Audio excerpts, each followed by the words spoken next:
very much a lot of drive to try get the best out of yourself and your teammates.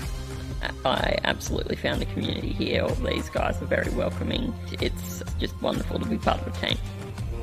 We strive for the passion in everything we do. Some would say we're over-passionate, and we do cause a bit of drama on the sideline when we get that way, but yeah, it's great.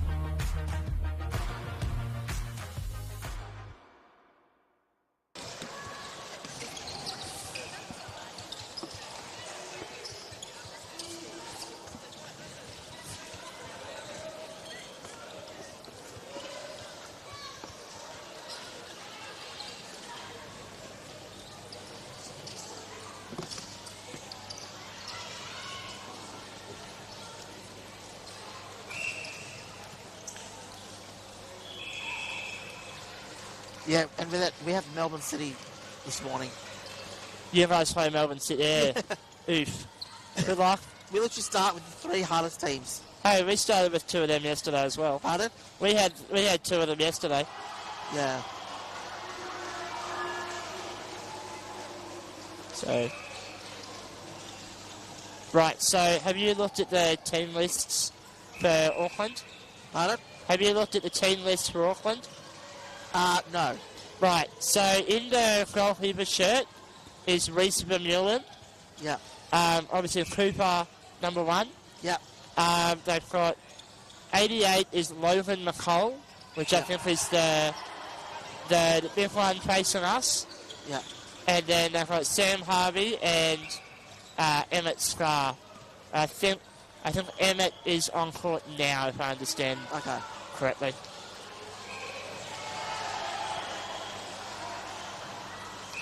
They can't fix that court, eh? It drops in and out. Yeah, because I'm literally getting nothing. Right. Yeah. And it's very hard to hear you. Okay. I'll try and project a little bit so you can hear me. Sorry? I'll try and be louder so you can hear me. Yeah.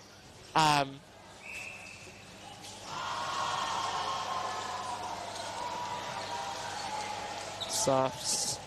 Can the camera guy fix it at all? I don't think so, but we can try. But yeah.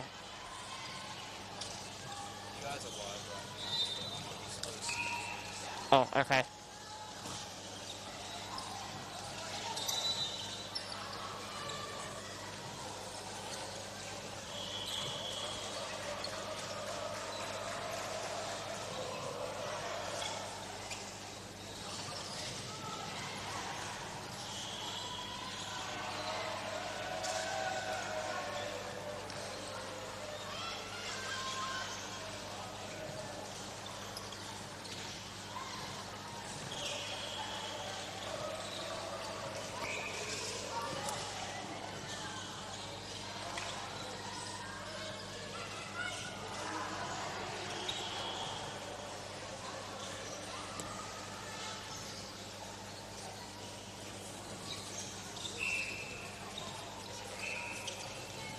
Testing.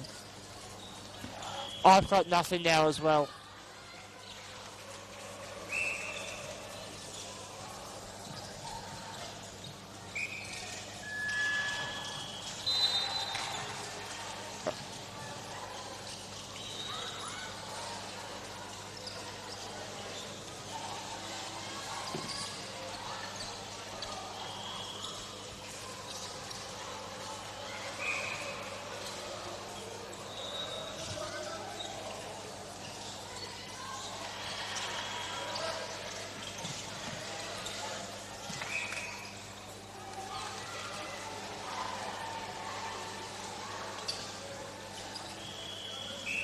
I think we're live, Tom.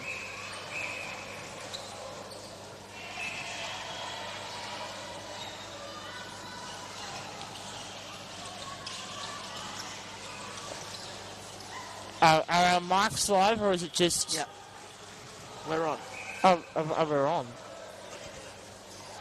Well, good morning to our viewers here on Football Queensland's YouTube channel.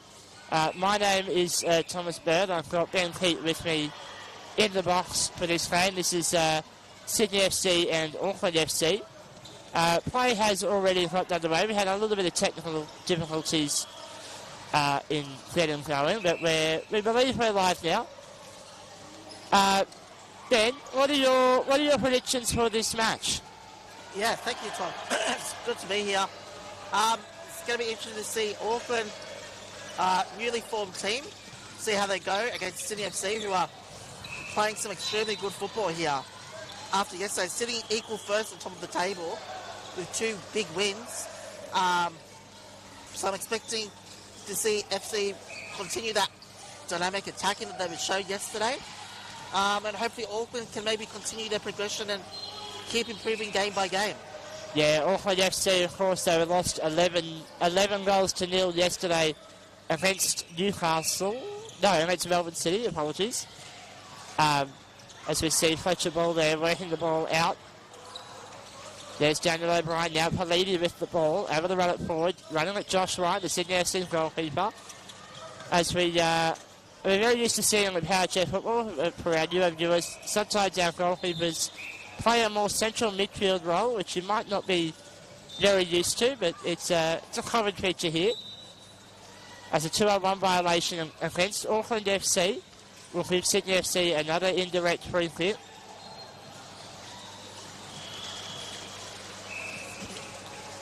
We're 2.5 minutes into the first half. In fact, no, it's 2-1 against Sydney FC. Auckland playing it forward. Palidi once more. Beats out O'Brien. Now it's for McCall. Ryan will beat out McCall. Josh Ryan. Watching and waiting. Flicking behind Palidi for O'Brien. And another 2-on-1 violation. Auckland just need to hit their spacing then. They do. I think McCall was very invested in trying to get back for a defensive position there. Ryan looking for O'Brien. Vermeulen with the clearance. And he's going to roll away for a kick in on the sideline. But yes, Sydney FC, two wins yesterday. I believe they sit 3rd on the table on goal difference. It's not often that you can get 8 goals in front and still only sit 3rd on the table. Always a big collision there between Palini and Ball.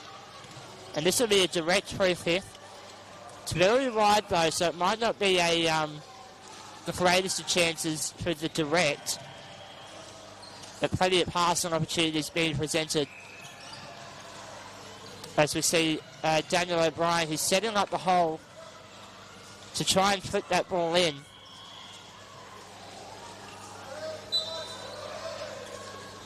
And the shot comes off of Vermeulen, the keeper, and Palidi should be able to run this ball away. And Josh Ryan will run that ball out off the sideline. It will be a Sydney FC ball. Plenty of action, as always, here at Nissan Arena. There's a martial arts tournament happening over on the far side of the venue. There's netball, there's volleyball, plus us here in the Powerchair National Club Championship. The place is alive, Tom. Certainly is, and it's always a fantastic venue, and we love coming here in the local league, and this is our 2nd season of the Nationals being played here. It's Palidi. Big opportunity now. 2-on-1 with the goalkeeper. Oh! Suffer with a good stop. Nearly ricochets in, however. And Palidi's going to watch that ball roll out. And he will get a throw in. That was well won there by Palini. Auckland, though, they need to get their setup right. This setup is not the best. It's going to roll through. And it's going to roll away now. Fletcher ball, Clifford Palini. Palini flicking it away, goes to Ryan, cuts off the passes, Palini. Looking for the sideline once more. Palini splits it in. It's Palini and Ryan. That one comes off of Ryan's chair last. Auckland FC looking for this line formation that we saw them use last year when they were here as the Wanderers Wasps. Largely the same club that came 10th, I believe, last year. Yes. Certainly a lot better showing from this team so far this season. Which is what we like to see. We always like to see improvement from it. We always like to see improvement for every club that comes in. Yes. Auckland have started this game quite strongly. They have actually. They've got it upfield. This was the sort of action you would have expected Sydney FC to do well in, but they're a little bit under pressure so far.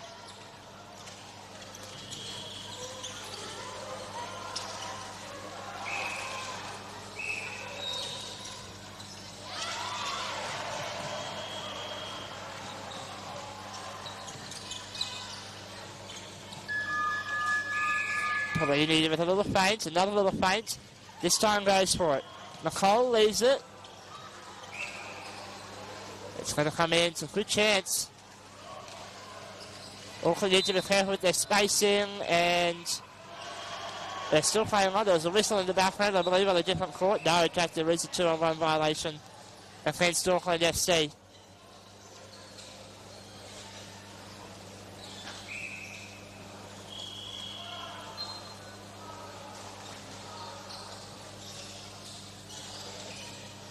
Ryan, looking for O'Brien. Doesn't get the space to turn, so has to run it himself. Guarded by McCall. Tries to hit that ball in play, but cannot do so. Sydney FC with a throw.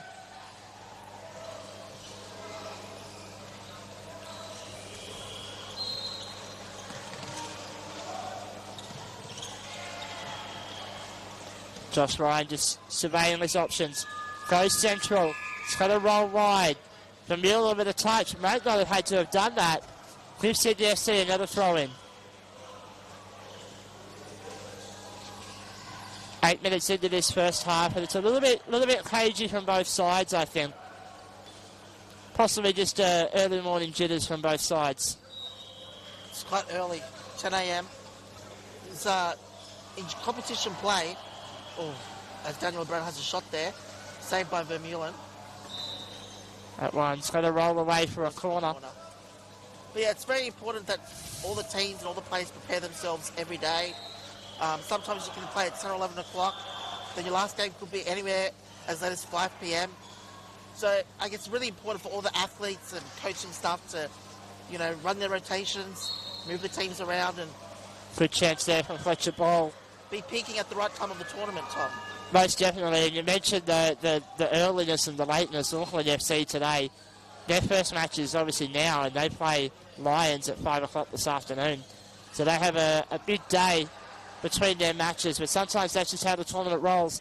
As Palini there with a good block at the top of the box. He now has the chance to run it away. And a 2-on-1 violation, no advantage. Well run there by Palini. It is a good run, and looks like Vermeulen will be the taker of this set piece, just above the box. Looks long for Palini. Finds him and gets another 2-on-1 violation. O'Brien and Ball just too close to each other on that defensive setup. Well read by Auckland to get the free kick.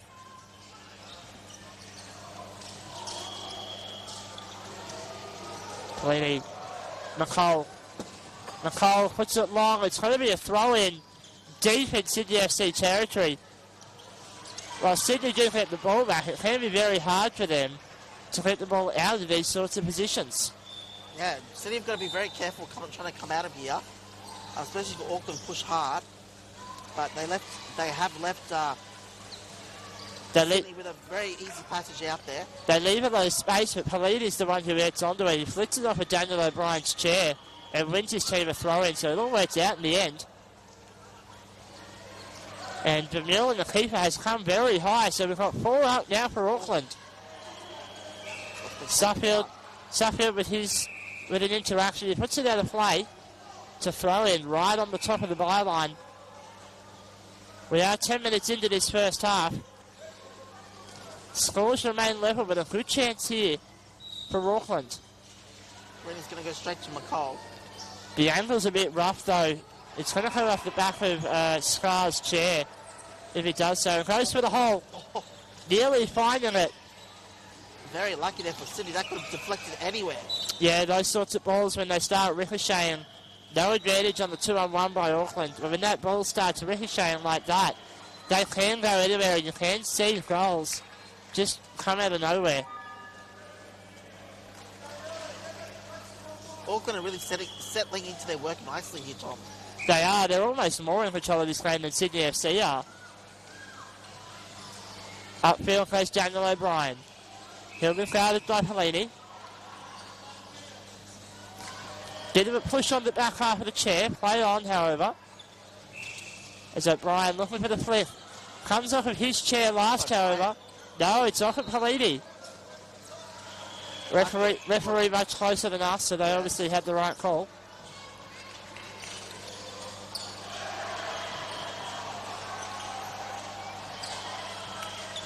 Ryan.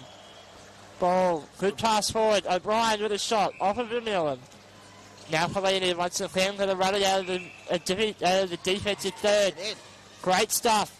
To halfway he goes. Guarded by the Sydney FC goalkeeper. He almost wins it free. And these two will still tussle. And Pelini, he's got it to his rear. Still can't get it away. It's a good contest that we're likely to see all morning. Now running at the box once more. Scar has to stay out of this play. Pelini now taking it to the wing. Flicked away, it's come behind McCall, it's unlucky. Vermeulen though, the recycled possession, keep this play alive. And a 2-on-1 violation. That was so unlucky. That would have been such an interesting counter-attack. It was some fantastic goalkeeping using the double pivot, as the English would call it, very well.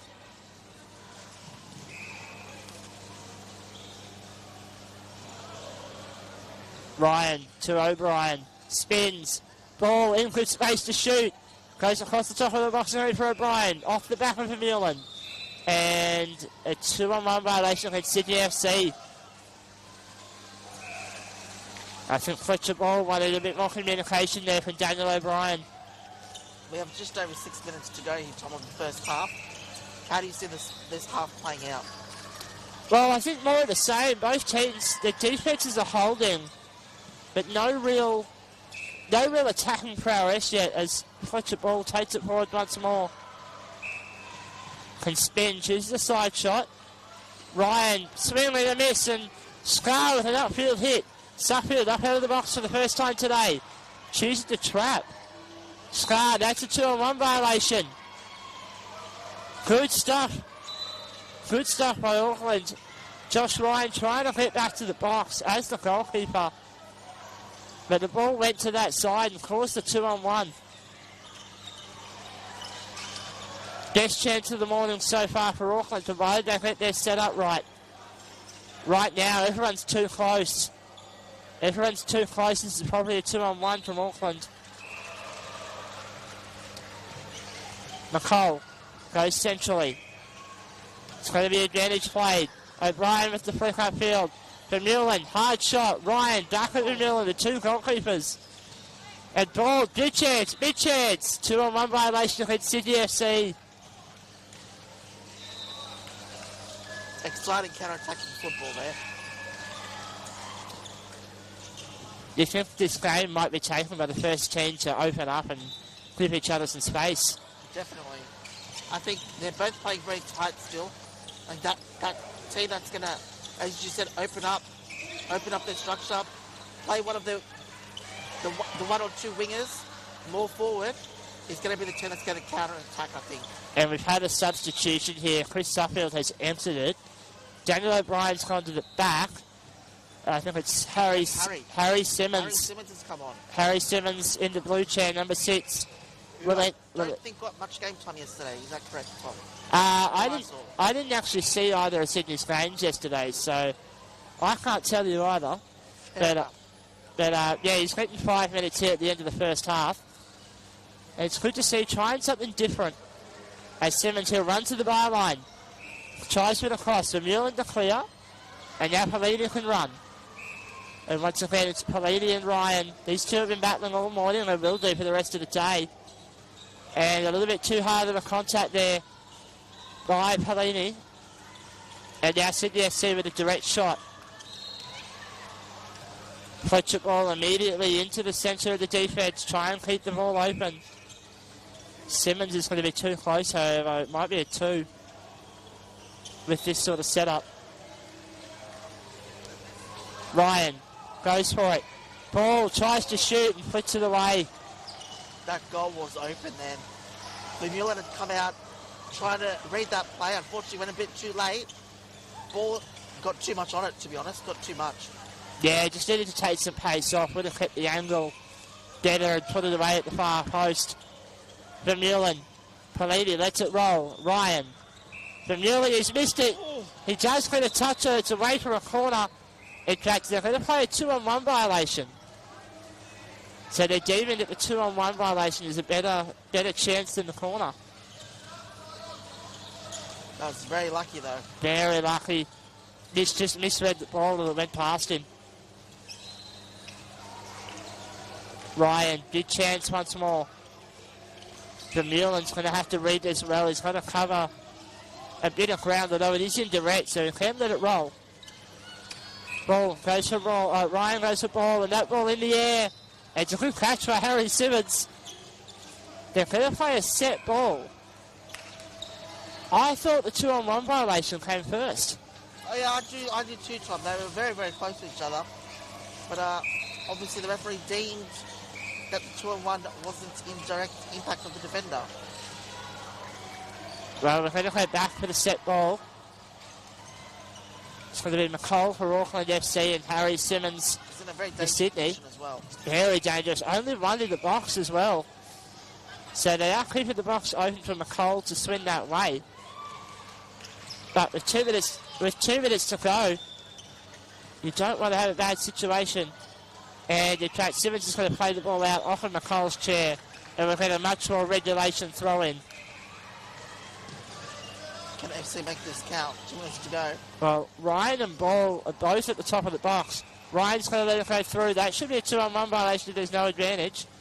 And in fact, Politi gets it upfield, so there will be advantage played.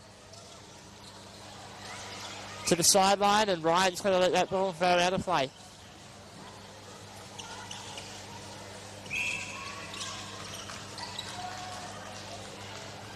Politi, he's going to look long. Jack goes short. McCall. Ryan. McCall will put it out of play. Scar keeping it in. Simmons here over the run. Politi. Simmons puts away. Ryan passing open out now. McCall. Good ball, McCall. Scar with a back pass. McCall and Ryan now are battling. McCall's just going to let him go. Politi stays out of the box. Ball. Politi now flicking away. Ryan tries to flick. Can't get it past Politi. And Sydney FC will take the throw in. In the last 2 minutes though, Sydney have just started to open up just a little bit.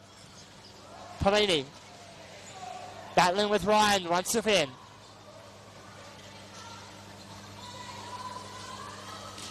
Ryan tries to flick and comes off and Politi's chair. He lets it past Ryan. Scar with space. Upfield. O'Brien's going to have to stop this. Puts it wide. Scar and O'Brien. This is a better formation from Sydney in defence. And Auckland will hit the throw in with maybe a minute to go. That's well run there by Auckland, sorry. Can they make this count? Can they hit Sydney right before half time? Politi. Great ball. Great ball. Ryan with a stop. And now Simmons upfield. Politi's going to have to act. Keeps it out of the box. McCall now has space to rotate into the box. No need. Politi's won it himself. That's great cover defence there by Politi. And now Ryan slowing it down. Tries to flip. And ball's put it the wrong direction. There'll be no time for that attack, however. As we end the first half, scores remain level, 0-0. Ben, Pete, final comments? That was a great half. I'm very impressed by Auckland FC. Probably the best 20 minutes they've put together this national so far. We'll be looking second half, FC to try and dominate again. But very interesting game. That it is. We'll catch you in a few minutes for the second half, but until then... There's very much a lot of drive to try get the best out of yourself and your teammates. I absolutely found the community here. All these guys are very welcoming. It's just wonderful to be part of a team. We strive for the passion in everything we do. Some would say we're over passionate, and we do cause a bit of drama on the sideline when we get that way. But yeah, it's great.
I think we're live. Hang on, we'll, Are we live? Well, welcome back to Nissan Arena. Second half action, Sydney FC getting us underway with a big aggressive shot. I get the feeling that their team talk at half time might have been a little bit of frustration from Sydney FC. This is the sort of game I would have thought they would have been doing well in, but scores remain level. My name remains Tom Byrne. I've still got Ben Pete with me in the box. Hello. And, well, now that we can hear each other, Ben, do you have any thoughts on what the teams need to do to try and open this game up? Yes, this is much easier now. I can hear you, Tom, through my ears, your dulcet tones. Very interesting. Auckland have actually taken Pippolini off for the start of the second half. I felt he was probably their best player, but obviously this is just their way of rotating their squad and giving players experience at this national championship. Yeah, they brought Harvey on the right wing for Auckland. There's a bit of passing around. Sydney FC much more open in this second half already. Great save by Vermeulen there. Very good save. Auckland FC will get the ball. But going back to your original question, Tom, yes, you touched on it then. I think the team, again, that opens this game up, looks for those free passes and that dynamic attacking football, is really going to take the chocolates, I think, as they say. That they will. Sydney FC remain with the 4 on the floor that they had at the end of the first half. It's Fletcher ball taking it upfield. Simmons is going to have to rotate. And Vermeulen now out of the box. And over the sideline. Should be an Auckland ball and will be an Auckland ball.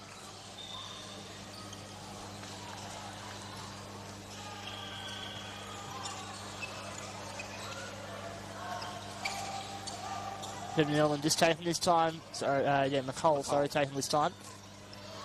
We don't get to see the Auckland people very often, so we can get a bit forgetful on names. Apologies. It'll happen throughout the week, I'm sure. So that ball is a Sydney FC ball now. Josh Wright has got options down the wing. And central goes central. Simmons. Ball. Touched by Vermeulen. Ryan. Ball left end. Ryan looking for Simmons. Misses. Oh, big chance wasted. That was beautiful football by Sydney FC there. But already, not to harp on it, you can see the work that Polini was doing in that first half was really shutting those passing pathways down. It's the sort of thing that when you're playing a team that has that passing ability, you need that third man at the top of the box. It was something that we found as Lions FC against Melbourne yesterday. So really with a spin hit as the goalkeeper, high risk football pays off at the end. That's a great clearance, so all the way up to halfway. But yeah, you need that third man running that top of the box, just allowing space, restricting space for the passes and allowing you to run the ball out of trouble when you do get it back. Nonetheless, Auckland have chosen a different path. We'll see how that pans out. We do have rolling subs in Powerchair football, so any player can come back on who's been subbed off. Ryan. Ball, swing, and gets a slight piece of it, but not much. Ball, Vermeulen. He's out of the box now. So can be liable for a 2-on-1, but there is nobody within Kui, so it doesn't really matter. In this contest, Vermeulen's going to put it out. He couldn't get around it in time, so it's going to be a Sydney FC throw. Both goalkeepers now into the box. Let's see if he can deliver a good ball here. I think last year I made a lot of puns about that. So I'm sure it'll happen again this year. Ball across the top of the box. Vermeulen with the clearance. Simmons will watch it roll away and Sydney will hit it back. From Hills United, we also have Abigail delivering the Thunderbolts. Oh, that is, yep. There was a moment last year, I don't remember what I said, but I made Tristan Peters absolutely cringe in the box, and yeah, I think that's just returned the favour on his behalf. I'm sure I'll probably find a way to use that this week. I already did, Tom.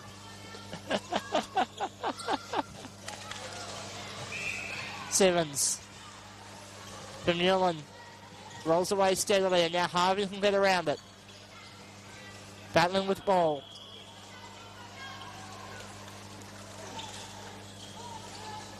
I will say, I do appreciate the Auckland FC. They've got whilst the colours aren't the same, they've all got Auckland FC written on their bars, which is a very nice touch.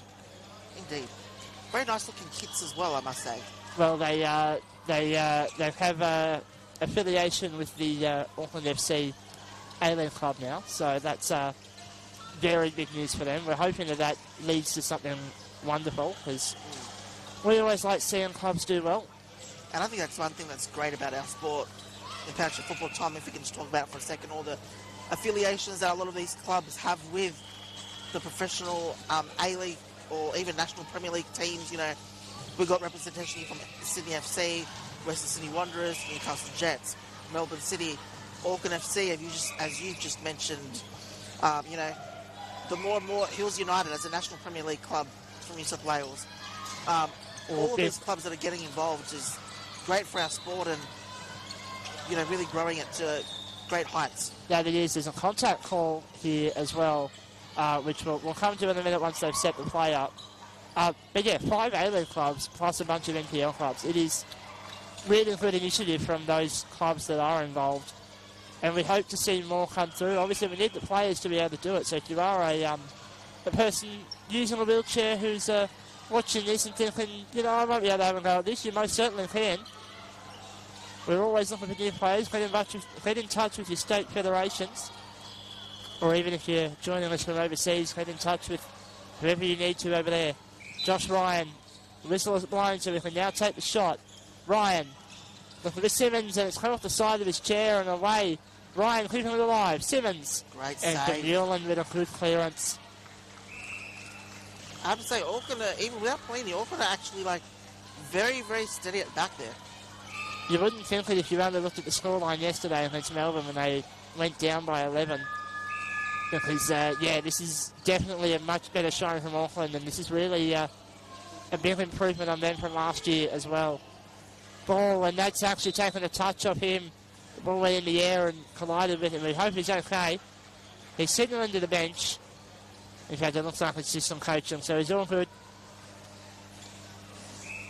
Those youngsters, they never feel any pain, do they? They don't, not like us old conscious, Tom.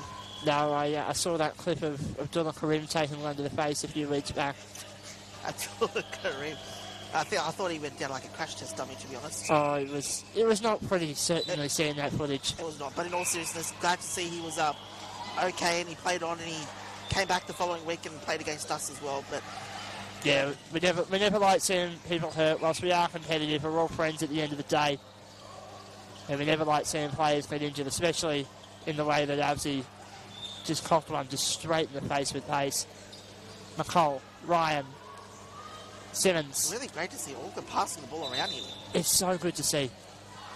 Obviously, Auckland, it's good to have them over here. They don't have as much of an established system as we have in Australia, so we're always happy to have them over and part of our league since they are so close to us. And here we go, we have a substitution from Auckland FC. And Number 95 is off. Yeah, that's, I believe, Emmett Scar. Emmett Scar, and we have Pelini. The return of Clifford Pelini. He's been at Football St George for a couple of years as a marquee player throughout the tournament and comes home to Auckland this season.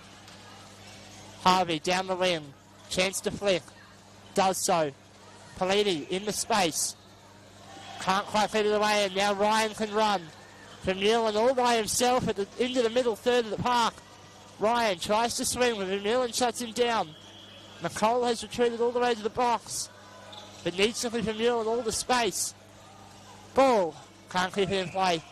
And it'll be an Auckland throw-in with 11 minutes to go.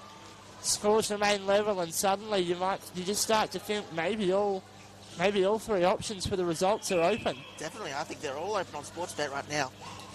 We unfortunately don't have that partnership available. I'm sure there's probably some shady Russian website you can use if you need to.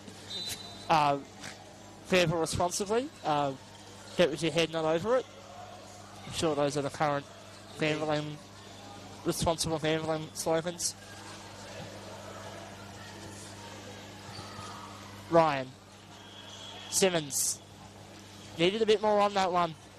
And now Pelini and Ryan will battle. Harvey looking for swing. Traps instead. Back for Pelini. Good patient football by Auckland. Now Pelini wants to run. And he's blindsided Ryan. Well done. Keeps him playing. Ryan is beaten. It's the first time we've really seen such progression today. O'Brien, open goal! Open net! Goal! What a run! What a dummy! What a jig by Cooper Pelini, the man of the hour, Tom. We called him to come back on, and he has come on. Number 01, he has come on, and he has made a difference. What a goal by Auckland FC. They've taken a shock lead, I must say. And I think that, yeah, you're right, that has shocked everyone here in the building at Nissan Arena. There's a good crowd turning out on the far side that you can see. As play continues, Sydney FC now need to find something that they just haven't had so far in this match. McCall battling with Ryan all the way to the byline. And it's in that little pocket between Vermeulen and McCall. And McCall probably shouldn't have made that touch. Ryan's going to look to be very aggressive. He's trying to ping-pong it through. Ryan, good defence by Vermeulen. That might be a 2-on-1 violation. Yes, unfortunately it is. Oh, Pelini, he just needed to keep a bit more space. His defence had it covered. I think you'll see down these last 9 minutes, you'll see Ryan really step it up, probably attack people a bit more one-on-one, trying to get the ball up to the danger zone and then open it up. Well, there's a big chance here. Dead centre. Vermeulen needs to sit much more on ball than he is right now. Yeah, he does. Because it's an indirect and runs at him and ball and doesn't let the shot. Good job, Vermeulen. McCall with a good clearance. Simmons and puts it out for a goal there. Simmons could have left that. They could have had another attacking opportunity. And that's just that. Whilst we often talk about Sydney FC with their youth and how promising all their players are, they just don't have that same match experience that some of us old boys have. That's youthful exuberance. That indeed, and Vermeulen's going to leave it to Pelini so he can run, safest option. And out of play, and Auckland will get it back. This is a very smart game plan here by Auckland FC. Yeah, you just got to lock it down. You don't need to win by 7, you only need to win by 1. Pelini looking wrong. Ryan for Simmons, open net, twins, and Vermeulen's there. Oh. Back to Ryan. Vermeulen again. Ryan, Swim and a miss. big swing and no ding. And the intensity is lifted. I think Sydney FC, sometimes we say they're a little bit chaotic, and I think they're going to have to bring that chaos here. Because smart, simple football just isn't working. Ryan, he's going to run. Beats out McCall. Pelini can't engage. McCall returns to the box. Ryan shoots. Good stop, Vermeulen. Sorry, Tom. No, you're right. It's exciting football. We're going to go fed up and a 2-on-1 violation. Once again, Pelini's just too close. Oh, pressure building now on Auckland. They've got the lead. They've got to hang on. This game is spiced up, Tom. It's too early in the morning for this. I mean, I don't drink coffee, but I think I don't need it anyway now. Not when you got exciting patch of football like this. And this time they've changed the way they're set up. Now McCall is the one who has to be very careful. Ryan will be looking for the touch-off ball He's here. leaving so much space, and No. Ryan goes for it. No. And McCall got the touch first. Hit it off a ball and got it out of the way. Flicked away. Ryan can't swing. Pelini slowing things right down. Good stuff, Pelini. Flipping. Ryan can't get to it. McCall. And Ryan, as he has all day, will be battling his chair. Will be getting hot eventually. I don't know how much it'll be able to take. McCall still has to cover. Can't clip away that much territory. You don't want the ball in your final third. Ryan flipping. Simmons. Miss-hit. When will Sydney FC go to their bench, Tom? Well, you can see Chris Suffield, he's starting to move his chair. Perhaps he's the option. Maybe Brinkley him on as a forward. We haven't seen that much in recent times, but you might need some experience here. Or will they just go back to their starting lineup? Bring Suffield out. Bring Suffield back on, sorry. And bring Daniel O'Brien up. O'Brien out. That will really give them that attacking prowess as the triangle. Ryan. Pelini's going to let it roll past him, and then he spins around it. Battling with ball into the final third. All the way to the byline goes ball and back pass. Ryan can flick. Not enough on it. Well run there by Pelini. Well read. He's just playing Ryan like a fiddle in this second half, and it goes out of play. Auckland will get it. And if they can make it 2, that might be the death blow for Sydney FC. Indeed, especially with only 5 minutes to go here. Plus, you think maybe a minute or so of stoppage time for substitutions. Substitutions in that set ball as well. Pelini. Ryan. From Newlands there, he's just going to punch it. Ball with the trap. Goes towards his teammate, however, it's a 2-on-1 violation. In fact, I thought that could have been allowed just a 2-on-2 almost there, Tom. I think it's been called back for Auckland, actually, a little bit earlier in the play. So Josh Ryan with another opportunity. It's a little bit far out for a set play. Simmons. Ball, it's back hit the wrong way. Ryan will be able to recover and keep it alive. He's going to beat Pelini this time. Good stop there by Pelini. Can't into the box. Ryan. Ball. Shoots. And Vermeulen with the stop. Ball again. And Pelini trapping and slowing it down. 4:13 on the clock. Pelini, this is expert stuff from him. And now into the attacking half. Keeping Ryan a little bit of brute force as well. And it's on time at that ball. O'Brien has to come in and stop it. And now a rotation. O'Brien, his chair should be a lot cooler. So perhaps it's time for him to come forward. Pelini in play. And O'Brien's going to put it out for the corner. This is quite a well run there by Cooper Pelini. And this is all the experience that he's learnt from being at Football St George for the past couple of seasons. And now Sydney FC going to the bench. It'll be Fletcher Ball to come off. Pelini has certainly been around for a lot of years. I remember Pelini back when he was probably around 10, making his debut for New Zealand, Tom. This is how long this kid's been around for. And now it's great to see him really starting to shine and hopefully be that man for New Zealand to take them to glory. And it's what we love to see. We love to see players getting in nice and early and getting heaps of development. Pelini goes himself. Oh. It's nearly in. It's it. Oh, it's saved by Ryan. Saved by Ryan. Very nearly went in. Maybe only about 10% of the ball still in play. Ryan, though, upfield. Nobody wants to crowd him. Pelini's dropped back. Pelini has to come in. He's run out beautifully again. God, Pelini, he is really stepping it up today. He's the wonder kid from New Zealand. Ryan. O'Brien finally up. Shoots and Vermeulen trapping. O'Brien trying to flip it through. 2-on-1 violation, Auckland. McCall had crept up too much. Cooper and McCall have really just got to watch that. That's going to be the one thing that might bring them undone here in the final 2.5. And they need to hold on to this. This will be an emphatic victory if they can do it.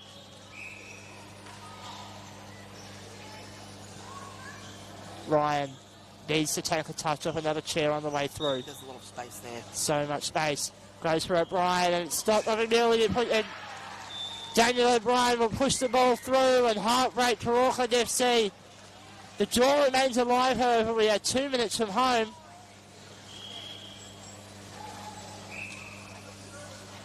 But the fairy tale might be over. Feels so bad for Auckland FC. They've really been in control of this whole match, to be fair, I feel. That they still have a few minutes left to try and salvage this, get it back to 2-1 even. But you have to feel bad for Auckland. They've done the hard work.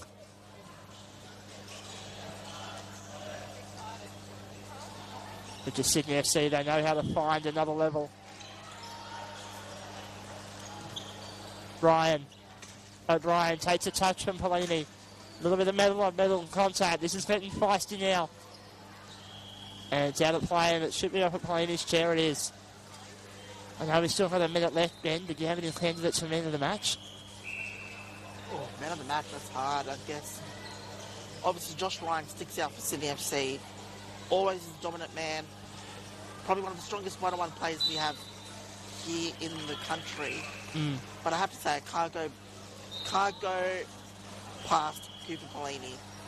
I think the 30 minutes he's played has been amazing. And he's taken a dangerous attack set piece here from Sydney. There's a shot. Oh, no. Oh, no. It's gone horribly wrong for Auckland. And now they're down 2-1. Oh, no. That is heartbreak for Auckland. And you can see the relief on the Sydney FC bench. Took them 36 minutes to find the goal. They find 2 in 2 minutes. and somehow they've gone from losing to winning. Politi, can he find something? He's beaten Ryan into the box. Politi trying to brute force it. You get the feeling one last chance. In fact, no more chances. Sydney FC have stolen this game at the death. And Ben Pete, oh, heartbreak for Auckland. I'm a bit speechless, Tom, to be honest. That was absolutely heartbreaking, and my heart goes out to Auckland. I mean, had the game under control, looked like they were going to get a 1-0 victory, but it shows even in Powerchair football, anything can happen right up until the last kick of the game. So congrats to Sydney FC, deserved their victory as well. They kept in. As we said, young exuberance showed that they could actually stick in, Tom. So congrats to Sydney, 2-1 victory. It's been great commentating with you, Tom. It has been a pleasure for me and with you as well, Benny. Sydney FC, they dig deep. They find 2 goals late to beat Auckland FC 2-1. I think Auckland, though, they'll have a lot to be happy about. They had some good attacking play. They found the net. Just couldn't get the job done. But until the next match, we'll take a quick break. Thank you very much.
There's very much a lot of drive to try get the best out of yourself and your teammates.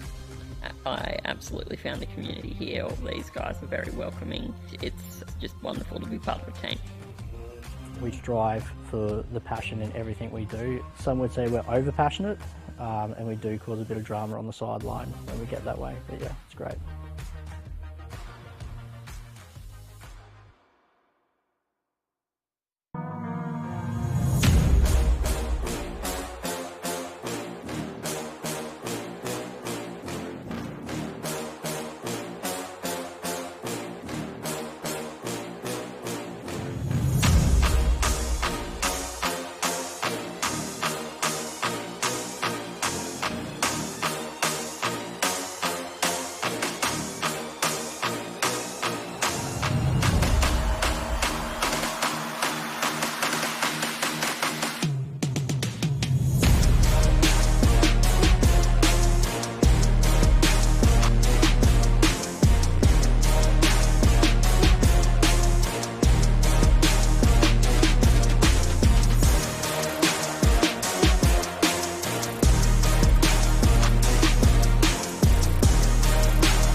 So I know everyone on the Jets. I don't know about comments yet.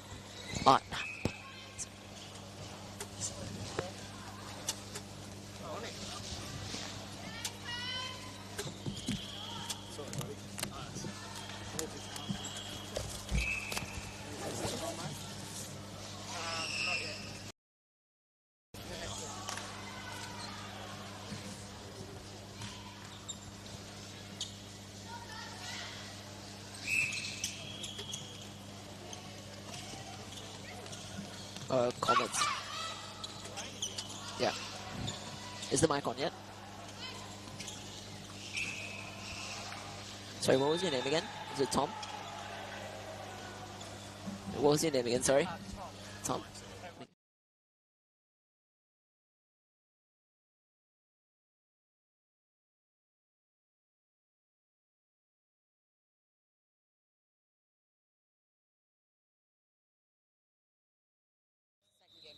First game.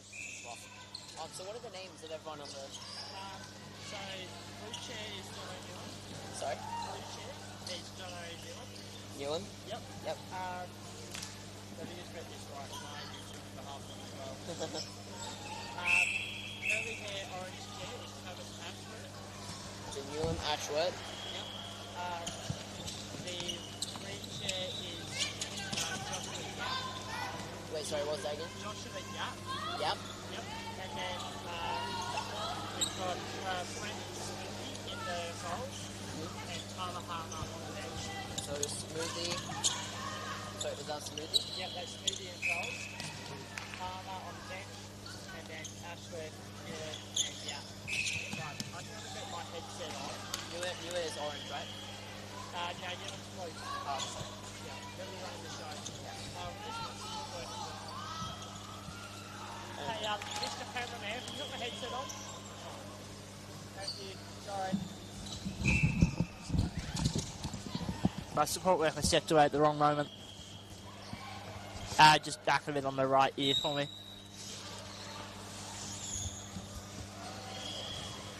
Welcome back to Nissan Arena.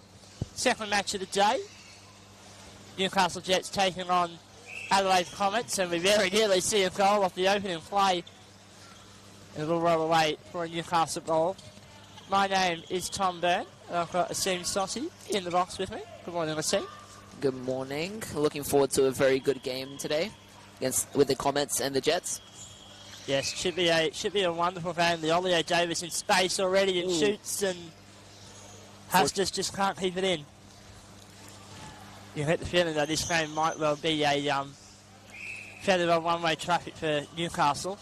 Yeah, I mean, the Comets are definitely going to try and look to get something right. Last game, I believe it was 8-0 or something. They need to get some points on the board now from this Jets game, but Jets aren't going to make that very easily, especially with their star player Ryan Seck now on the field. And he makes his first touch of the tournament. It's a little bit wayward, actually. The Ollie Davis keeping with him play, and Lazar coming in.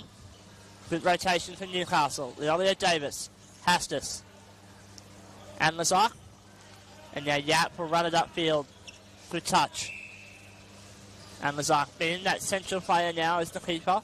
Seth looking to rotate. In fact, Leolio Davis has dropped back. So lots of rotation now for Newcastle as Yap trying to run it at Seth. And that'll be a 2-on-1 violation.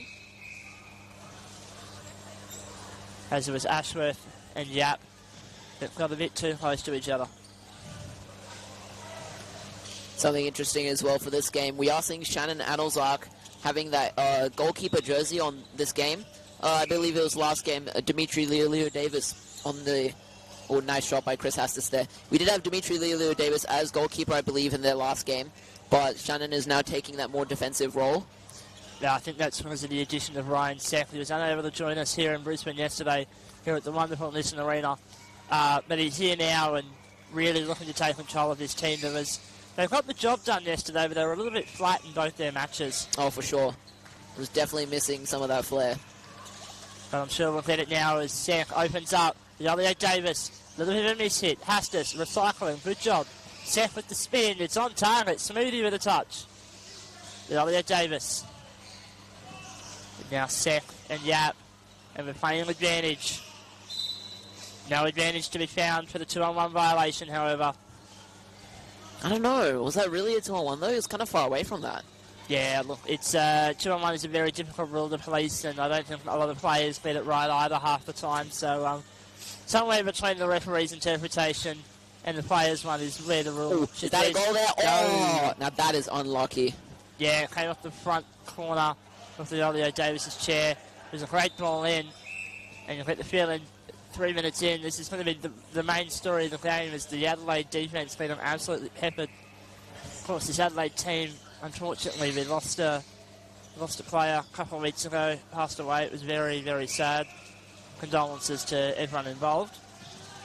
And as a result of that, we've seen 2 players from Moreton City Excelsior who didn't have a club this week come up in the form of Brendan Smoothy and Tyler Harmer to help bolster the ranks of Adelaide.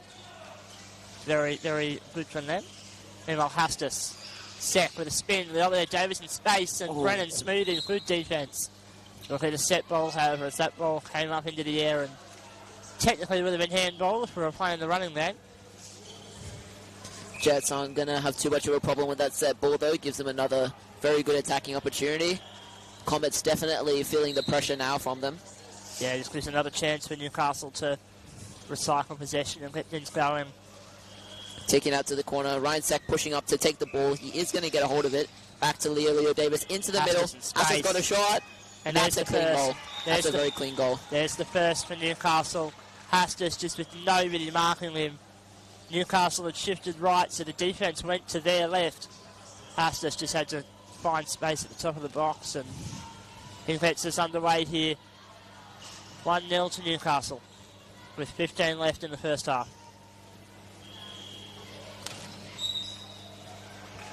Who's going to receive the ball? I believe that is Yap on the ball now. Yeah, Joshua Yap. They'll look to his left. Looking for Newland, not enough pace on it, so Seth will collect. Hastis. Seth will spin in the box. Now Leolio Davis, all the space, looking for Hastis. Yap will get there in time. Good job shutting down the lanes. Seth and Yap will have a little tussle. It's going to go out of play. Newcastle with it once more. Yep, and I guess that is just another really good advantage that the Jets have with Ryan Sack on their side now. Shannon, he's a great player at controlling the pitch, but Ryan definitely just adds an extra dimension to that, right? He's very skillful. He knows his way around the pitch really well. He's going to be controlling the entire game today. That's what I'm seeing. Yeah, and we do have to give good credit to Shannon. He was very good in the match I saw yesterday. Oh, for sure. Definitely. Hastis with a shot on target. Smoothy with a save. Leolio Davis nearly hits it off. Now it's Smoothy and Yap in the box. Leolio Davis taking the ball wide. And he'll look to try and cross it in. Hastis again in space. Nobody there. Leolio Davis with a miss hit though. And out of play for a goal kick. Big thanks to our major partner, Devenge Group, for making this tournament possible. Very, very generous contribution by them, which has allowed for all sorts of things to happen, including but not limited to this live stream here on the Football Queensland YouTube page, and thank you all to our viewers for joining us on that page. It's a new place for us to have football on screens this week, and we're very grateful. It's not a 2-on-1. Very interesting there. Thought that may have been, but it's alright. No 2-on-1 from Newcastle. Sek, miss-hit. Lots of miss-hits here from Newcastle so far today. Hastis. Sek, the Ollie Davis, bit of a miscommunication. Unfortunate there. Yeah, the two of them both went the wrong direction. Sek was going one way, the Ollie Davis the other. Don't let that out. They've got 8 more games in the group stage to solidify that partnership before we get to the final 4. Which if they keep putting wins together, Newcastle will be probably in that discussion come the end of the week. The Ollie Davis with a spin. What a shot. Nearly an own goal from there from Yap, and Hastis getting physical with Newen. Sek. Hastis. Newen with a touch. Sek. Newen freaking, it's nearly an own goal. The Ollie Davis shoots, and Hastis can't put it away.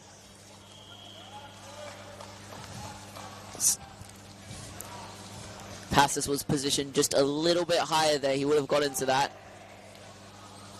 Yeah, it was very close. But when the ball comes at you with that much speed, it can be hard to be in the right spot. Sometimes it's a bit of luck. Sometimes intuition as well. Newen will take this goal kick for Adelaide.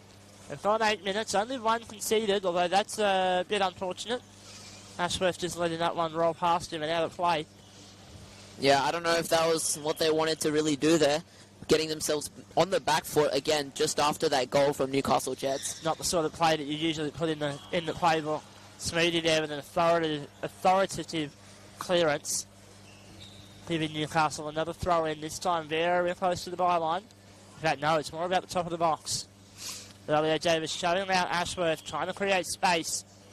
Hastis now top of the box. In fact, the back pass to Anlazar. Sek. Spinning, and that's going to go to Ashworth, and puts it back to Sek. He'll have another chance here. Ashworth and Clean involved. Now Anlazar has to make the stop. And runs past him. Now the two goalkeepers will battle. Anlazar versus Smoothy. Sek out wide.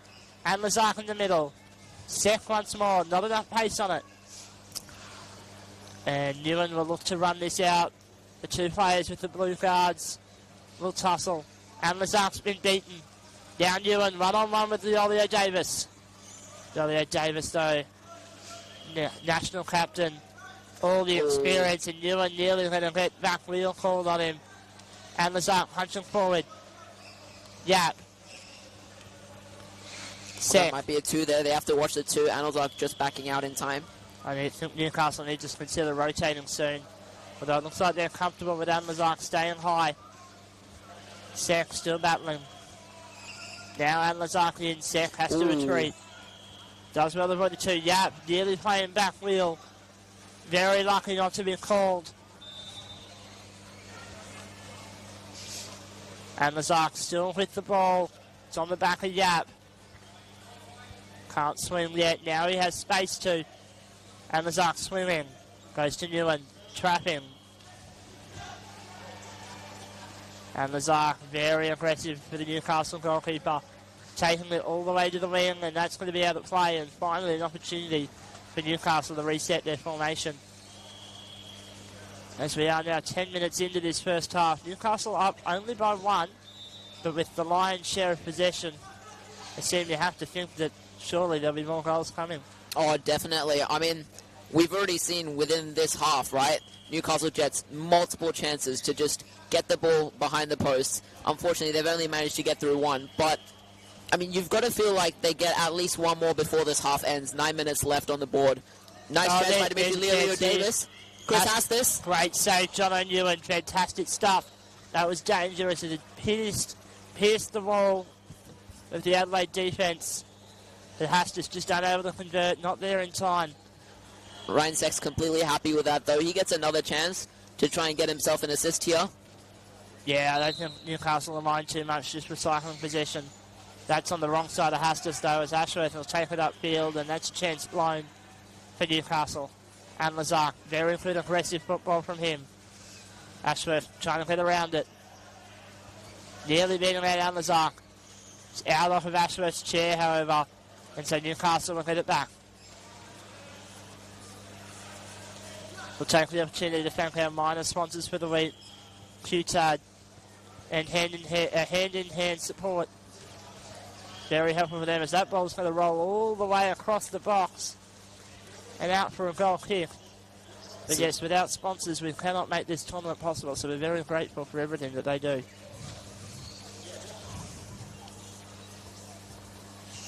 Ewan here, he's got some options.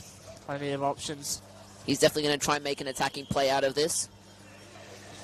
Ooh, and that will be called dangerous spin on Ashworth. Leolio Davis did well to get in the space, and Ashworth still swung and took a piece of bar with him on the way through. Now this is a very scary position for the Comets. Especially given that it's been called as indirect. I believe this should be a direct It should play. be direct because of the contact there, yeah. Unless we've misread what the foul is for. No, it was definitely a contact foul. Oh, ooh. Just try to slide it in. Very sneaky chance there by Leolio Davis. Very difficult angle for Leolio Davis, but it was a dangerous ball. I like the intent. No goal, however, so Adelaide, they survive with the gap of just one. Ooh, just a bit hard for Yap there. Sek will put it out play and gives Adelaide a few metres. Getting them upfield. Feel like Adelaide, they need to just get it upfield, relieve the pressure. Newland now. Sek, don't give him that much space. Leolio Davis with... Go on. And there's Hastis for the tap in. That's an easy goal for Hastis. They're very clinical in attack. Doesn't need to do much. All it is simple tap in. And the moment that you find Leolio Davis within no one within a quarter of the pitch of him, he's just going to do that every time. And Hastis, top of the box from the penalty spot, punching it home, and that's his second of the morning. I mean, Newcastle Jets really just showing why they are one of the most dominant teams in the Sydney League out here, right? You can't leave people like Hastis and Leolio Davis just unchecked, because otherwise they're just going to get a ball. They're going to get a ball through your posts. There's nothing you can do about it. Well, Newcastle Jets, they continue their march now towards the finals. They're 2 from 2 yesterday, 2-0 up here in the third game of the tournament. Obviously, 10 teams. Everyone's going to play each other once, plus a 10th round, which will be determined by positions. Sek. But yes, at the conclusion of that group stage, we will go to a semi-final and then a final. As Sek and Newland battle on the halfway line. Newland needs some support here. Yap comes back. He's calling for the flick. Yeah, only one man in the box at the moment is Brennan Smoothie, on loan from Moreton City Excelsior. Here in the Queensland League, Newland taking his time. Sek tries to flick it, ends up with Anlazark. Leolio Davis shooting. Oh, and that's another goal. That's the hat trick for Hastis now. First half hat trick. Great stuff from him.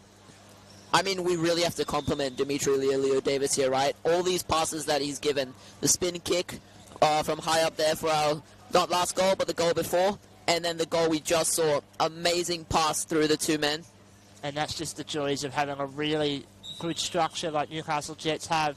Every player on court able to pass the ball around and create space, and then they just execute to perfection. This is the clinical prowess that they were missing yesterday. Oh, so 100%. A lot of that's going to come down to the introduction of Ryan Sek, who'll be here for the rest of the tournament. And it really does seem to be the future of this Australian nation, really. Absolutely. And now Sek just controlling the ball. He's battling with Yap, looking for the left touchline. We are playing the black lines on this court. You'll see the white lines for the netball. Of course, this building, this arena is the home to the Queensland Firebirds.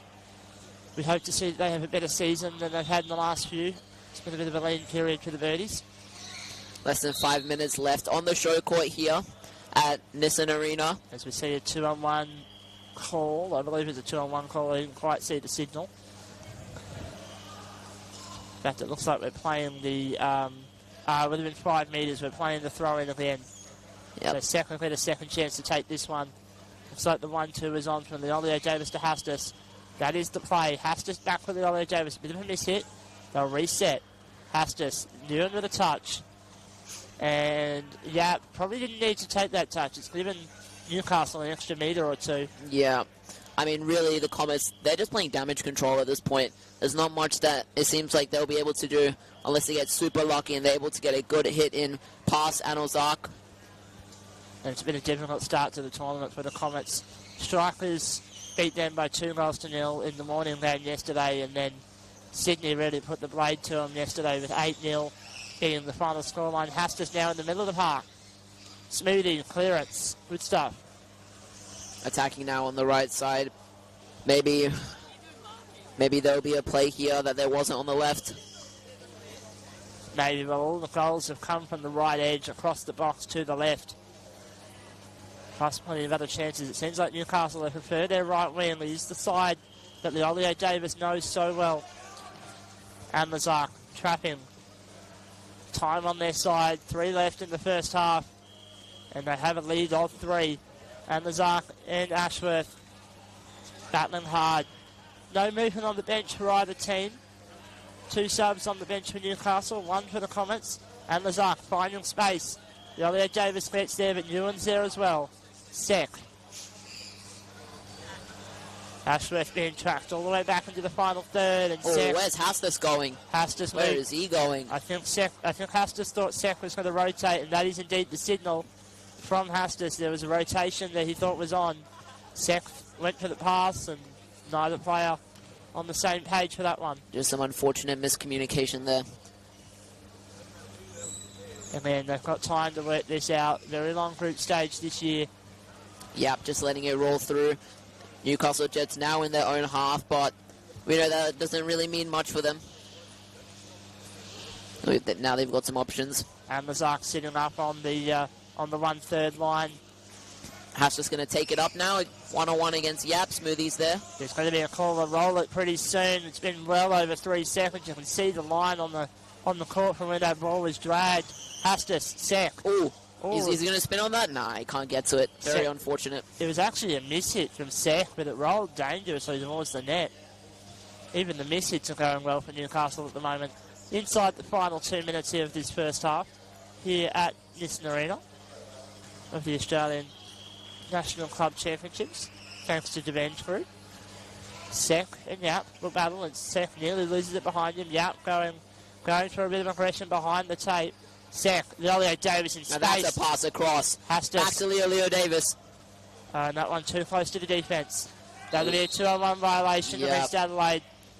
Just a bit of miscommunication there. Really have to call who's going to go for the ball. Otherwise, Newcastle Jets, they're going to keep taking those 2-on-1s, and they're going to keep threatening your back line. And you've got to trust your teammates here. As Leolio Davis trying something different. I don't know what Smoothie's doing. He is in a bit of no man's land, and I mean, well, if it goes down the middle like this, it maybe could have been a 2-on-1 violation. Sek now can spin. And, Leolio Davis turned a bit earlier. That was dangerous. But no goal. As the final seconds tick down in this first half. Scores remain 3-0. Newen. Yap, upfield. Big chance for Adelaide. That's an amazing touch there. And Ozark just getting it out, though. Over to Leo Davis. Yap's going to be there for it, or is it Newen? Sorry. It's Newen. Jono Newen doing well. Upfield, Ashworth has to rotate. Nearly a block there. Newen's almost beaten out Lazark, but the ball beats out Newen instead. Hey, look, the Comets got to be happy with that, right? Though now they're really threatening the Newcastle Jets here. I do feel like the stopwatch isn't on their side, however. They might not get time to do much with this. Sek. Yep. Hastus already back into the attacking half. Leolio Davis to reverse and spin. Sek breaking the lines of Adelaide. Hastus.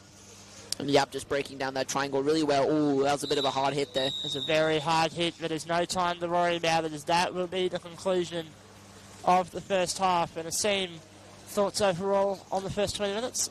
I mean, well, we've really seen how dominant Newcastle can really just be on the pitch, right? Especially now with Ryan Sek. I guess the coach can't really have much to complain about there. Adelaide Comets, they're really feeling the pressure, right? They have pretty much been stuck in their third of the court for most of the game. Did get a bit of an attacking opportunity there at the end, but they just weren't able to make anything out of it. Newcastle just showing their dominance both in attack and defense. Comets definitely going to be trying to look to change something up in their attack there, maybe make some substitutions. But there's very much a lot of drive to try get the best out of yourself and your teammates. I absolutely found the community here. All these guys are very welcoming. It's just wonderful to be part of a team. We strive for the passion in everything we do. Some would say we're over passionate, and we do cause a bit of drama on the sideline when we get that way. But yeah, it's great.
And we are, I believe, back live here at Nissan Arena.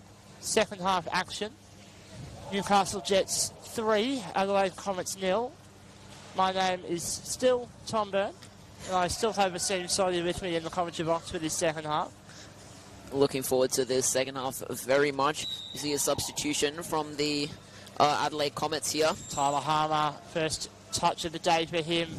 We'll see if he can break this game open. Newcastle Jets not changing anything in their team. They don't want to do anything different. I don't think they need to change something if it's working. For sure. And now Yap will have it. The Ollie Davis has to retreat so Sek can have all the room. Sek now running at Harmer.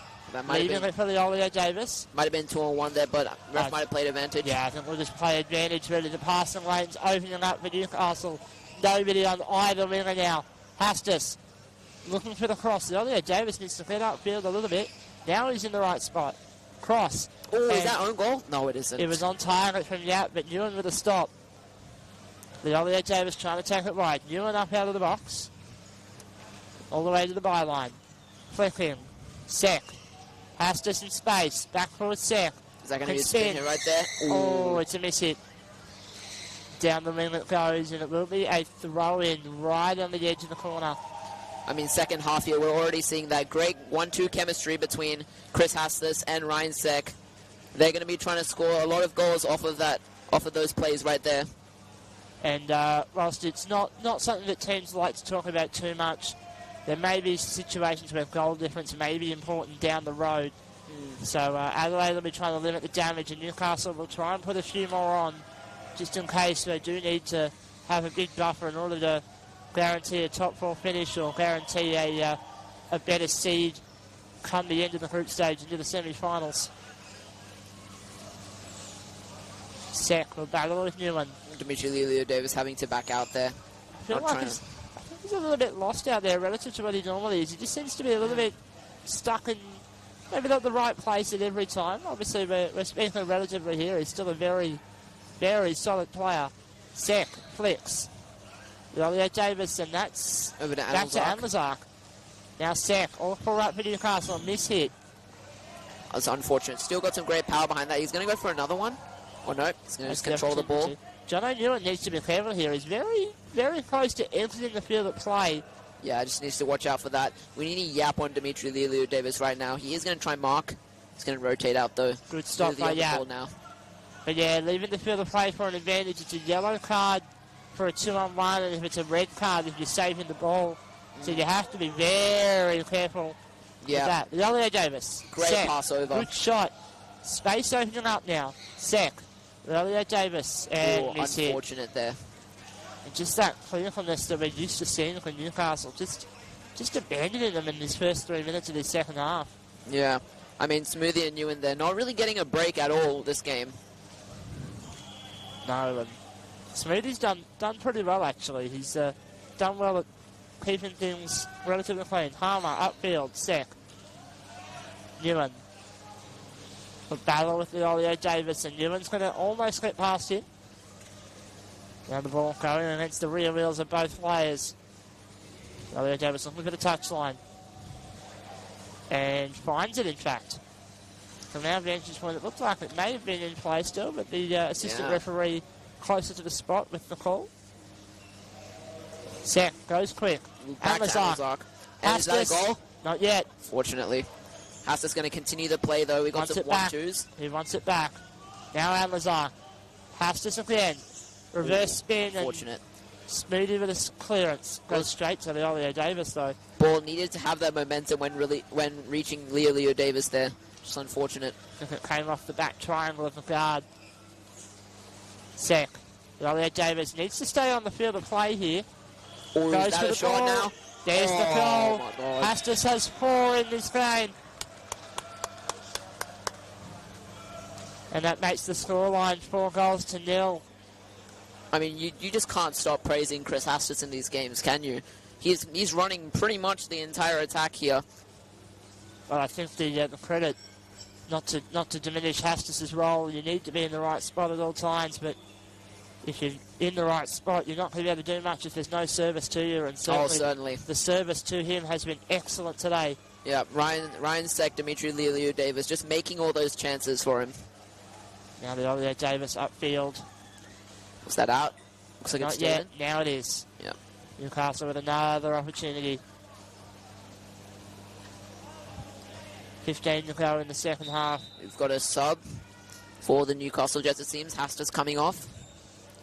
And I think that's Lucas Timotheo Yes. entering the field of play. Good to see a bit of bench rotation. And you might be able to hear a bit of noise through the stadium mics. There's always a big amount of activity here at Nissan Arena.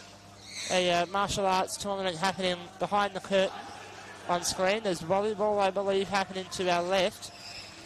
And always netball, of course, pickleball as well. Plenty of activities here at Nissan Arena. And always a fantastic venue for us here in the Queensland Local League. And for our second season here at the Australian Powerchair Football Club Championships, powered by Devenge Group, hosted by QPFA. Harmer. Sek. And Harmer will put that ball out of play into touch.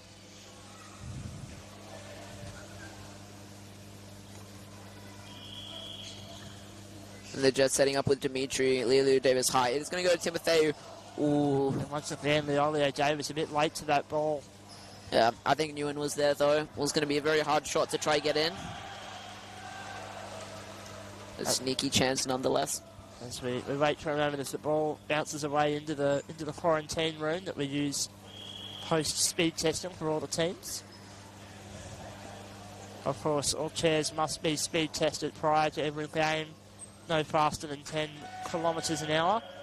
I like to think of it as drug testing for sports chairs. Yeah, well, it's both for safety and for competitive fairness. I believe in hockey the speed is 15k. Yeah, it is. And those guys have a lot more contact than we do in Powerchair. Yeah. I mean, they're also fighting over a smaller ball, right? A much smaller ball. There's also hands involved. People have their hands out there. Some of the players I've seen, I think they're nuts, but crazy. That's the sport of hockey. This is the sport of Powerchair football, which is our focus. Yeah. For the next week, we'll be here all week. Yep. Tuesday, of course, the rest day, however. Yep, just letting the ball go out there. Ryan Sek's going to take the hit over to Timotheo up high. Back to Ryan Sek. It's like some 1-2s down the wide channel. Good patience from the Adelaide defence. They're trying to get to maybe Dimitri Lelio Davis there. Ryan Sek, oh, no, that's an unfortunate miss right there. Harmer's going to capitalise. Good chance for Harmer, and Lazark running it away. Good stuff from the Newcastle goalkeeper. We praised him a lot yesterday, or praised him a lot today. All the way to the byline. 100%. Timotheo's open there. He's going to get it in. It's off the bar. It's off the bar. Ewan trying to get him for that. Stays on the field and gets it clear. And Lazark needs to be careful there. He's wearing the keeper's jersey. And now we'll have the opportunity to rotate. It's very scary there for the Adelaide Comets. Definitely felt as though if the Jets were just positioned a little bit better, that would have been a goal right there. Well, it's always scary when the ball rattles the woodwork like that. Yep. Yap. Looking for Nguyen. Nearly a 2-on-1. Yap has to stay on court and does. Nguyen. In space. Timotheo. It's always nice to see players with the LED lights in their wheels. Really need to find a way to get those, man. Seems so good. I've heard that there are certain stores that they may be available at, but I personally don't have a set of them. But I've always been intrigued by them. Yeah. I believe Leolio Davis has a red one and a blue one. I saw Abigail Bolt, she had pink ones yesterday. Yep. Leolio Davis. Yep, trying to meet Leolio Davis on the ball. Oh, a bit of contact behind the tape. Needs to be careful. Referee's just going to let that go by. Good Off touch. of Yap. Good touch by Yap. And Lazark playing up, however. And that's going to go wide, but Nguyen should have left it. Good chance. Timotheo. Can get around Smoothy. Smoothy, good clearance. Nguyen, touch of the bars. Play on. Sek, good trapping. Now Nguyen a bit out of position. Yap into the box. Sek and Nguyen into the middle third. Jono, of course, one of our other commentators that you'll hear throughout the week this week. And he's almost beaten Sek out here as we approach the final quarter of this match. Newcastle up by 4. Nguyen, a little bit of impatience, and I think he thinks he's off a Sek's chair. It is. I mean, Newham's going to be pretty happy with that one there. He's won his team a great offensive sideline here. They're going to try and capitalise on this. Harmer in so much space, but Leolio Davis shuts it down in time. Doesn't have to do much there. Timotheo now on the ball. What's he going to try to do with it? Continuing the battle with Nguyen. Leolio Davis going to have to try to get out. Yeah, that's a 2-on-1 there Very unfortunate. Just need to keep that vision on who's on the ball at all times. I think the Ollie Davis needs a bit of communication out there. There's still heaps of lapses that we're not used to this Newcastle Jets team doing. You know, this is a team that's won countless New South Wales premierships. And they're dominating the league right now as well. And a good handful of national club championship tournaments as well. They're definitely looking to be a favourite here with Timoteo on the ball. Back to Ryan Sek in the middle. Yap's going to try and meet Ryan Sek. I was worried there. I thought Yap might have had a swing at that and stopped in time. Good awareness from the Palmer's South. there. Still battling between Sap and Yap and Sek. We'll get there eventually. I did mention earlier in the week we will sometimes get some names wrong, especially if they're players that we don't deal with as much often. I recall some a Queenslander, a Sam Mill from New South Wales. Yeah. Honestly, ask me much about many players outside New South Wales. Wouldn't be able to tell you much about their names at all. It's alright, that's what this week was for, watching and learning. Yep. But one person I'm very familiar with, Ryan Sek, getting another chance to attack again. Story of this game here. It's you'll think we're a broken record this week with the amount of times that we're going to be calling Ryan Sek with good opportunities. And here we go, Ryan Sek with opportunity. Timoteo. That one, not enough power on it. Yap will be able to shut it down. And that one off the back of Yap's chair. So Newcastle with another throw in just on top of the box. 8 minutes, 20 left. Newcastle lead by 4. Can they make it 5, 6, 7 even? Sek. Ewan doing something different, coming up out of the box. Trying to run it out. Almost out of the defensive third. Timoteo, though, very strong on the ball.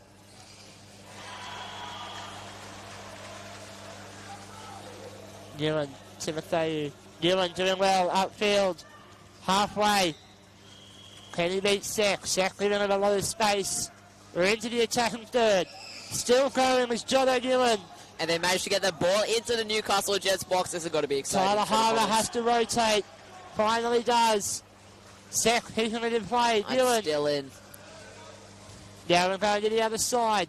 They need more of an attacking presence here. I feel like you've got to get someone like Yap a bit higher here. Yeah, Harmer and Yap need to come up. There's nobody here. Triangle finally Ewan forming. needs an option here. He can go for the pass. There is a triangle forming. It's very narrow. They're still trying to run this ball through the players. It's going to be a problem eventually. Someone's going to clutter into the back half of a chair. Yeah, Ewan just needs to get a bit more speed on the ball as well. Otherwise, he's not going to be able to get the ball away from Ryan Sek here, who is going to lose the ball. Dimitri Leo-Davis now. They'll watch it roll away, and Adelaide have lost a big chance. Lost a big chance to put their first point on the board for the week. Obviously, 2-0 and 8-0 yesterday. Sek. Oh, Timoteo, nice sneaky pass over to Leo-Davis. Ryan Sek, back to Leo-Davis. Timoteo is wide open. That's a great ball from Leo-Davis. Timoteo has a shot. Oh, it's bounced around, and it's going to be an own goal. That is disappointing. And good cheers from the crowd. I imagine a lot of Newcastle supporters in the building right now. Yeah, definitely.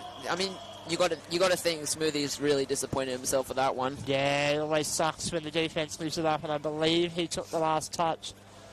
John O'Neill did need to be careful though. If he made that save, he did exit the field of play. That could have been a red-handed penalty.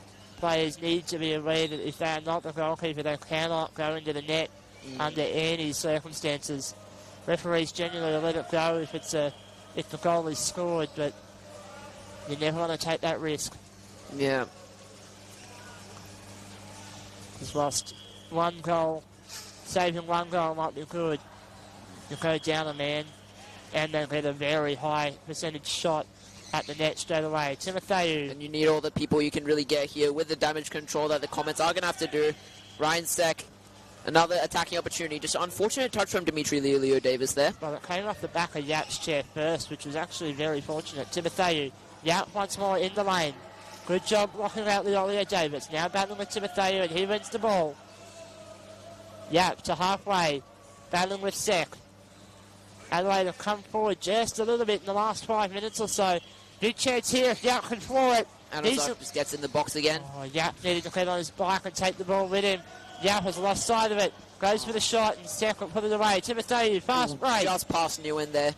Smoothie on the ball now. Needs to trap and doesn't, and gives the ball And Yap's going to be the one getting into it. Very lucky that Sek didn't close in and put the ball away. Just that chair control from Ryan Sek is certainly something else, and it's a privilege to watch it up here from our position in the commentary box. Absolutely. Cannot count him out with his amazing chair control there. And I always say the commentary box is one of the best watch places. out, 3 in the box there, potentially. Oh, we're going to see it play on here as a shot from the Olio Davis. But the commentary box is probably the best place to watch Powerchair football. Watching and learning. Olio Davis gets blocked out by Newen. It's taking his time, now running. At the back of Sek. To the sideline. That's just out. Yep, Adelaide will get the ball. 4 minutes 18 on the clock. And we will see a substitution. Jordan Crane will enter the field, and it's the Olio Davis coming to the sideline.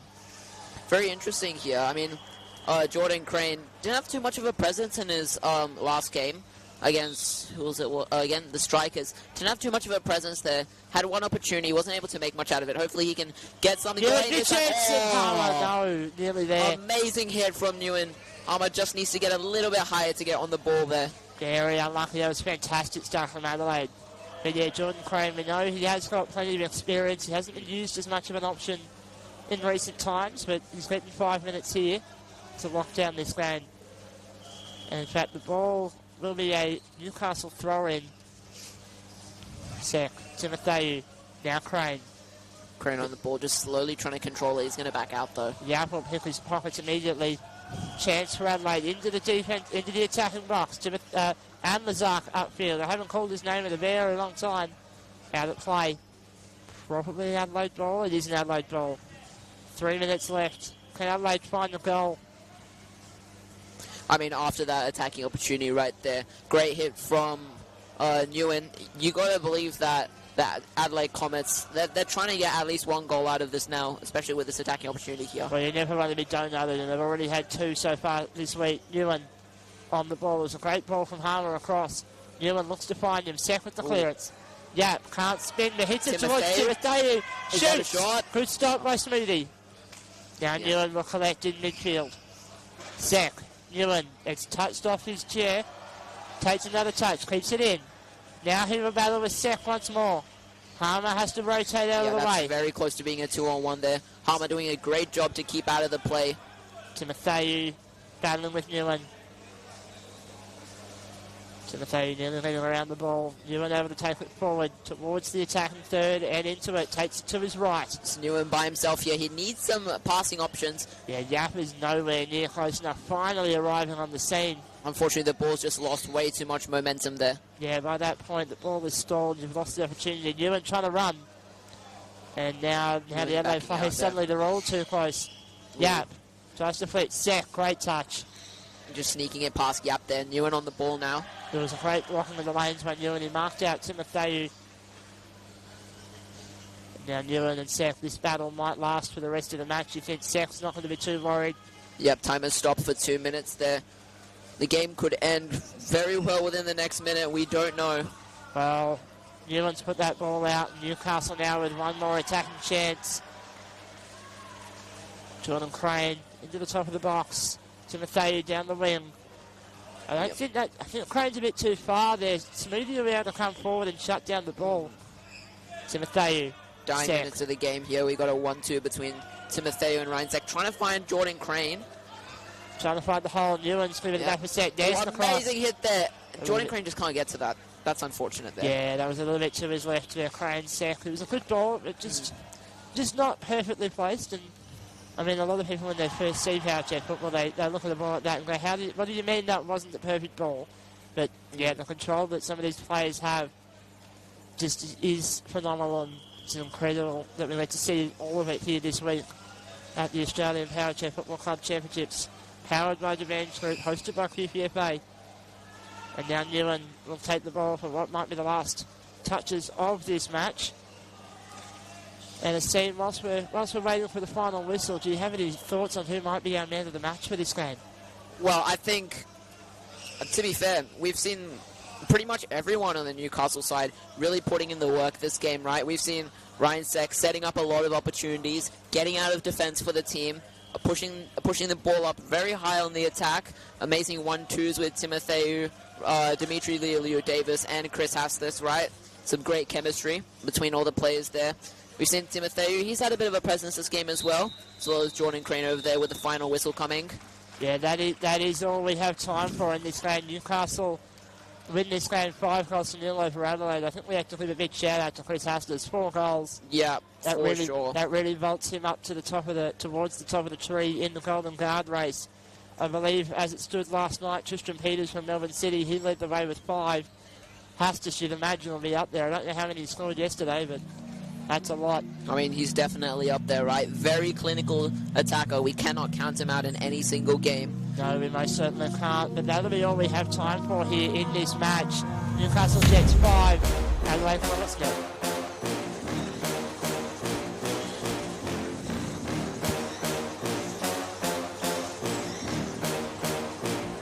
Good stuff. Yeah, so do I.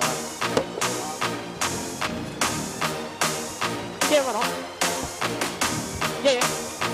Nobody else is scheduled, so why not? Yeah, come on.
there's very much a lot of drive to try get the best out of yourself and your teammates.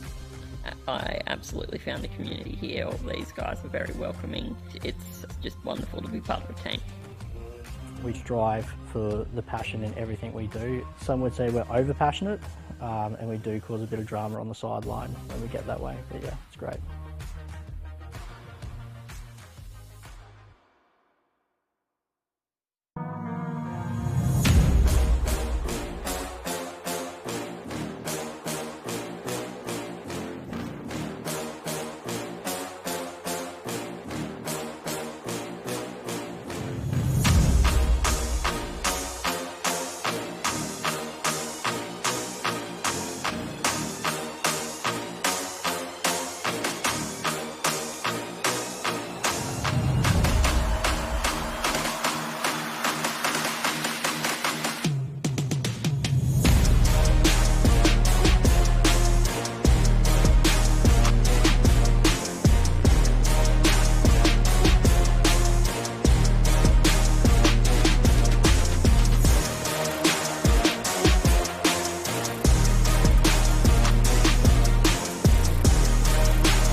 You're on air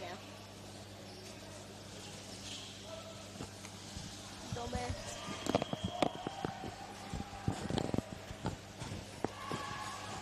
Welcome to not yet. St George versus Brisbane Strikers. Yep. Hello and welcome to what is sure to be a very interesting match of football here. We got the Brisbane Strikers taking on St George. Both have been proven to be very strong teams. Both in their passing and their individual play as well.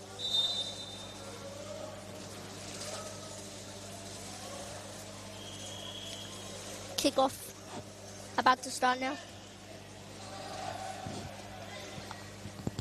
Looks like we have McCarthy for centre, Merkus for goals. I believe McCarthy's going on wing because Merkus seems to be playing a centre goalkeeper. Oh. So McCarthy for right wing, Merkus centre, and Parry for left wing. With the St George side, we have Karim centre, Caceres on left wing, Bates on right, and Turnbull in goals. Going to be a tight match.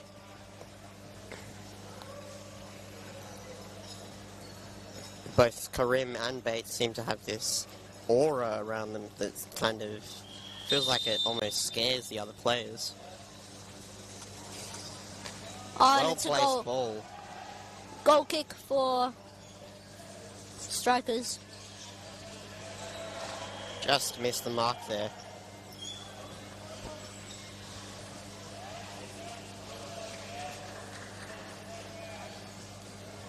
Merkus taking.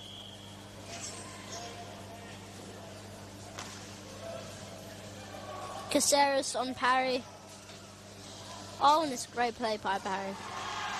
Letting it roll through there. Could be a 2-on-1. Good pass to Parrot. Could be a 2-on-1 here. Yeah, both those St George players getting quite close.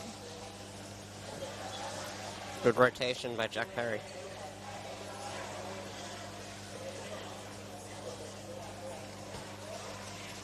McCarthy not quite in the position to make the flick play. Oh, some contact to the to the wheel, but it will be a corner, sideline for strikers here. Very well played there by McCarthy. Just patiently waiting.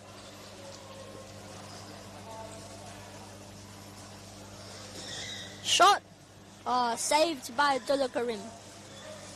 I believe he was going for the corner play possibly there.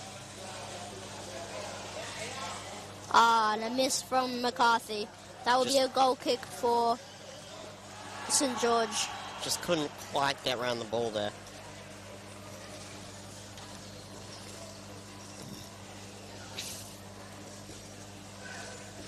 Caceres to Karim. Chooses to drive it. Very well duped there by To Bates. Karim. Bates for spin. To Caceres. Caceres to Bates. Oh, shut down shot well missed. there. Abs still going for it. To Bates. Bates for a shot. Bates for score. Very early on in this first half. Perfectly played there. Just worked it incredibly well around their defence. St. George definitely a team to be not taken lightly. Bates and Karim definitely showing why they're two very good players. And Caceres.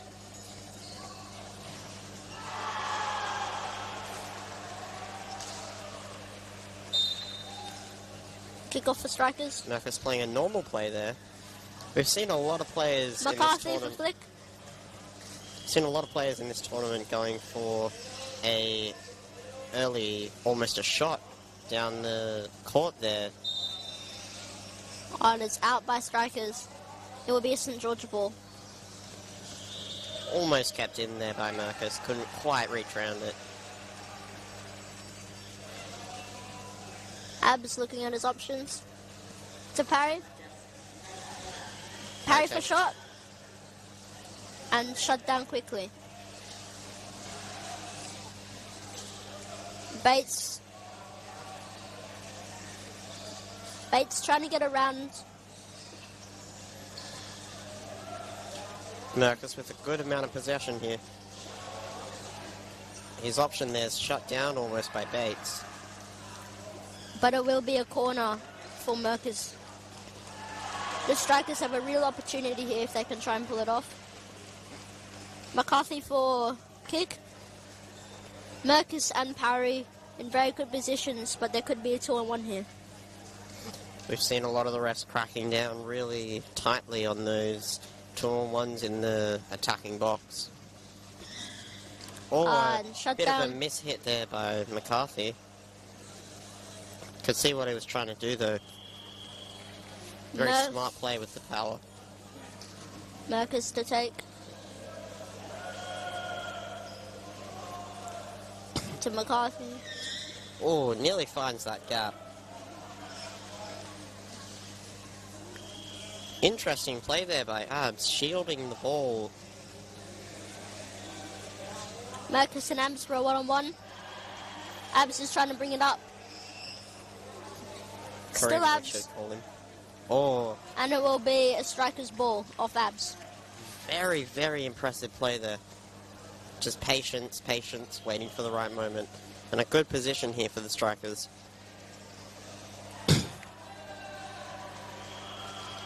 Caceres ready for jump. But it will be parries. Taking Parry. it down into his corner. Up to Mercus. Back Oh, to bit parry. of contact there. Parry to Mercus. For shot. And saved. That But it will a be a 2-on-1. 2-on-1 against St. George. Interesting advantage play.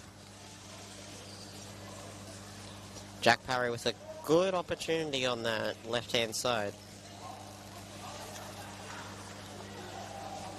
Now an even better Karim. opportunity. Karim finding his position. Oh, and it went. Can't quite find it. Oh, Still looking for it. oh. Still fighting, still fighting. And that is 2-on-1 against strike. contact, I Oh. think. Yep. Jack Parry just pushing on the wheel there a little bit. Still very good play from Parry. Turnbull to Caceres. Takes the spin. Parry for shot. Shot Parry down. taking it down to his corner. Can't quite keep it. It will be another goal kick for St. George. It's an interesting play there by Caceres. Probably not quite the time to do that spin.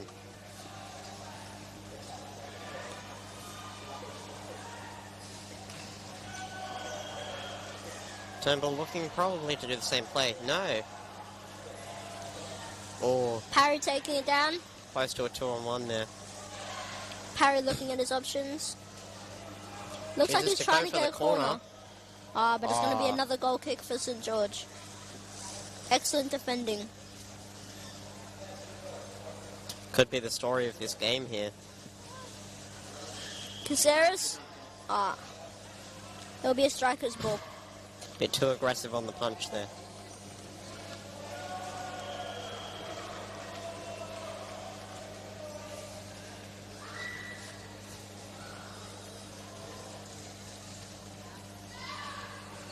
Merkus to take sideline. Bates challenging Parry's position there.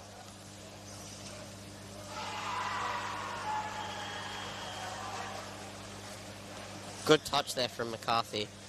McCarthy keep taking it? a one-on-one. It could be 2-on-1 against Caceres and Karim if he can manage to draw Karim out of the box. It's a bit of a disadvantage with this play here. Karim isn't able to cover that post if McCarthy And, is able to get that position. There will be a striker's sideline. And this is a very good opportunity for strikers if they can play it well. Well, we've seen quite a few of them already, and they can't seem to quite find the exact spot that they want to. Very simplistic, but very effective play.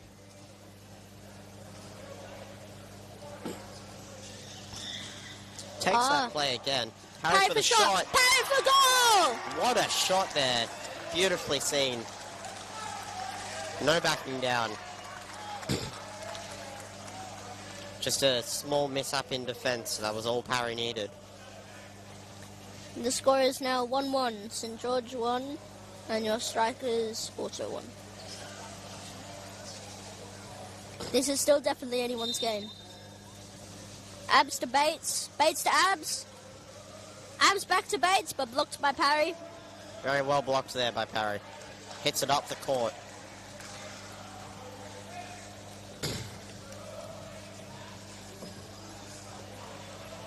Abs looking to hit down the line. To Caceres. Caceres to Bates. Blocked by Merkus. Parry coming in. Good scoop there. One-on-one challenge.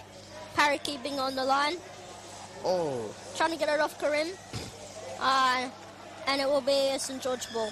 Very that was smart a play. very, very good play there by Karim. Caceres. Caceres to Bates. Good ball. Shot down by Merkus. Parry to McCarthy. Oh, just Mi- fumbled the ball a little bit there. Could have been a Caceres to very McCarthy.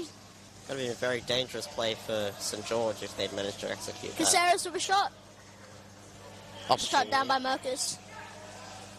Taking the ball up the court once more. Parry getting a little bit close there. Bit of contact, but on the front of the tape, so it's allowed. 1-on-1 Merkus. with Karim. Well Merkus played bringing there. it up. Very well played there. Round the back of him, McCarthy. Oh, No bit one's of called the ball. miscommunication. Parry backing into.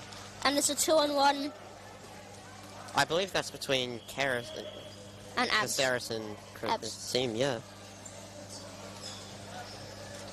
Another opportunity for Brisbane Strikers here. They've had a lot of these opportunities very early on in the game. Let's see if Strikers can take a lead. To Parry. Parry for Oh. shot.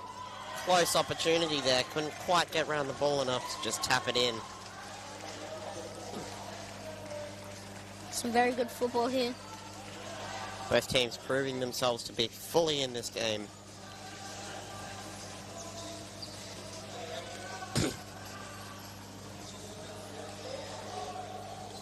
Turnbull. Abs. Abs back to Caceres. Caceres going one-on-one. McCarthy very relaxed in these one-on-ones. Well, nice flick to Merkus. Back to Parry.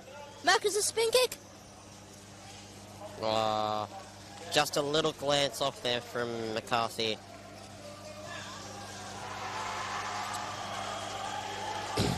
Surprisingly, McCarthy isn't sitting on the line. Now he is. I believe he was trying to bait the ball there so he could get round it, but he couldn't quite reach it. Well placed by Karim.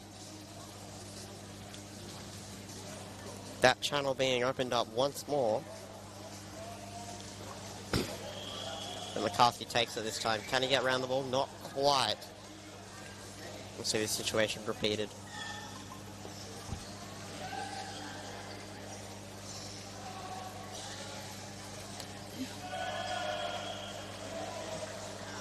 Bit of a miss hit there by Karim. It'll be a striker's ball now.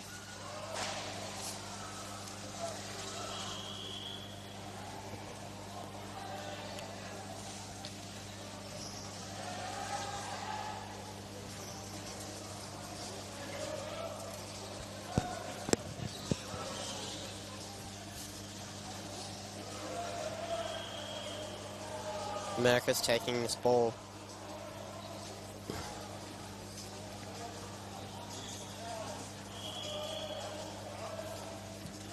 To McCarthy. And it's a 2-on-1 with Caceres and Abs. I believe McCarthy was trying to get that ball, possibly. If he was, that's a very, very smart play. Very observant. Caceres sitting in an interesting spot. That post has been left open because Turnbull has to... Parry with a shot.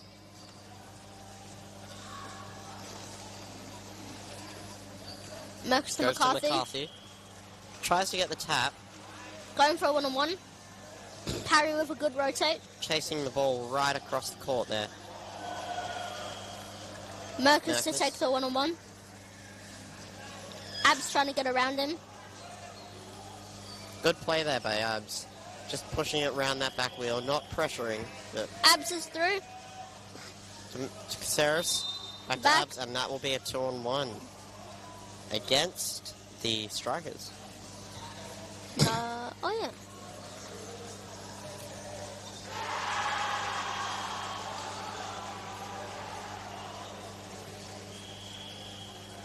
Karim to take. He's got a few options here. To Parry. Caceres. Parry intercepting that ball very well there. About to reverse into his own player though. And it'll be a 2-on-1 for St George. I believe McCarthy has switched back into the goalkeeper position here. High pressure from St George here. This is where they're very dangerous, and we've seen that in previous games. Karim to Caceres. Switches to Bates. Bates to Caceres. Back to Karim. To Caceres. Oh, and Good great intercept block. there. Parry for a shot again. Number 11 coming in there. 2-on-1 And that's a 2-on-1 against yeah. St George. Striker's Very, ball. very well played there. McCarthy coming back up into that wing position. Strikers now winning with a 2-1.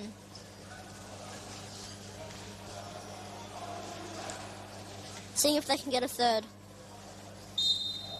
Parry with a good position here.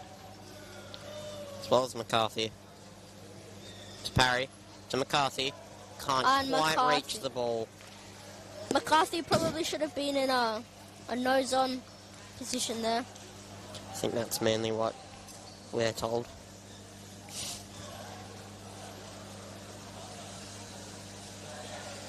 But it will be another goal kick for St George here. Spin there by Turnbull to Bates. No, that's Caceres. Caceres seems to have switched sides with Bates.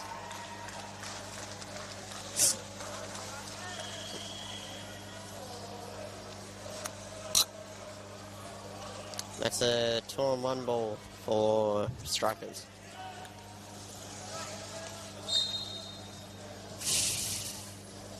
Marcus to take. Good Parry. intercept. Bates with the ball. Almost backing into Mercus there.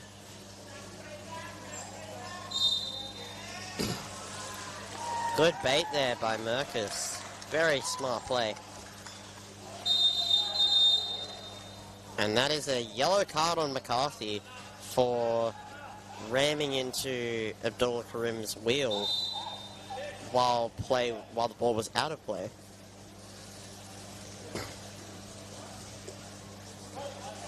Dangerous play there.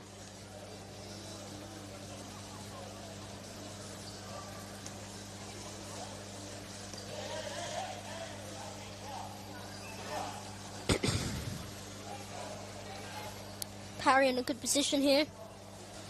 Mercus just telling his players to calm down a little bit, slow the play down.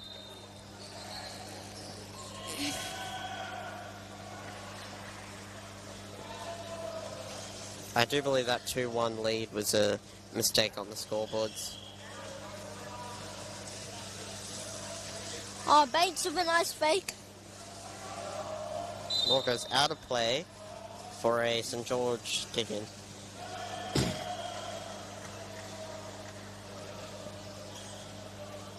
Abdullah Karim. To Bates. Well placed there by Karim. Not sure that's exactly what he wanted, but it worked out in his favour. Bates. Trying to get that corner ball, can't quite make it. And that is a contact foul, I believe, against strikers. And it will be a direct ball if it is contact. Very dangerous position here for the strikers. They seem to have lost their momentum that they had a few moments ago. Bates in an interesting position behind the defending players.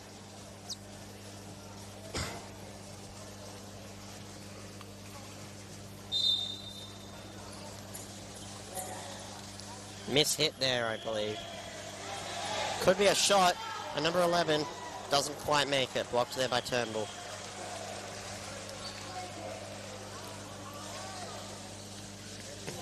Marcus to take. To parry. Switches to McCarthy. Good fake there. To parry. Bates. Chooses to take it. Can't quite get around it. Be striker's ball again.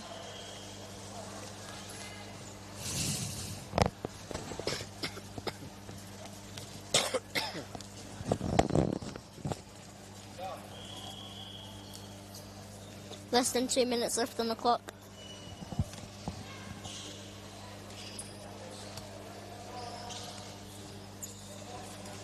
Mercus to McCarthy. Chooses the spin. Caceres nosing it back into Mercus. I believe he's a bit lucky with that play. It could have gone out into their defending half. Mercus to parry. Parry for Chooses shot. the shot. All the Brisbane players stuck in one side of the court for a second there. McCarthy taking one-on-one. Parry choosing to rotate. Mercus. Karim passing it well. Saris chooses the spin. Well blocked there by number 11.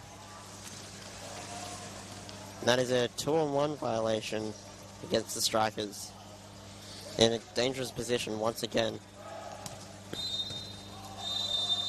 That is the half time. What a half of football here. We'll see you in a minute again for the second half. Time to eat some food.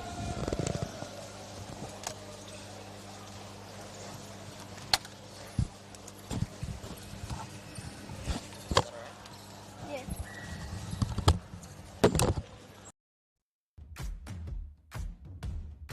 there's very much a lot of drive to try get the best out of yourself and your teammates.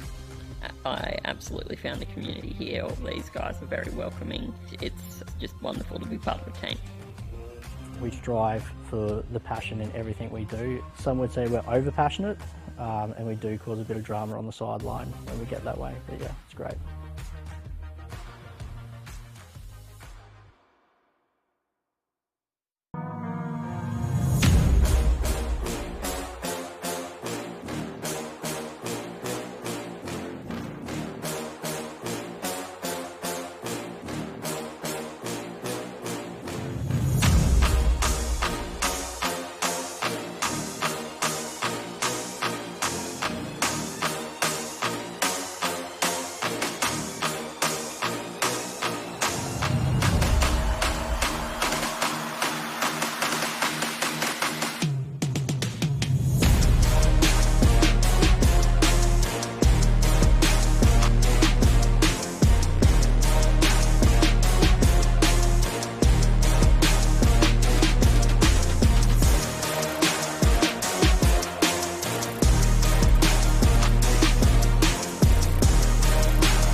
I'll be main this time. Yep, sure. Bet if I hear any, like... And welcome back to the second half of the very intense game between St. George and Strikers. Very even game at the moment. What do you think, Fletch? Yes, I think both teams have shown they're definitely evenly matched. Strikers have a lot of opportunities that were missed last half. Hopefully they can pull them off this half. Mercus with defending. Mercus and Abs one-on-one. Abs trying to get around Mercus here. Abs with a flick, Very but well no one placed there. Parry one-on-one with Bates. Parry looking for a flick. And very good play there by Parry. Fantastic. It'll be a striker's ball. Mercus to take. Parry in a very good position here. To McCarthy. Shut down by Abs. Just bumped off Caceres' back bar there for a minute.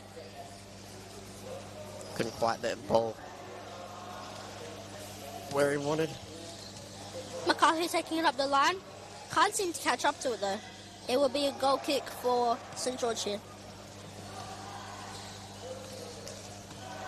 Mercus sitting very deep in his own half. Very defensive.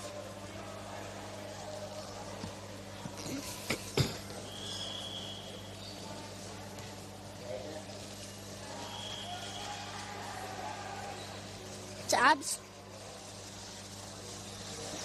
Oh, and a great spin kick there. Well blocked by McCarthy. Karim Up the line by straight Karim. down the line. Quickly shut off McCarthy. Well controlled there. McCarthy taking a one-on-one with Abs. Good rotation from Parry. McCarthy looking for a flick here. Hasn't quite got the right angle. Mercus is very deep, so it's a hard angle to get.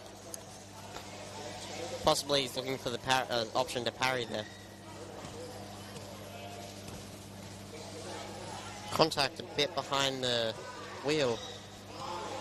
Very well played there by McCarthy.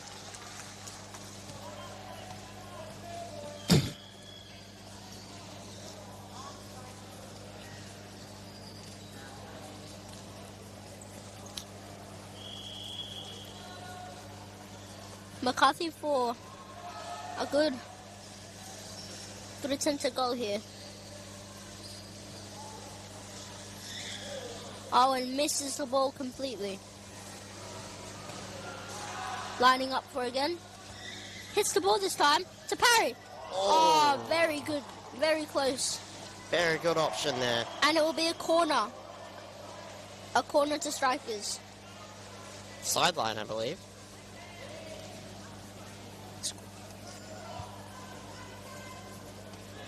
Because the goalkeeper's in front of the line.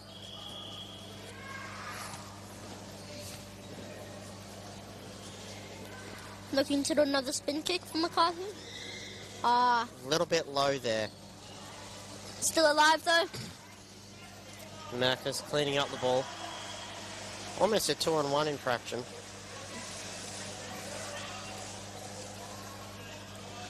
Marcus one-on-one with Bates. Contact. Contact by Brad Bates there. Doesn't seem impressed with the call, but it was very heavy on that back wheel.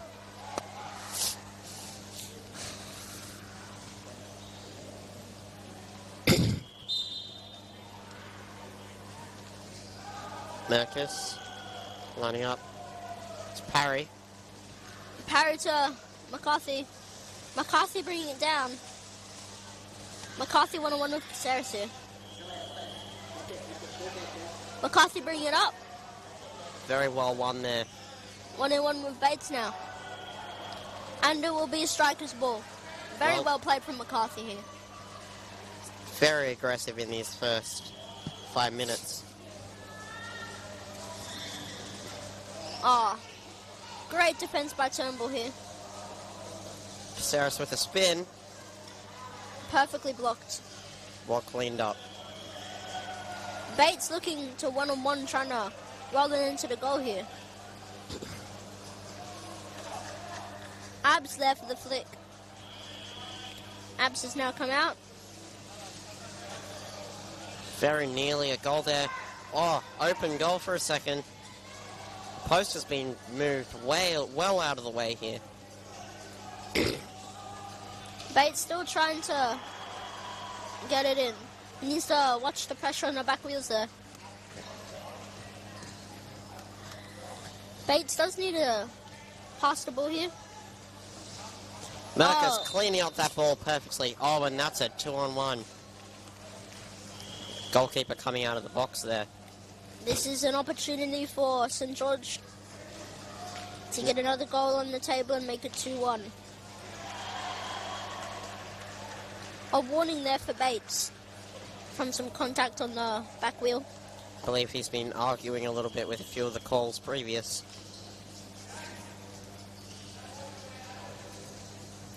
Interesting setup here for the strikers. And Caceres missing that ball. And a that's 2-on-1. As I Again, said before, they're cracking down the refs on those very close calls with the two attacking players in the box.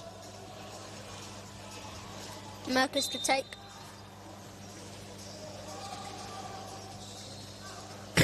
Parry making himself an option. To McCarthy, it looks like. Complete switch up there of play. To Parry. Parry. And that is another 2-on-1 between Caceres and Bates. Caceres coming in at the same time Bates jumped forward.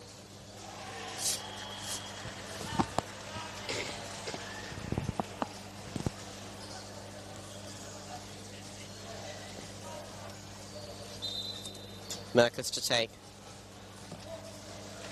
To Parry. Parry to McCarthy. McCarthy for an odd swing there. Couldn't quite get around the ball the way he wanted to. Shielded once again by Karim. Karim looking to get around Merkus here. There's been some very, very odd plays in one-on-ones by Karim there by shielding the ball. And that is a 2-on-1 against the strikers. Merkus just coming in a little bit too close to McCarthy. It was so shocking, the ref dropped his whistle.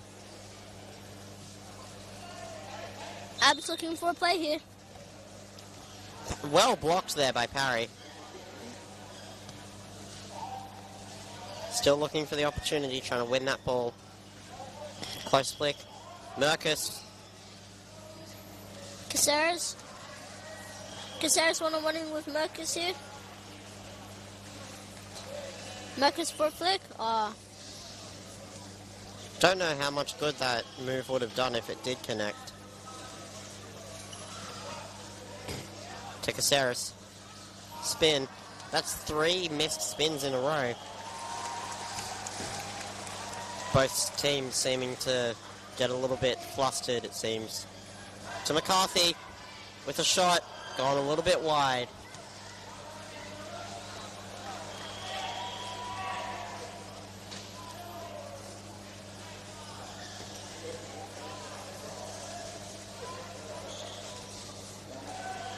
Turnbull to Caceres.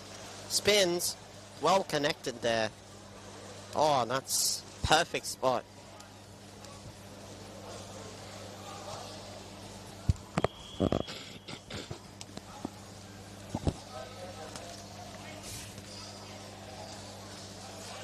Merkus to take.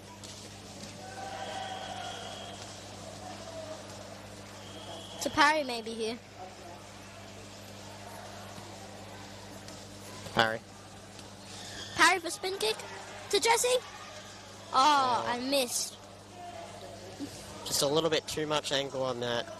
Could have been a very good play if it connected.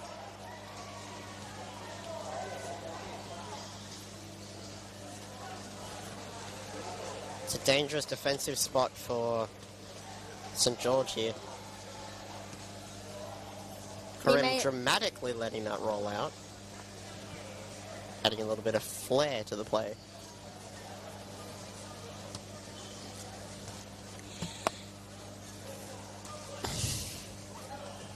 Turnbull.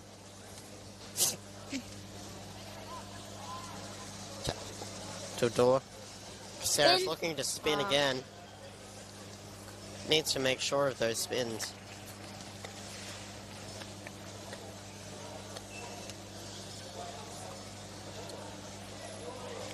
Marcus here. Marcus to parry again, it looks like. Sarah's to Jesse. Looking to jump that ball. Well faked there. Jesse one-on-one with Kinseris. Good rotation from Jack Parry. Kinseris still. Abs needing to watch that 2-on-1. Oh, and completely missed there. And it will be a St. George ball here. Could have been a very good ball if it did connect. McCarthy. Looking to one-on-one with... Oh, very well intercepted there. McCarthy with a good opportunity. Straight back to the middle. Parry. Intercepted. Parry looking to take. Picks it up the wing. Impressive position.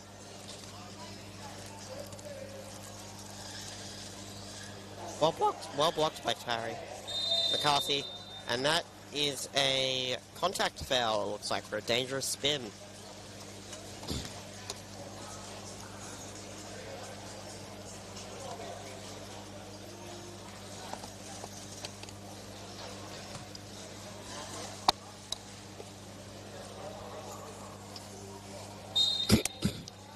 Turnbull to Karim. Bates, well cleaned up there. Parry looking to work his way up the field.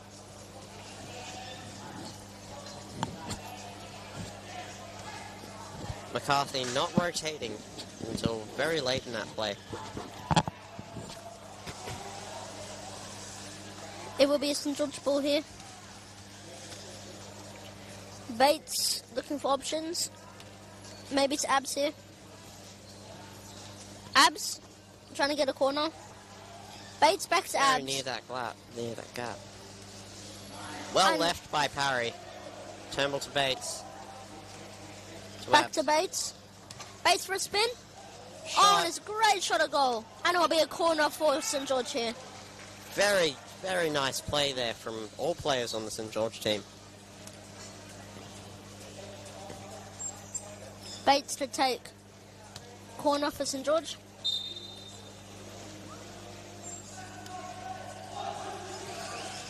Shot!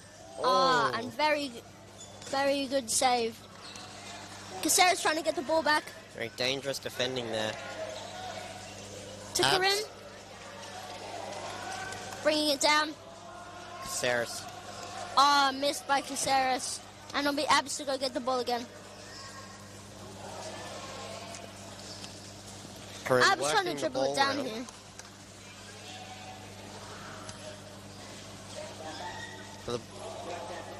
And it will be a St. George ball. Oh, maybe it'll be Striker's ball. I believe Parry was quite smart in his play just to knock it off Abdul Karim's nose there.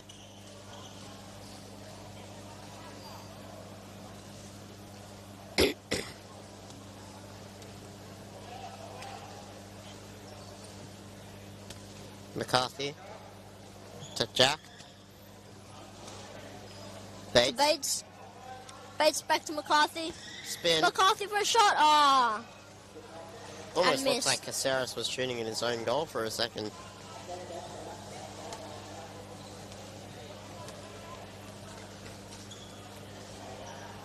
Karim. To Bates. To Bates. Trying to get it round the back of McCarthy's chair.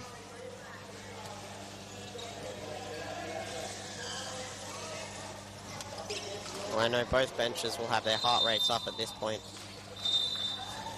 And that is a contact foul To Bates. post warning. Second and possibly final warning there for Bates on With that 5 contact. minutes and 15 seconds on the clock, it will be a tight game. Each team trying to get a goal here. As the heart rate goes up, it seems that both teams get a little bit more violent in their play. McCarthy for a shot. A little bit low there.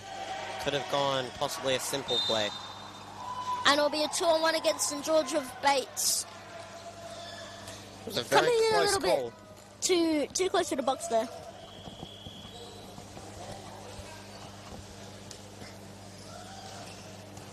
Marcus. Who knows, maybe they'll do what Sydney FC did with 2 goals in 2 minutes.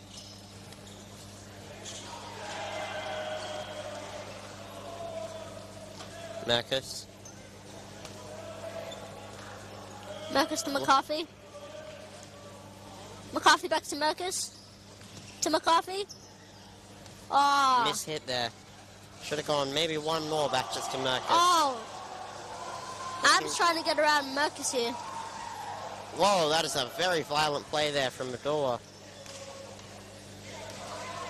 Bates. Looking at his options. Trying to get it in. McCarthy coming very close to the top of the box there, forcing number 11 to go right down on his goal line, opening up that near post. Bates, looking at his options. Trying to win the ball here. Very patient player in his one-on-ones. And it'll be Abs. Abs not being able to shoot here. To Bates. Well blocked there by McCarthy. And it will be a St George ball. Both teams seem to be losing their fight a little bit, possibly fatiguing. And it'll be a St McCarthy George just ball again. knocking it out a little bit.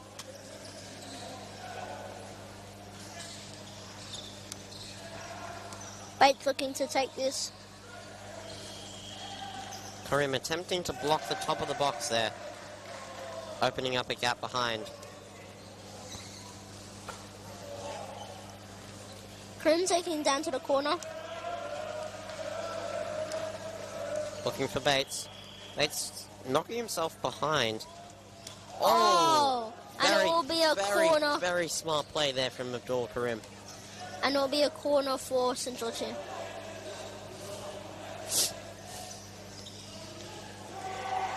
Karim to take the ball here. Bates at the top of the box. Caceres getting ready at the corner.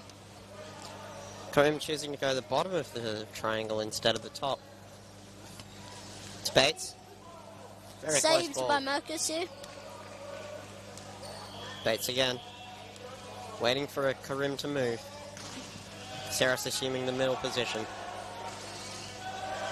Harry challenging. Oh, and missed by Fumbling the Caceres ball. here. Harry. Number 11. Knocking the ball back to Merkus, who does a spin right down into the opposing goal end. Less than 2 minutes on the clock here. It's anyone's game still.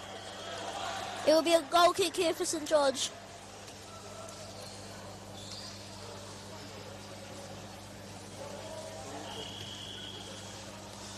Caceres. Well blocked by McCarthy.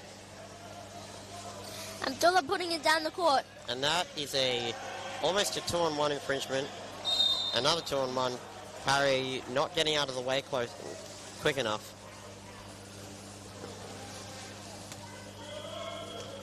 Harry making a good block on Bates. And a shot here. Back to Abdullah. Abdullah trying to get a shot here. Merkus trying to clear the ball. Well done. Harry takes it up. Runs the ball. Very well won there. Turnbull. Done well to clear it.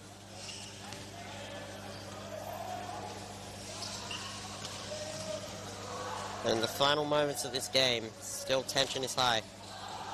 Parry to Merkus. Bumping in between each other. Merkus looking for that early shot. Back to Parry. Bates trapping the ball. Some contact here. 2 minutes is definitely up by now. And that is the full-time whistle. Very, very well played there from both sides. A very tight game. And it will be a draw with a 1-1.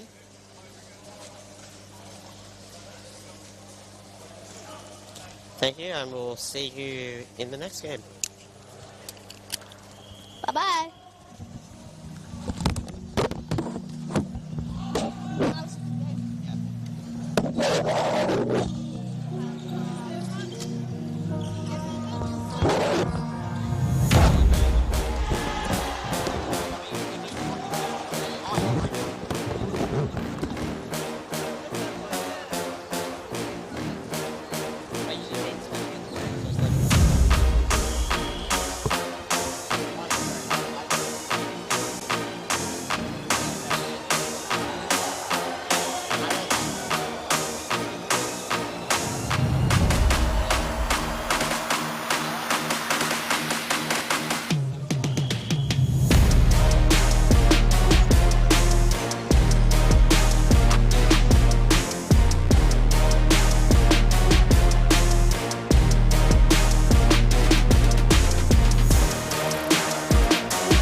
There's very much a lot of drive to try get the best out of yourself and your teammates.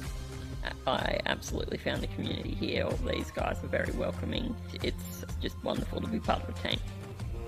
We strive for the passion in everything we do. Some would say we're over passionate, and we do cause a bit of drama on the sideline when we get that way, but yeah, it's great.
Pictures are really helpful.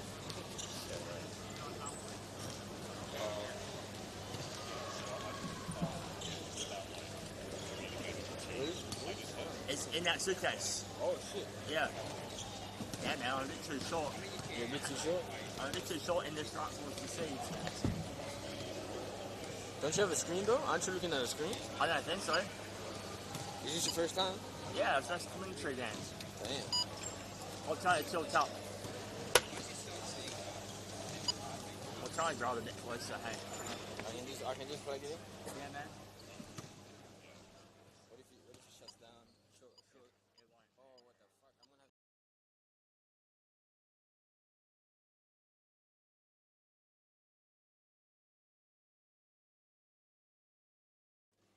have Make sure the light is on here. Yeah, it's on. Alright. I'll put it here so you can see it. You want to sit over here?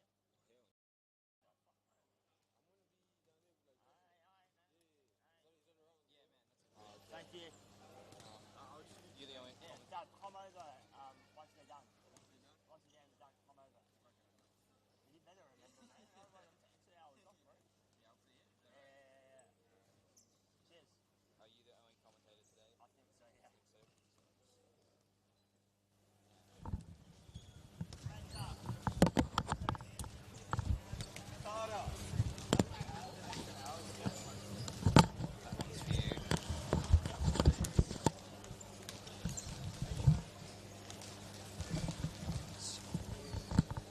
Let me know if that's too tight or too loose. That's all good.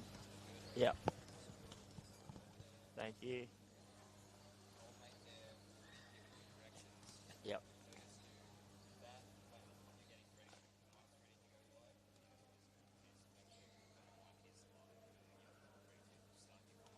Yeah, too easy. Thank you.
Yep.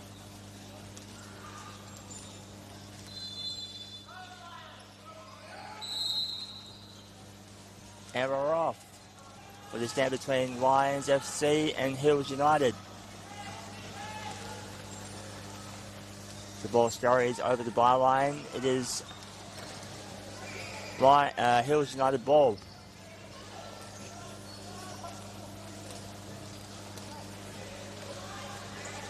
The ball cut off by Mark Warren. In a tussle with Matthew Mallows, captain of Hills. Zach Burley now brings the ball towards his teammate Thomas Byrne. Brings it down the line. Mallows cuts it off. Burley readies himself for a 360. Well blocked by Matthew Mallows. On Hills United, you have number 13, Matthew Mallows, number 21, Asim Soti, number 23, Prayad Sharma, number 45, Sam Uchidal, and number 19 from the UK, Abigail Bolt. Abigail intercepts the ball. Zach Burley's pass ricochets off his teammate. The ball now in Hills' possession.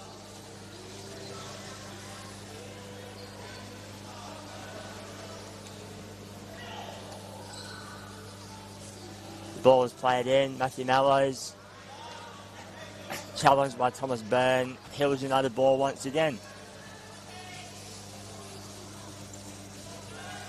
On the Lions side, we have number 3, Mark Warren, number 21, Thomas Byrne, number 9, Darcy Clues, number 1, Zach Burley, number 13, Bailey Albro, number 7, Tom Latcham. Bryce Castles, number 11, is absent, unfortunately, due to health reasons. We wish him well. Zach Burley now with the ball. Looking to relaunch a foray forward for the Lions. Well defended. Unfortunately, my view is obscured. I'm unable to make out what number this Hills United player is. Burley trying to force his way forward down the left wing, and the ball stays in bounds. He wins out. Meeting the challenge is Matt Mallows. Able to kick the ball in. Bit of a tussle. Mallows wins out now. Thomas Byrne, very deft touch. Flicks it forward. Burley able to keep it in just. And Mallows opts for the sanctuary of the sideline. Lions now with another chance up forward. Burley has Warren down the left corner. Bolt now marking Mark Warren. Tom Byrne receives the ball, passes it back. A punch forward to no avail. Uchidal now off to the races after a ricochet from Abigail Bolt. 2-1 violation against the Lions. This is the Hills' first opportunity. Can they convert this chance here? Mallows just positioning himself to the left of Zach Burley. Abby Bolt just waiting for her teammates to get prime position. Uchidal scurries over to the right-hand side.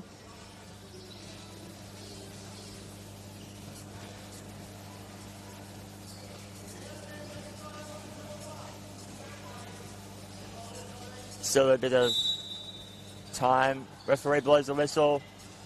Punched out by Latcham. Bolt now.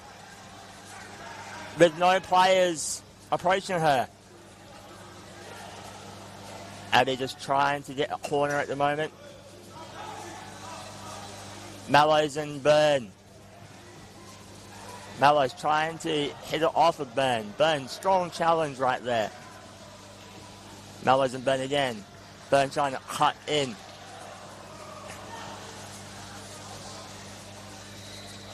Great deft touch there, just to play it off of Tom Byrne. Hills United once again.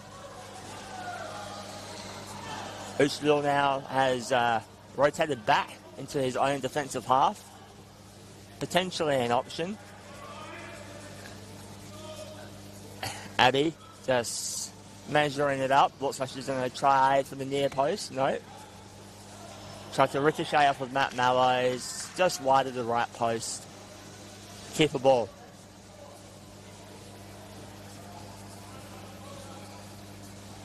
Referee Dane Saunders places the ball down. Burley opts for Mark Warren. No, sorry, Tom Byrne. Cut off by Mallows. Mallows now pushes into his front guard. Or a bit of a push into the drive wheel. The referee has called it. Lions ball.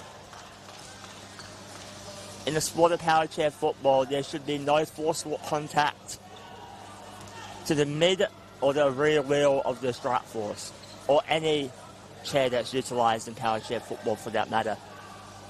Burley now. Opts for Byrne, straight to Mallows. Mallows to Bolt. Bolt now trying to turn Burley inside out. Successfully does so. Bit of a tussle. Latcham is the solitary player to keep it in the box. Burley rejoins the box. Bolt to Mallows, 360 to no avail. Bird now looking to suffocate his chances. But as Mallows was trying to keep the ball in, it is Hill's ball. For our viewers back home, my name is Jonathan Ewan. I am the sole commentator for this match. We are in day 2 of the National Hub Championships hosted by QPFA. Abby Bolt now has a shot. Well blocked by Burley. The ball is still in dispute. In bounds, I should say. Bolt now. Taking time. No challenges near her. She circles the ball. Burley now. Cramps it up. Abby with the deft play. Corner ball. Tom Latcham now needs to go behind the goal line. Zach Burley as a secondary defender. Abby now wanting to shape the ball towards Matt Mallows. Matt Mallows flicks it on. Well blocked by Latcham. Burley now willing to take his time. Releases the ball to Tom Byrne. Tom Byrne flicks it forward. Ushador there to meet the ball. The two Queenslanders. A 2-on-1 that was not called now has been called due to the play not developing any further. Therefore, advantage was not ascertained. Lions now in their forward half.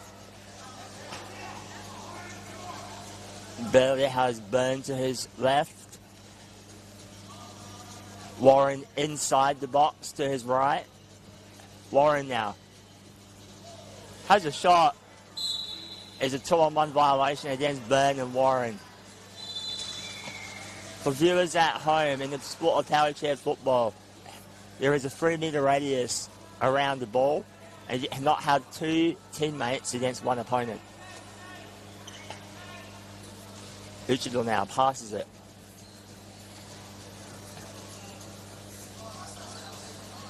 The ball goes out in favour of Hills United.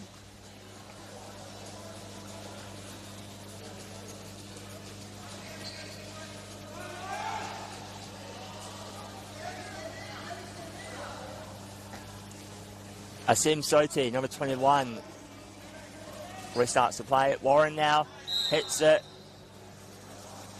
But Dane Saunders blows his whistle. It is a 2-on-1 in favour of Hills. A substitution has been called.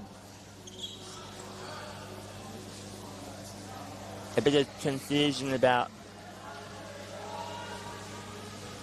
who comes off. Looks like Tom Byrne comes off for Bailey Abra.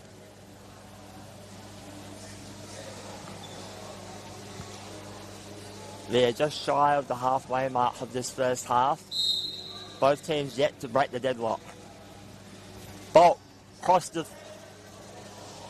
box, but Soti unable to pop it through. Well defended by Burley. Burley now engaging with Soti.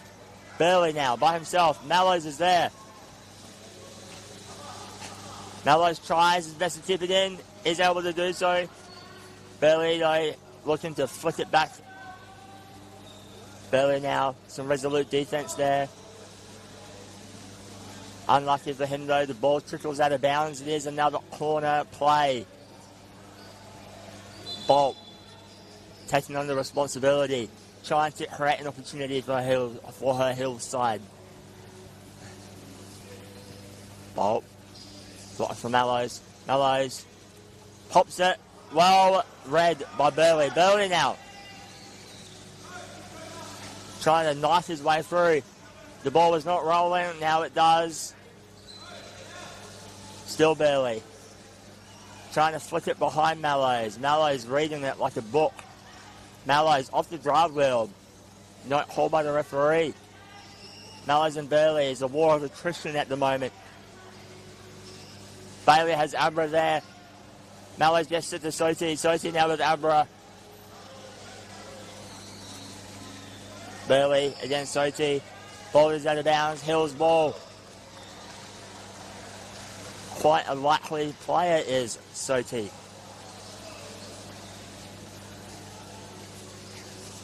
Bolt now.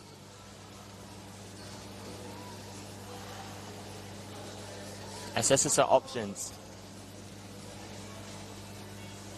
Tries for a deflection off of Zach Burley for a corner.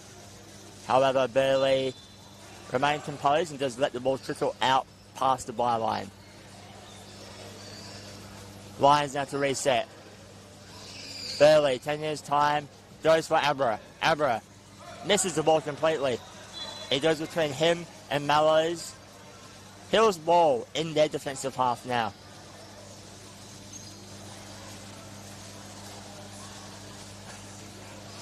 Mallows positions himself, hoping to receive the ball in front of them to dribble. Addy Bolt also has Soti. Opts for Mallows. Mallows flicks it on. Soti able to get past his first defender. Unable to get past Burley, however. Burley quite strong in defence throughout the portion of the game that we've seen. Ball is out of bounds. Lions ball.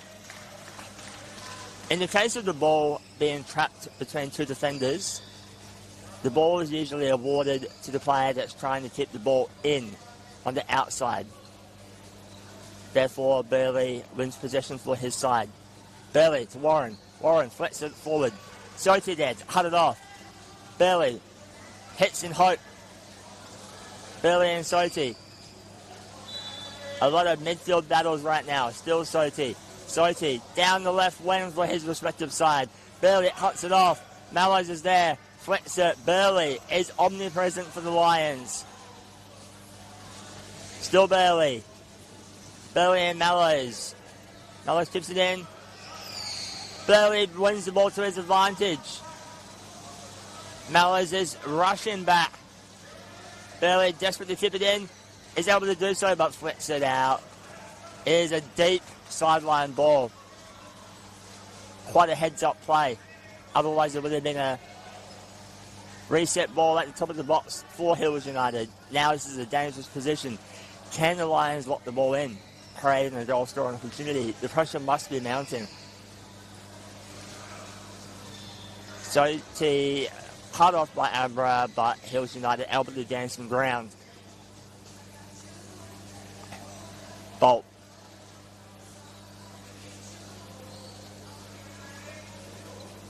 Willing to be patient just to see where her teammates position themselves.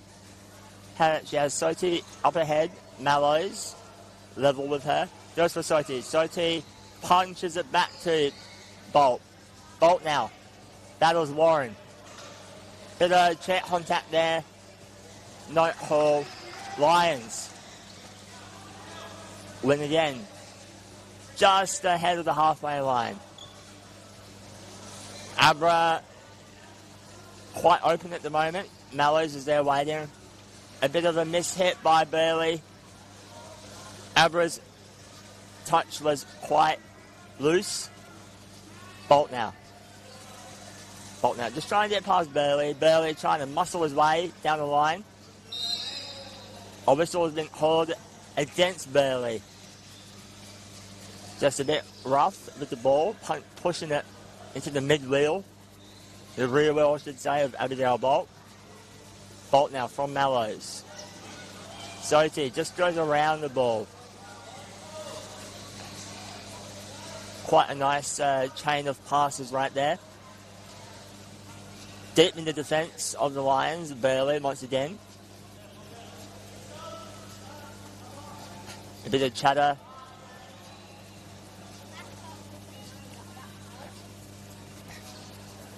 Hills coach making a substitution.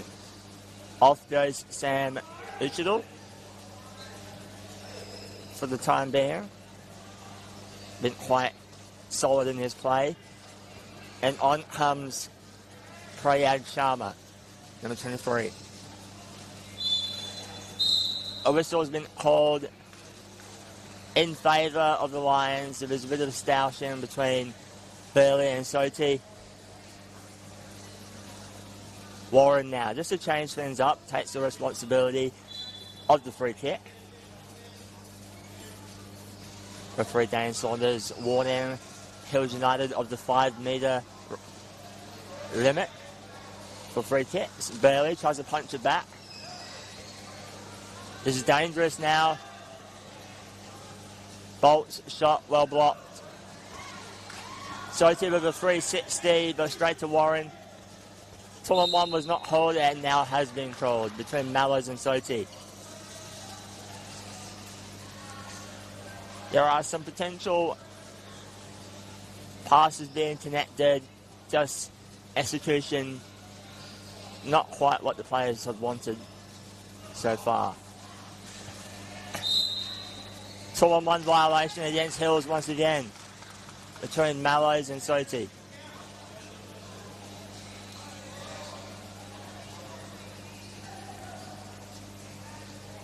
Once again, Burley has Abra to his left and Warren to his right. He's shaping to hit to Warren. Warren flicks it. His pass is quite lacking in strength. Mallows pass to Addy, unable to have contact be made. Is now Lions ball again. Bit of a discussion between Burley and Warren. Warren just hits it forward. Burley now dribbling with the ball. Mallows meets him. Burley doing great so far. Mallows not giving an inch. Burley pushes forward. Still awarded to one. The ball goes out of bounds in favour of Hills. That was a line ball in my opinion. Nevertheless, Hills. What can they do from here? We are almost ticking into the final 2 minutes of this first half.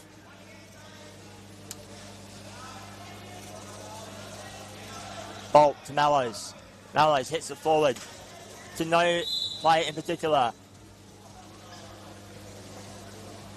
Contact foul against Barry Abra. Mallows wearing much of that. Looking to create a goal scoring opportunity here. Bolt positions herself on the inside, just outside of the box. Latcham,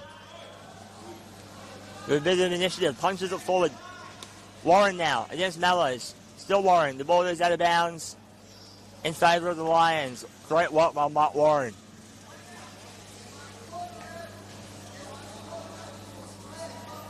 Burley.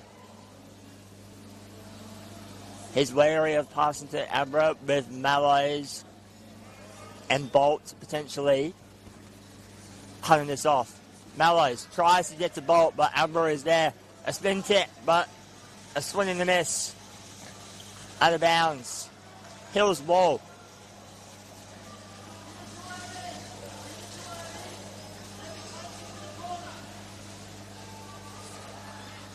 Mallows now. Down the line he goes. Soti. The ball trickles to the edge of the box. My apologies, that was added Bolt. Warren now with Soti. Hills ball again.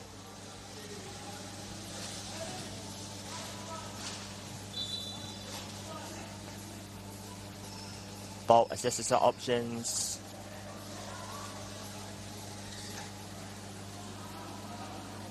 goes to Mallows. The intention was there, but Warren is there to stop that. Mallows wins out, gets the ball off of Warren, and that is the half-time whistle. Both teams unable to break the deadlock so far. A story of missed opportunities that half. Let's see which team can capitalise in the second half. We'll be right back.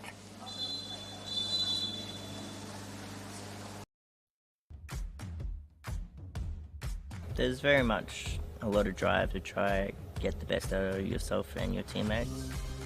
I absolutely found the community here. All these guys are very welcoming. It's just wonderful to be part of a team. We strive for the passion in everything we do. Some would say we're over passionate, and we do cause a bit of drama on the sideline when we get that way. But yeah, it's great.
Welcome back to the second half of this Hills United and Lions FC contest. I'm the commentator John O'Newan, reporting live from the 2025 National Championships hosted by QTFA. Ball trickled out of bounds. Abby Bolt of Hills United looking to reset play from the sideline. This is Abby's second year at these Hub Championships, having made her debut for Newcastle Jets at last year's competition in October 2024. September 2024, my apologies. Mallows now, trying to muscle his way through, able to win the sideline ball. Jostling once again against Burley of the Lions, who has been in his return campaign after a few years away from club championship duties. Bolt hits it straight to Latcham. Latcham's ball ricochets back to Bolt. Bolt is taking her time, assessing her options, circles around the ball, flips it forward. The ball blocked over the byline for a corner. Dangerous position once again. Hills United has been regularly able to win corners for their side during this match, just not able to capitalise yet. Can they capitalise now? We will see. Bolt hits the ball to Mallows. Mallows, his shot, well blocked by Latcham. Burley, able to just get the ball past Soti. Burley now, on the right wing, cuts the ball back. Byrne hits it backwards. Burley unable to line his reverse. And the ball trickles out of bounds. The idea was there. The ball now, though, in the Hills defensive half. Bolt. Methodical in her approach. Shapes to pass the ball towards Soti. Soti now, unfortunately, got his angles all wrong. Ball turned over. Now back to the Lions, who have substituted on Darcy Clues for Mark Warren. Joining him on the other wing is Tom Byrne, number 21. Burley. Pass. Misdirected. The ball now between Soti and Byrne. Byrne trying to flick it. Soti, great ball to Bolt, but cut off by Burley. The ball is moving around quite a lot. Bolt now uses the front of her chair just to push it forward, trying to win a sideline ball. Burley, though, not willing to give up an inch. Still Burley. Patience. Bolt's pass ricocheted back to Mallows. Nearly. I spoke too soon. Nearly said unfortunate mistake. Ended in a goal, but Latcham and Burley just able to intervene at the last moment. The ball trickles over. Corner ball again. Bolt goes quickly. Mallows unable to break through the defensive wall of Latcham. Latcham able to punch it back. Mallows now taking on the responsibility. Looking to pass the Bolt. Shaping up that way. Mallows the Bolt. Bolt and Burley. Burley able to use the rear guard quite well. Chases after his own ball. Mallows just able to leave the ball to ensure that Hills win possession again. Bolt now. Her only option at the moment is Mallows, as Soti is blocked off by Clues. Potential 2-on-1 not called there. Here it is. Hills. Lions ball. Burley hits it in front of Clues. Clues tries to pass it on. Byrne just unable to gather that ball. Trickles out of bounds. Hills again. Hills looking like the team that will break that deadlock eventually. The final shot just needs to be a bit more clean to be able to get through the defense of the Lions. Mallows now muscles his way through, beats Byrne. Byrne in pursuit. Still Byrne. Uses the sanctuary of the sideline. Hills now, again in a dangerous position.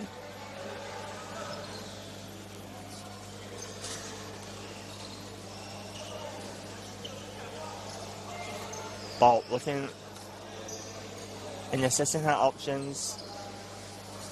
Tries to go for the gap, but Latcham is there waiting. Mallows hits the ball off of Byrne. Hills ball again.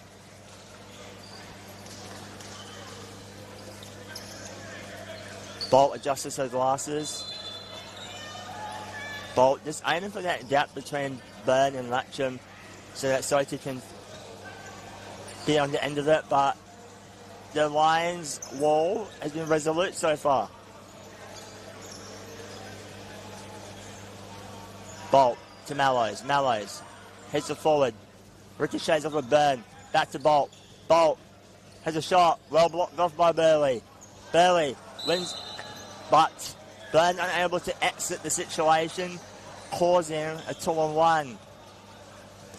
Hills now can they take advantage of this? This is an indirect free kick to the Hills United Football Club, which means that the ball must touch another player before it can be considered a goal, should it go past the goal line. Mallows just sitting himself in between Latcham and Burley. Soty just hovering to the right post. Bolt's shot straight at Latcham. Latcham been a solid rock for this Lions side. Bolt now. Closes ridiculously close to the box. Provides some challenge now. Dangerous ball. Soty looking to thread the needle here. The ball is now trapped between the three players. Soty tries to flip back. Still Soty. Soty's flipped back to Mallows. Mallows straight to Latcham. Clues now. Unable to reach the ball in time. Ball is out of bounds. Hills again. For the majority of this second half, Hills United have had the ball in their forward half. Lions unable to advance forward. The pressure is mounting. Mallows. To Bolt. Bolt, what can she do? Hits it straight to Byrne. Byrne gets it back to Bolt. Bolt trying to thread the needle. Challenging Burley. Burley has been great so far. Just shutting out this Hill side. Bolt just trying to get a corner in favour of her side, and she succeeds.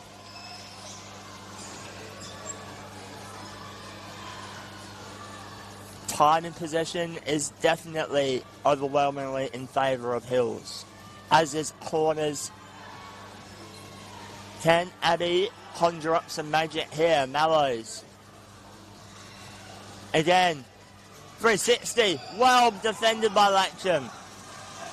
I like the ingenuity of Mallows. Punched out by Sharma. It is a 2-on-1 violation between Bolt and Mallows. Lions have the ball. A bit of a pressure release now with the ball in their forward half. Clues. Positioning to the right. Byrne closest to Burley. Burley now readies himself. Shapes it. Looking likely to pass to Byrne. The ball a bit lame in its attempt. Flag has been raised.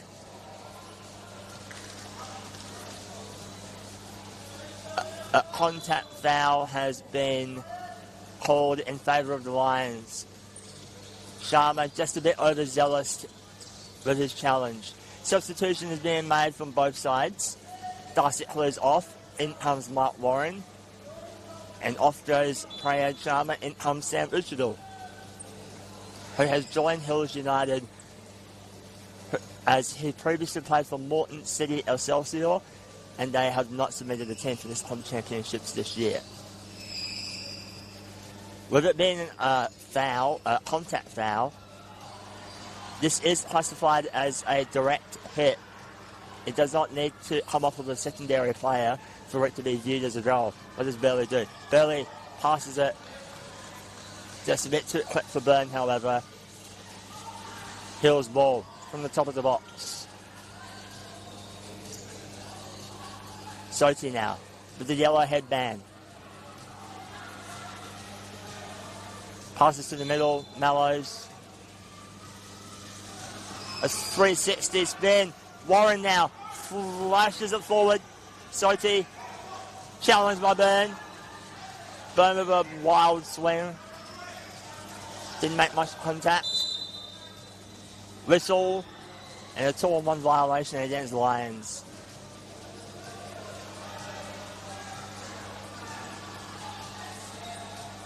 Mallows now.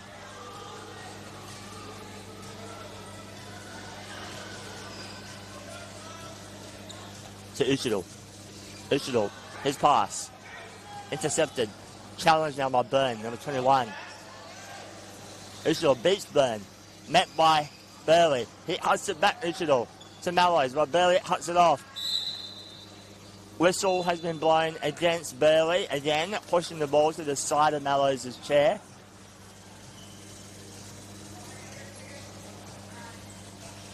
We've had a fair few of those holes be whistled throughout this game. Burley to Warren.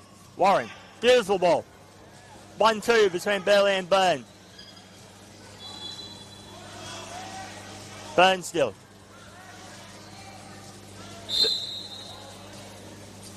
Ball in favour of Hills due to a 2-on-1 violation between Byrne and Burley. Mallows now.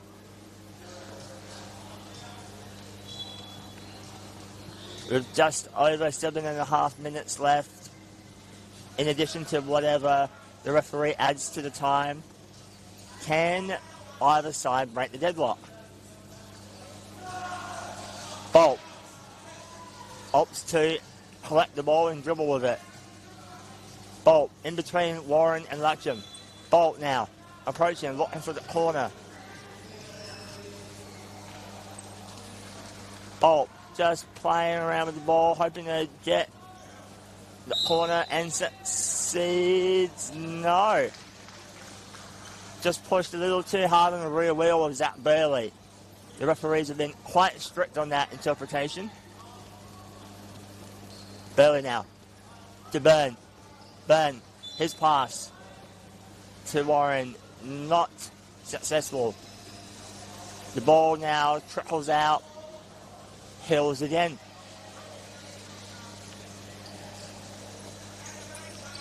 Mallows. Down to Bolt. Bolt. Well defended. Mallows now looking for a 360. Byrne. Just there. His pass to Mallows. Now Mallows is trying to recover. Keeps the ball in, but no. He took the ball out of bounds unknowingly. Burley now to Warren. Bit of a 1-2 between those two players. 2-on-1 violation between Warren and Byrne. Byrne unable to get out of the zone in a timely fashion. Mallows. Looking for Bolt. Bolt passes it forward. Uchidal, great passing between the Hills players. Bolt now. Having to negotiate. The ball is out of bounds. Burley just having a quick discussion. Whilst the Lions make another substitution, out goes Byrne. In comes Abra. 21 for 13. Burley opts for Abra. Abra. His pass. Mistimed. Burley, however, there to recover. Burley hits it straight into Mallows, able to recover. It's been mano a mano between these two boys. Burley. Taking his time. Burley, Mallows. Burley. Wins out. Progresses the ball forward. Still between these two gentlemen. Warren is behind him on the 45, looking for the flip back. Uchidal in line with Mallows. Warren provides a challenge. Ball won by Mallows. Just tougher in that jostle between himself and Warren. Bolt now, looking to pass to Mallows. Mallows. Stopped by Abra. Abra concedes the challenge. Let's Burley take over. Burley. Unable to win. Now retreats back to his box.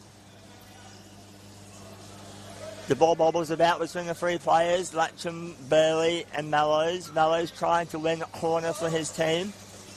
Does so. Another one. Another corner for the Hills United Football Club. Mallows has been positioning himself the same way each time. To his credit, he has thrown in a spin kick to change things up, but the Lions' defense has been resolute. Again, Latcham, he had not been broken through. Ball still in bounds, Mallows provides chase. Burley's 360, unsuccessful. Bolt now. Bolt, one-on-one. Burley retreats back, tries to provide reinforcements. Still Bolt. Bolt just unable to control the ball. Trickles out of bounds. Lions ball. We are under 3 minutes left. Both teams yet to register. It's a hard-fought game. It's been a tight tussle in the midfield. Abra now receives the pass. Mallows passes to Bolt. Bolt to Uchidal. Uchidal front guards it straight to Burley. Burley releases. Warren unable to position himself to perform a spin kick. The ball runs out of bounds. Hills ball. Abbey. 2.5 minutes and under.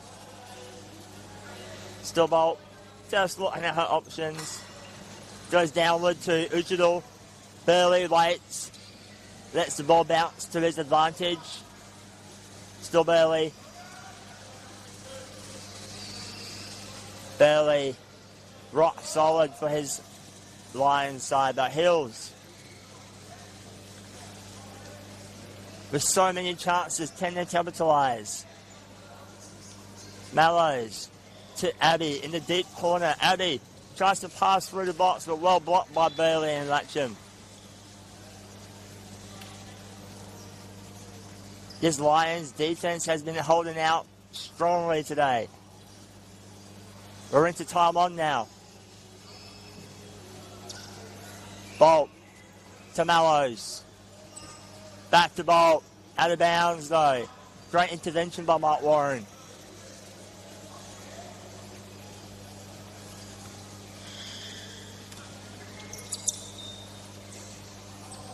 Not much in the way of options. Mallows has positioned himself between Latcham and Warren. Burley now just negotiating the gaps in front of him and behind him. He's able to block it off. The ball is now with Bolt once again. Spin kick. Free kick in favour of the Lions due to the 2-on-1 committed between Matthew Mallows and Abigail Bolt. And that is a final whistle, a hard-fought match. Both teams unable to break their deadlock. The straw reads, oh no, sorry. The whistle was from the Albert Court. Play resumes. Mallows passes the ball, but Abra's there, punches it forward. Warren now, what can he do? 360s it to Abra. Abra passes to Warren. Warren passes back to Burley. Burley's front guard straight into Bolt. Abra tips the ball in. He is determined. Mallows beats Abra. Barely. Can he hold out? A final foray forward, perhaps? And that is the final siren, the final whistle on what has been a tight tussle between the Hills United Football Club and the Lions Football Club. Score reads 0-0. Please stay tuned either on Showcourt or on Court 4 through the Football Queensland YouTube page to continue the coverage of the 2025 National Club Championships hosted by QPFA.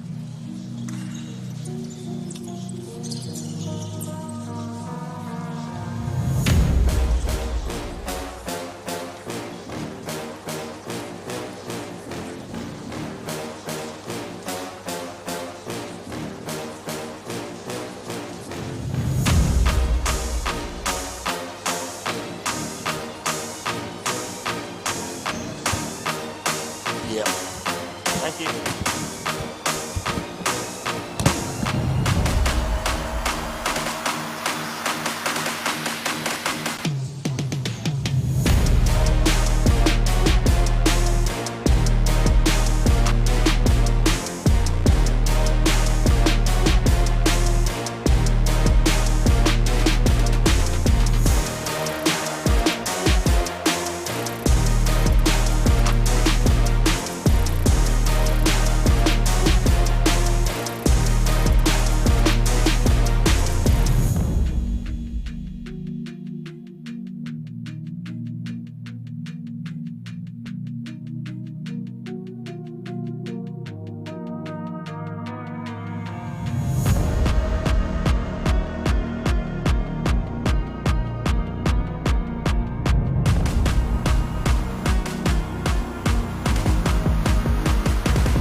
There's very much a lot of drive to try get the best out of yourself and your teammates.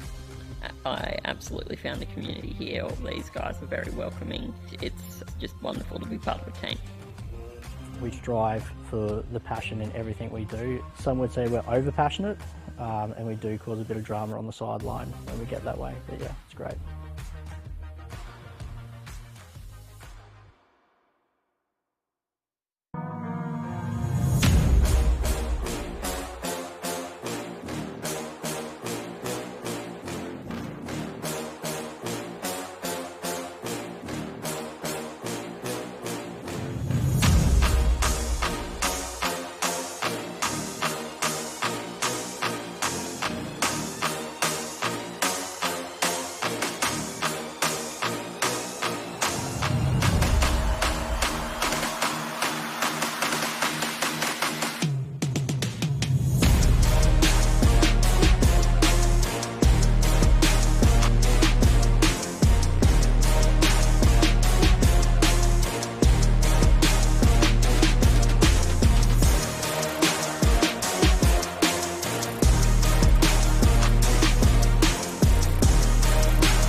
Hey, Jess, how are you?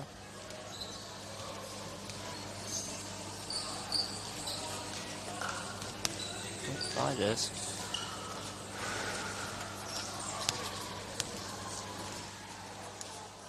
Craig Philly, Abdullah Karim.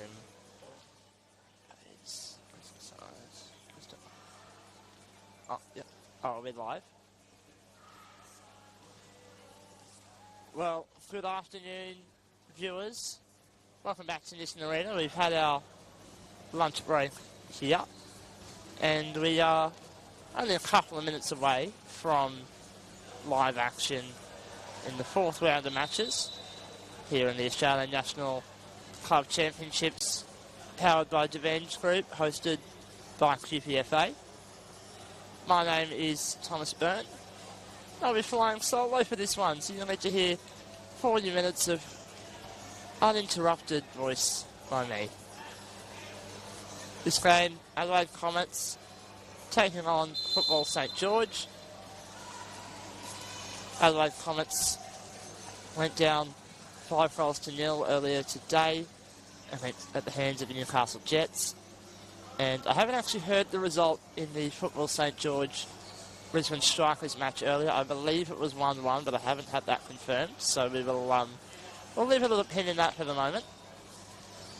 Of course, big thanks to our major partners this week, Devenge Group. We're very, very grateful for your contributions to make this tournament happen. And it's without our sponsors that we can't really do much. Shout out as well goes to our minor partners, QTAD, hand-in-hand support. Every bit of assistance helps when it comes to running these tournaments. And of course, a big thanks as well to Nissan Arena, our wonderful venue. A little bit quieter in the building than it was this morning. Most of the volleyballers have moved on. Most of the netball, I believe, has also moved on. So it means we get to focus in now on some wonderful power chair football. Round 4 action, not far off beginning. It'll be Adelaide Comets to kick us off. It's Ashworth, plays the ball to Yap. Now Chris Casares, nominally from Melbourne, playing for Football St George in the local league and here as well this week. It'll hit past him. Yap, now a run at Brad Bates. All the way from England. We know the talent he possesses. Of course, Football St George had a very, very good day yesterday. Including that 8-1 thrashing of Lions FC and already a good chance here. Casares, that's almost a dangerous spin. Newen can't enter the box. He is the goalkeeper. Karim. Casares. Looking for Karim again. Now Bates. Spins and shoots and it's off a new one. Karim once more. Guarded by Yap. Good defence so far from Adelaide. Something they were lacking earlier today. Yap nearly stealing off Karim and does flip it out. Chris Turnbull called into action for the first time today. Now Karim just watching and waiting around the ball. Waiting for the opportunity. Now goes for it. It's off the side of Ashworth's chair and out for a throw-in. So a tactical change for the Adelaide Comets from their earlier match. They've moved Brendan Smoothie out of the net to play as the wing and moved John O'Neill back. Let's see how this change affects them. There's a big gap to the rear of Ashworth's chair and Braden Bates looks for it, nearly finds it. But Ashworth reacts just in time to knock it out for a corner.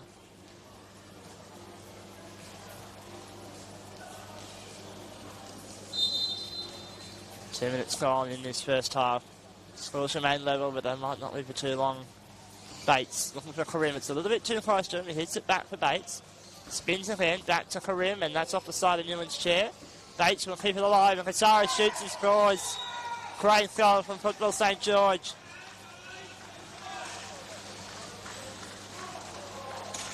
And they lead this game 1-0. Slightly subdued celebration there from the Football St George bench, despite the fact there was a cracking goal. And Casares will open the account in this game. Brad Bates, a beautiful pass to make it happen. Smoothie, Karim, Smoothie again, looking for Yap. No 2-on-1 there, we'll play on.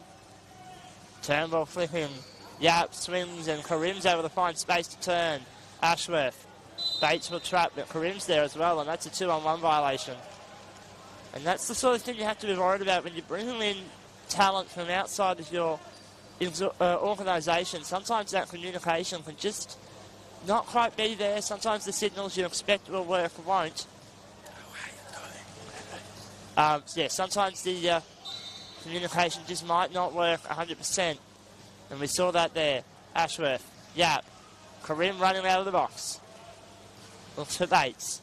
Find him, and he's going to reverse and spin, and in fact slows it down, continues the run. Ashworth continuing in this tussle. It's a good contest, but Bates is going to take it all the way to the byline. Little clash of metal, but we'll play on. Bit more clash of metal there. Karim. And we're going to continue. There is another whistle in the background, but I believe that might be the upstairs court that we're hearing. And now we will go back for a throw-in.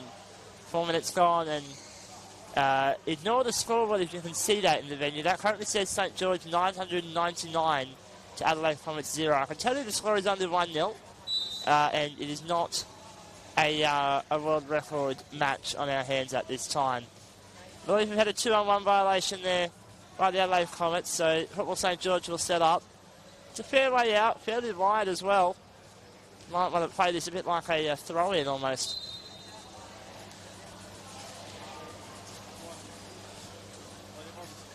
Karim lurking in the box. Casares also moving around. Nobody an option yet, but I'm sure one will be presenting soon. Bates hits it off a new one and goes back to Bates. Now he looks for the win. Yap enters that channel, so Ashworth has to move out of the way. Newman hasn't realised that the post is wide open. And Bates will hit it out off of Yap's chair for a corner. With all teams having played 3 matches in the group stage, we're entering the middle phase of the tournament now. The early rust should be out for all teams, and now the focus will be, if you're a team like Football St George, capitalising on every chance to ensure you're in that top 4, as that ball's going to go away for a corner off of Ashworth's chair. You've got to make sure that you're in that top 4 if you want to be fighting for this trophy. And at least as it looked last night, there was a good 5 teams that were in contention, so somebody has to miss out. And Football St George can ensure they hit the 3 points here as Karim with a great shot, piercing the defence. And we're just waiting to see what happens. I believe it's been called as a goal. I believe it has. Brad Bates from the corner, Karim charging in at the near post, finding space between the 2 defenders. And that makes it now 2-0 for Football St George. 14 minutes left in the first half. Casares, and there was no whistle. In fact, I think they were saying Casares may have been too close. No whistle. Obviously, we don't have a direct line to the referee's audio, so we can't tell you every single rule infraction that they see. We do our best up here in the commentary box, however, but it appears that call was for not having the whistle. Bates playing for Karim. And the ball goes around Yap, and Bates is going to continue his run. He can get there in time, tries to flick and puts it out for a goal kick. He was there maybe a half second late. Worth trying, just not in time. Decent crowd still in here on the far side of the Nissan Arena venue. That ball, Casares picking off the goal kick. Gets it past him down by Newen. Ashworth running around the back of Casares' chair. So another throw in for Football St George. See a big contingent, especially for Auckland FC. I assume players and family to the right of the camera. I don't know if it's in frame at the moment. Karim looking for Bates, and Newen runs out of the box. Karim once more. Bates back for Karim, looking wide for Casares and shoots. Takes a touch off of Newen's chair, but it ends up in perfect position for Bates. Off of Newen once more. Karim can't keep that ball in play, and it will be an Adelaide Comets throw-in. 12 minutes left in this first half. Football St George have a 2-goal advantage. But it's still early days, and as we know, anything can happen in Powerchair football. We saw that this morning in the Auckland-Sydney FC game, where Auckland led that game with 5 minutes to go, and Sydney FC came from nowhere to win that game.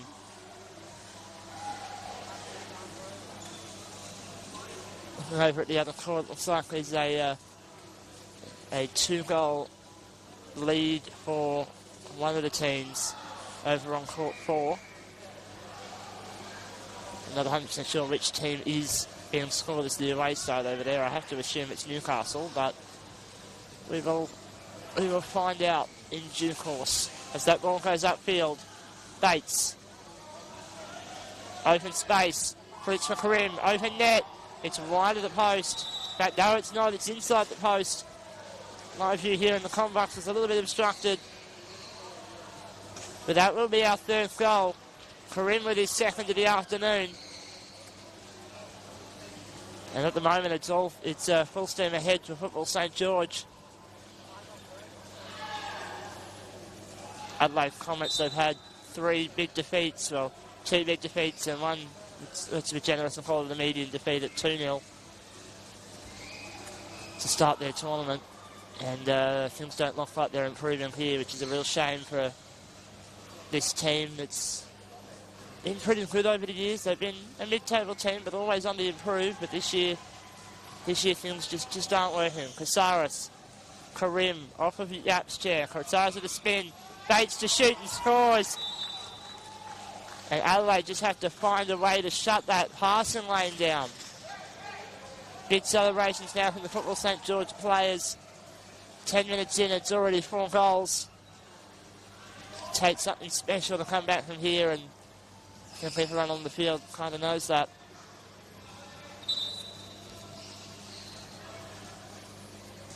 But you continue once more. Bates takes a bit of Yap's chair on the way through, but continues on. Ashworth with a bit of space. Karim waiting. Flicks wide. Casares, open space, swims. And Ashworth has touched it into his own net. It's off the post. Newen will slow it down. A bit of luck there for Adelaide's Comets. Bates trying to force it through Newen's chair. Newen is the goalkeeper, so he can beat the player off court if he has to. Looks like he's thinking about trying to run it out himself, and now does.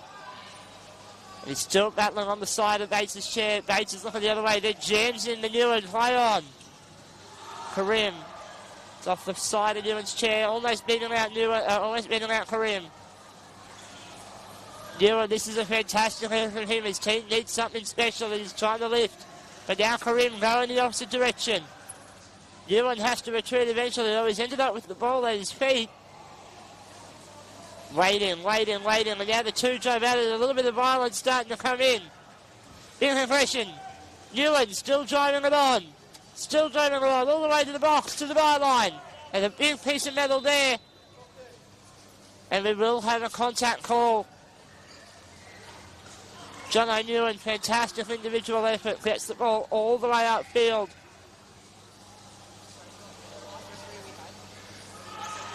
It will be Joshua Yap to take it. Travis Ashworth in the heart of the defence. Trying to keep Karim out of this play. Make it all Turnbull on his shoulders to defend this. Smoothie at the top of the box. Yap tries to go for Smoothie. Doesn't get contact on it though. Karim. And now Newen with it, and he'll trap. I think a punch might have been a better option there. Try and keep that ball alive, but instead he slows it down. Gives his team the opportunity to get back and defend.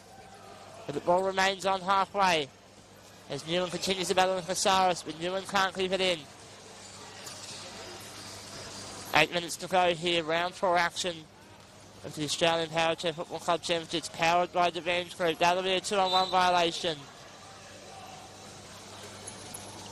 As I've been saying all week, and we'll continue to say all week, big thanks to the Venge Group, our major partner, making this tournament as wonderful it is going to be this year. Karim looks for Bates. Bit of a set play routine. Newen reads that one. Karim. Bates. Flick him. Karim, shoot him. It's on the near post and it's in. And that's 5 now. Before half-time is even called. And you just hope for Adelaide's sake that, well, if the trends continue, this will be double digits. Possibly with still 10 minutes to go. And as much as Football St George were like that, I don't think really we don't like seeing teams put away by too many. So we like having a competitive tournament. And a 2-on-1 violation there by Adelaide gives Football St George another opportunity to take it forward. Both teams do have options on the bench. Craig Kilby for Football St George. Tyler Harmer for the Adelaide Comets. Karim goes early and goes straight to Smoothie. Turnbull. Karim trapping. Finding it pass. It's very central. It's almost a shot. Newen. Now for Yap. And those two will work the ball upfield. Right to the centre of the park. Karim beating out Yap. Casares. Yap though. Good coverage by him. Ashworth retreating back, and a 2-on-1 violation there as Yap came in. And Ashworth just balked a bit, about a metre off the line. And we will now see our first substitution of the match. It's Adelaide Comets going to the bench. Travis Ashworth, he'll make his exit. And Tyler Harmer will be introduced for the final 5.5 minutes of this first half. And it looks like structural change. Olivia Yap moving into the defence. And then the two lone Queensland players. So that shot from Bates comes off the back of Yap's chair towards Casares, and now Newen will battle with Karim, top of the box. Karim trying to beat out Ewan. Can't do so. Bates is trapped in the corner at the moment. No option to get away from it. The play goes the other way, however, which gives Bates to free them. And Adelaide, in fact, will hit the 2-on-1 as Ewan runs out. Smoothie doesn't get out of the way in time.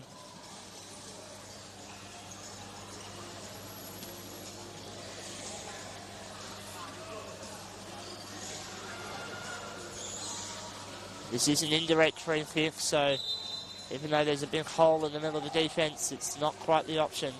Karim, Bates, hard swing, Casares. The ball went to his right and he didn't have the space to go for it. And Ewan was blocked off, so he couldn't make the clearance. So Adelaide Collins were going to throw in just into their defensive third. In fact, it's almost at the top of the box. Smoothie down the wing, Harmer in good space in the middle of the park. In fact, now Smoothie further up. Neither player really being marked very heavily. Palmer. Good ball through the line. Smoothie can't get there in time. But a good bit of positivity there from the Adelaide Comets. 3 minutes 50 remain in this first half. Scores 5-0. Bates in space will swing and Harmer nearly shutting down. Casares spins. It's on target. Good stop by Ewan. And he will now run out of the box. Almost getting it past Karim. But he will now roll the ball past, and it's a good ricochet for him. Casares. Flicks to the middle for Karim. Nobody around him. Back to Casares. He can reverse spin. It's a miss hit, but it will work out. Karim. Yap. Swings. Misses. It's going to roll away. The ball did take a touch off of Yap's chair, so it will be an Adelaide Football St. George throw. With 3 minutes left in this first half. Casares. Karim in the middle of the wall. Bates out wide. Casares. Karim leaving space. Bates has to run for it. Has a shot off the woodwork. And that's now a shot that's hit both different posts in this game. I believe it took a touch on the way through by the defence, so they'll set up for a corner.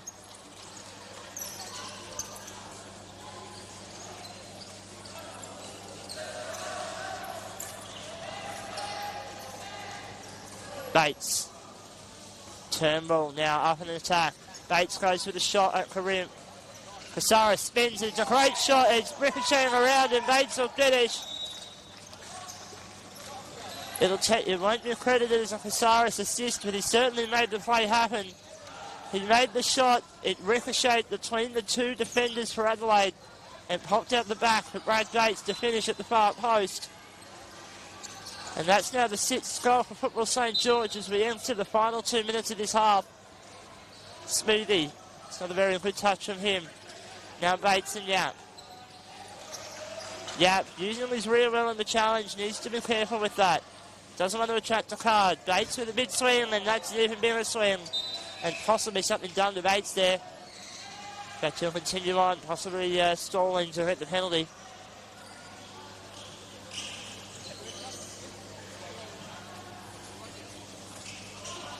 It's a very violent one. It was actually, I think, in front of the tape on both players, but even then it was a bit over the top.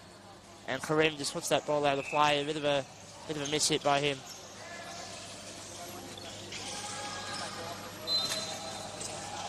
Casares and Harmer are having a bit of contact here in the in back play. It looks like both players just reversed into each other at the same time, which can happen here in Powerchair football. We can see players, especially if you're unsided at the rear, just collide. And 9 times out of 10, there's no intent in it. As Bates goes for a big swing off Smoothie and actually comes back towards the Football St. George net. Yap. Smoothie can't track onto that ball in time. And it will be a Football St. George throw in their own half. I think this is possibly the second time that we've seen the ball up this far. A second or third time for Adelaide Comets. It's been a very lean first half from them. But you've got to look at positives, and they've got it up here. They've got one chance before the half runs out. Karim, watch him and wait him. Yap finally engages, but Karim's still stalling. Gets it to halfway, and now the players will start shifting around the pitch. Karim shielding the ball from Yap. Looking for the pass. It's Casares in the middle, and Karim, in fact, I think is just slowing things down. He's happy to hear the half-time whistle. And check of the watch, and that will be the first 20 minutes in the box. Football St. George, a dominant display in this first half. They lead this game by 6 goals to 0.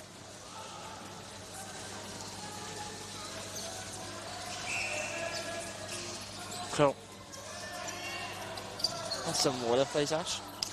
Very dominant first half. There's very much a lot of drive to try get the best out of yourself and your teammates. I absolutely found the community here. All these guys were very welcoming. It's just wonderful to be part of a team.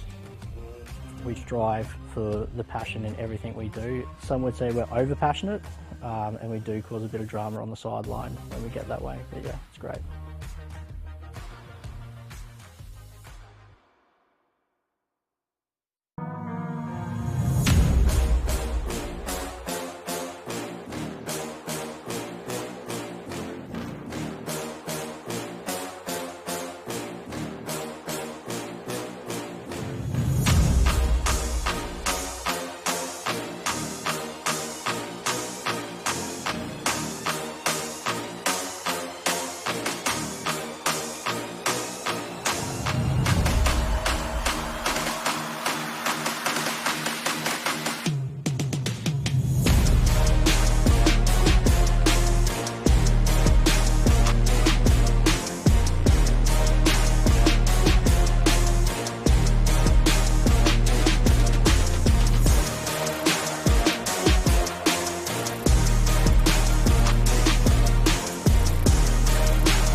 I love them, but I hate them. Right. Right, I'm back on duty. Back live here at Newcastle Arena for the second half of this game between Football St George and the Adelaide Comets. Of course, this tournament all thanks to our major partners, Devenge Group, and our minor partners, QTAD and Hand in Hand Support Services. This game remains 6-0 as it was at half-time. No phantom points added or lost. And it looks like a change in formation for Adelaide. I believe Yap has been substituted off and Ashworth has come on. No changes from Football St George. I do hope that Crayfield will get to run in this game, seeing as though they are quite a way ahead and they can afford to maybe use some rotation in the back half of this match. I'm sure we'll see that at some point. Ashworth looking down the wing. Casares picking it off. Bates, all the space in the world to reverse swing. It's a little bit too flat, however. Ashworth, though, nearly puts the ball back to Karim. And he'll flick it away out for a Football St George throw-in. And in fact, it is a big change for Adelaide Comets as Brennan Smoothy has taken the right of the goalkeeper shares. Brennan Bates swings and misses. No touch, so it will be an Adelaide Comets throw. Right on the corner. But yeah, Brennan Smoothy now the goalkeeper for Football St George, for Adelaide Comets. So John O'Neill, who we saw make that really big run from the goalkeeper position late in that first half, will continue as an outfielder now. Ashworth, Bates will pick it off, and that's on target. Smoothy has to come in and make a stop. Newman running at Karim. Karim playing a little bit of ping pong off of Newman's chair. But now he's afforded the space to run. Karim swings and just puts it out of play. Possibly just taking the, happy to have the set piece. Newman trying to get his team to lift. Even when you're down by 6-0, you've got to stay alive in case you can find something. Newman will be the option down the wing. Ashworth. Newman. That one across the top of Turnbull. For the 2-on-1 violation against Football St George. Turnbull doesn't know what the call is for. It's for Casares and Karim. Turnbull, in fact, there's a big meeting now between all three Football St George players. They were not sure what the call was for. Even though the goalkeeper is not liable to a 2-on-1, the two outfielders most definitely are. Now Karim is in a dangerous position here. He's not the keeper. He has to stay on court. Turnbull is the keeper. He's in a very high position. Ewan between the two defenders. Now Turnbull being stepped back his 5 metres. Newman completely boxed out, though he has to find a new spot. So if he exits the field, he'll be given a card. And if the ball goes to Harbour, it's probably a 2-on-1, so I do not like this setup at all. Ball goes, it's off of Karim's chair, and it's away anyway. Bates can break, flicks it hard. Casares swings on it, runs at it. It's off the back of Smoothy. If Casares can find space, it leaves it for Bates, who wasn't there in time. I think Casares should have been a bit greedy and go himself there. Newman. Bates flicking. Newman with the run. Karim tries to flick it away. Newman will hit it out, however. And it will be a throw-in for Football St George. 3.5 minutes gone in this second half. Scores remain as they were at the break. 6-0.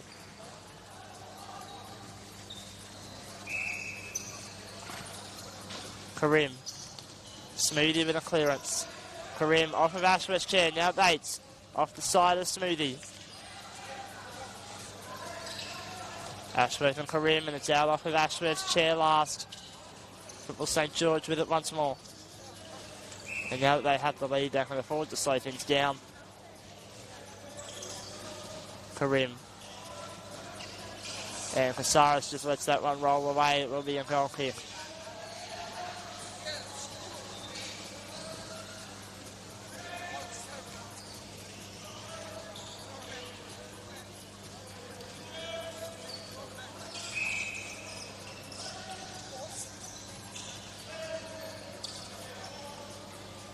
fact, it's a Football St George story. My apologies, I completely missed that.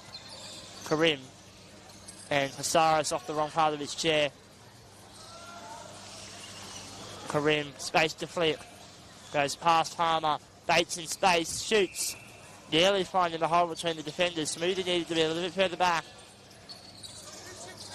Bates using the rear rail of his chair. Needs to be careful not to be pinned for that. And Bates is looking to go through himself, and Ewan's being forced off court. Needs to be careful. He is now off court. Will the referee call? And the ball goes out, and that will be a foul. It's a penalty. Ewan's off court. He's not the goalkeeper anymore.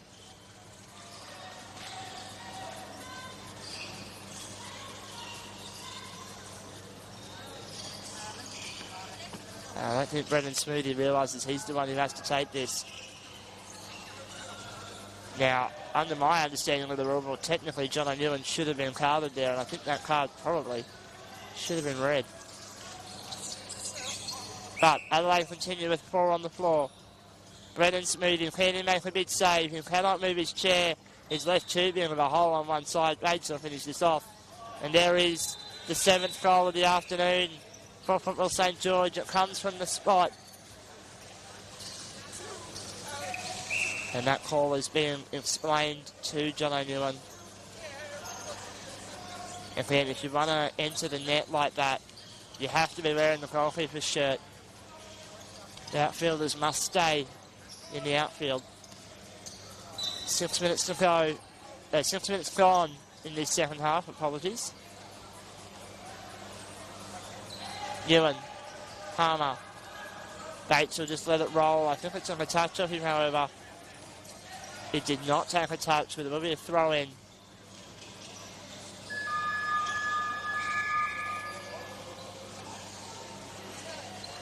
Big thanks again to Devan's Group, our major partner for this week. As play continues, Brad Bates running it up the middle of the park. Karim lurking on the right-hand side.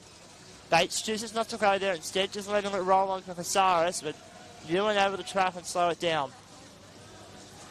Seems like Football St George is sucking the life out of this game now. They're content just to let their save their strength for another match. This game all but sewn up. Ewan, can he find something? Turnbull called into action for one of the rare occurrences today. Will be a throw in here. Travis Ashworth will take.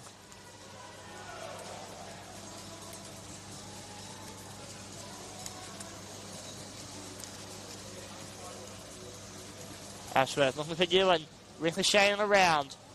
Off of Turnbull's chair last, but Ewan will now take control of it. Tries to get past Casares. Now Karim up. No 2-on-1 call. Ewan and Karim still battling. We know the quality and calibre of Abdullah Karim. He's been around the Australian national team setup for quite some time. We know the heroics he can pull in big game situations. Won't be needed today. There's nearly a 2-on-1 there by Adelaide as Ashworth tried to rotate. Ewan still in this tussle. Only the goalkeeper in the box at the moment for the Comets. And Ewan will put that ball out of play. And now Football St George will go to their bench. Chris Casares will be taken off. It's been a good spell for him. And as he exits the field, Craig Kilby will enter for his first minutes of the afternoon.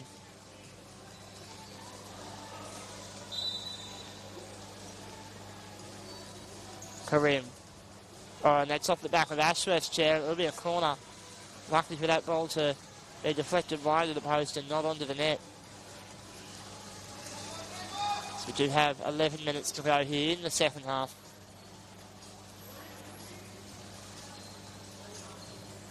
Karim in the middle. Kilby on the far post.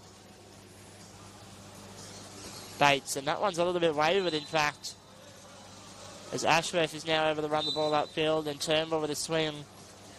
But it will be a 2-on-1 violation against Adelaide Comets, so another opportunity for Football St George to recycle possession.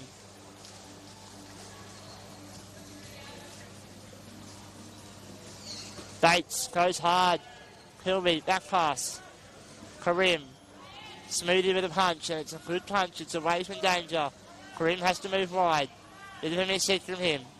Now Ashworth playing with under Karim. Don't leave in space like that though. Bates swings. And it's off at the side of Ewan's chair. Good save.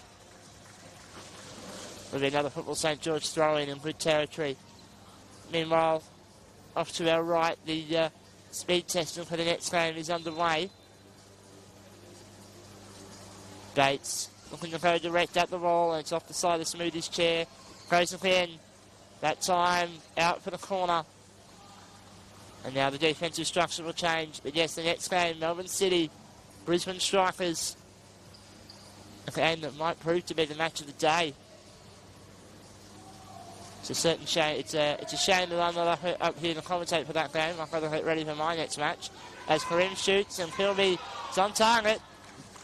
But it will go away, and Ewan able to run the ball out. And Kilby's still battling. Keeping it live.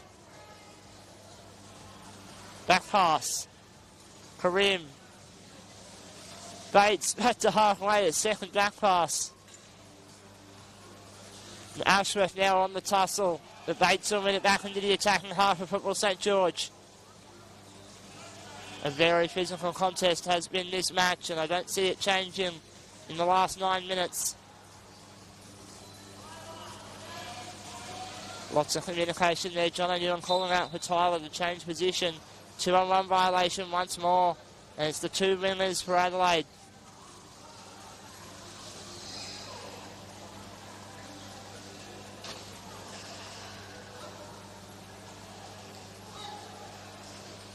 Just looks like we'll get confirmation of this later. It looks like Tristan Peters is having a second speed test.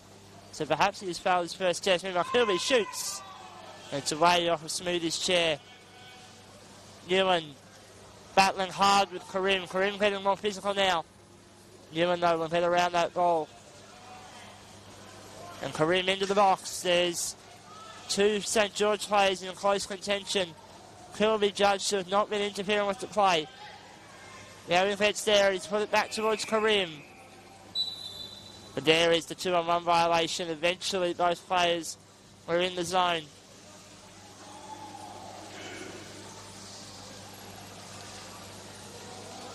And while we keep watching here the speed test for Melbourne City, Tristan Peters, and it looks like he's been allowed to continue.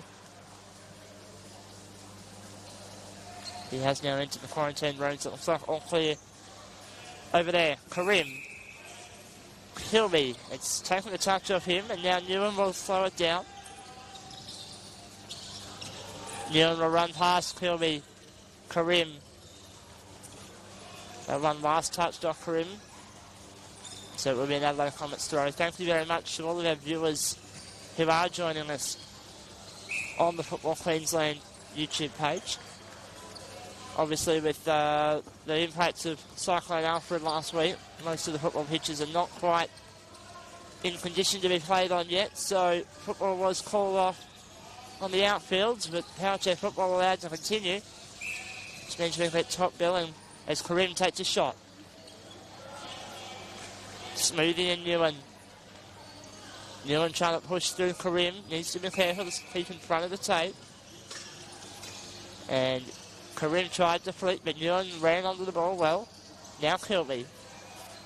And Newen now leaving space. Tries to get past Karim. That's not easy to do, and he's able to read it well and finally engage. And stolen off of Newen's chair. He's got to retreat eventually. Karim still battling, looking for the net. Probably needs to find a teammate soon.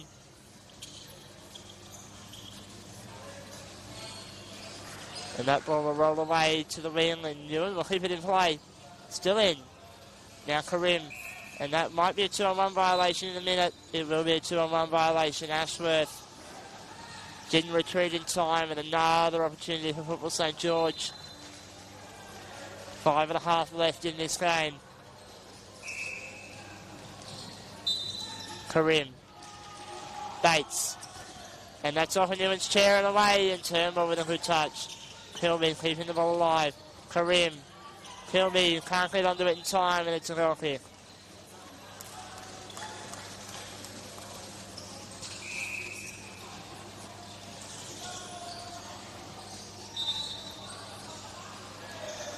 Football St George will go to their bench, and Brad Bates will be leaving the rest. And it'll be Chris Casares. With that no change of minds, Abdullah Karim will get the rest. As Chris Casares enters the field of play. One will presume he'll take a wing spot with Kilby. And then Bates will drop back into that central position that Abs has held on to so well for the past half an hour. And nobody really on the ball at the moment. Bates. Bit of a weak hit. Casares. Bates again. Casares in space. Swings and very nearly makes heavy contact with the ball. However, it will roll away for a throw-in.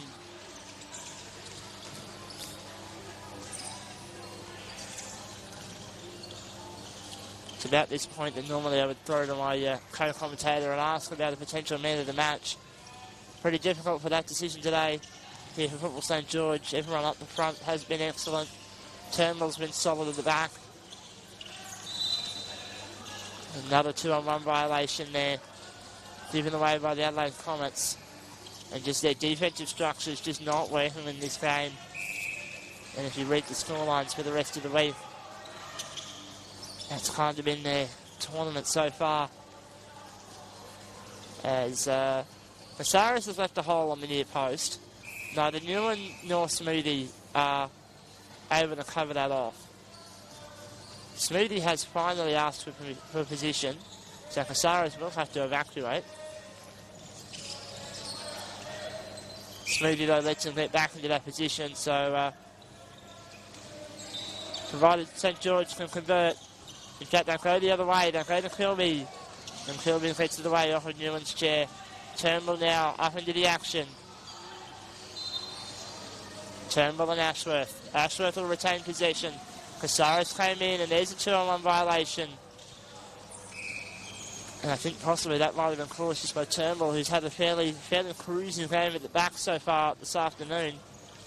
Coming forward to what might be his first venture up into the attacking half all day. Ashworth. Newen. Now Bates. Harmer involved. Bit of a tussle. Bates, though, will get it past him. Now running straight into the centre of the box. Bates looking for Kilby. Finding him. Kilby. Bates. And Smoothie will play it off of, off of Kilby's chair. And it will be a goal kick. Two minutes left in this game. The opening round of the fourth round, of the Australian Powerchair Football Club Championships. Bates with a 360, but puts it out of play. Quick score check over on court 4. Currently is 3-0 to Newcastle Jets. You can, of course, watch that game using the other live stream. Kilby can you get there in time? You cannot. There's a great ball across the court. But yes, both matches simultaneously being played are live streamed on the Football Queensland YouTube page. The Showcourt, however, will have commentary for a fair portion of the matches. Bates looking to the top of the box. Casares shoots, and there's a goal for Chris Casares. And that makes it 8 now for St George. There's been a long passage of play without a goal. And finally, St George, they put one in.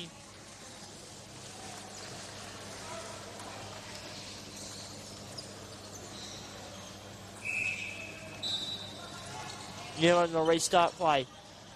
And that one's just a hit for territory. It'll be a throw in. And I don't think too many Football St George players were terribly interested in chasing after it.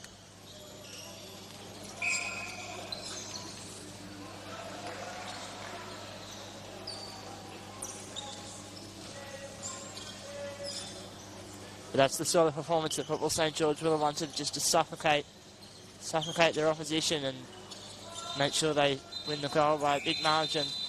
Sounds like full time over on court 4, which means that we can't be too far away from full time here on the Showcourt. Bates will put that one out of play.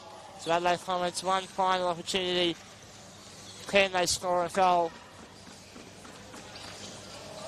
If they do, it'll be their first of the week. Ashworth, Ewan swings, and that'll be a 2-on-1 violation if there's no advantage, which there isn't.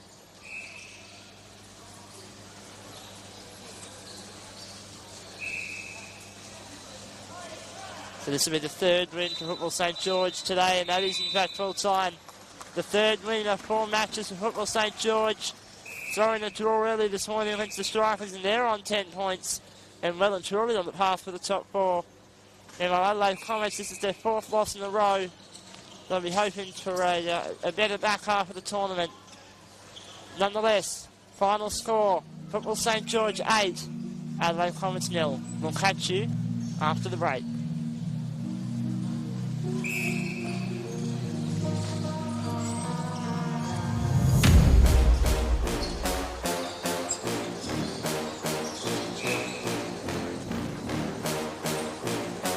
Take this off, please, Ashley. Thank you.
there's very much a lot of drive to try get the best out of yourself and your teammates.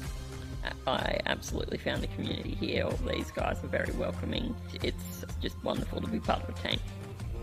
We strive for the passion in everything we do. Some would say we're over passionate, and we do cause a bit of drama on the sideline when we get that way, but yeah, it's great.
And welcome back to day 2 of the 2025 National HOD Championships hosted by QPFA.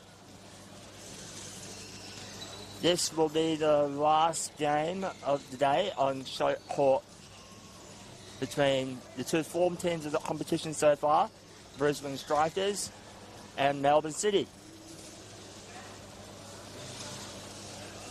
For the Strikers, they will be led by captain number 6, Josh Merkis, number 4, Matt Simpson, number 10, Jack Parry, number 23, Jesse McCarthy, and number 11, Kevin Pretorius. Whilst on Melbourne City's side, we have number 3, Sean Mott, number 2, Tristram Peters, number 6, Rebecca Evans, number 1, my former teammate, Santo Bongiovanni. Number 9, UK import, Chris Gordon. And captain number 23, Luke David. I'm your commentator, John O'Ewan, in your ear, as both teams take the field. The starters for Melbourne City are Rebecca Evans in centre, Chris Gordon on the wing, Tristram Peters on the other, and Luke David in the box. Whilst for the Strikers, you have Jack Parry, Jesse McCarthy, Joshua Merkis, and Matt Simpson. Just going through the final formalities before the whistle is blown. It'll be a tantalising matchup between these two sides. Strikers yet to drop a game. Melbourne City have been quite dominant in their previous games so far.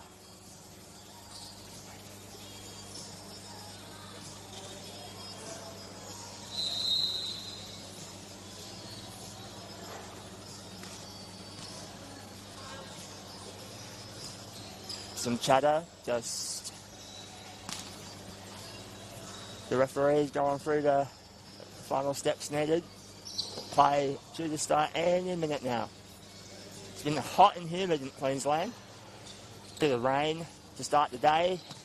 Now it's quite humid at the Nissan Arena. The whistle is blown. Rebecca Evans starts proceedings. Chris Gordon now. Battling against Jesse McCarthy. Gordon goes around the ball. Flicks it behind McCarthy. Bit of that contact behind Jesse's chair. No hole there. Play on. The ball tickles out of bounds. Off of Melbourne City. Chris Gordon is touched slightly heavy. Incumbent Australian Powerchair, Josh Merkis, to restart play in his own defensive half for the Strikers. The Strikers are coached by Josh's father, Tim Merkis, whilst for Melbourne City, they are coached by Roddy Wright, formerly assistant coach of the Australian Powerchair and now the head coach of the national side. Ball is out of bounds. Rebecca Evans. Speaking of Powerways, she made her debut back in 2023. The ball flies through. Well blocked by Jesse McCarthy. Luke David now. Passes. Quite lame.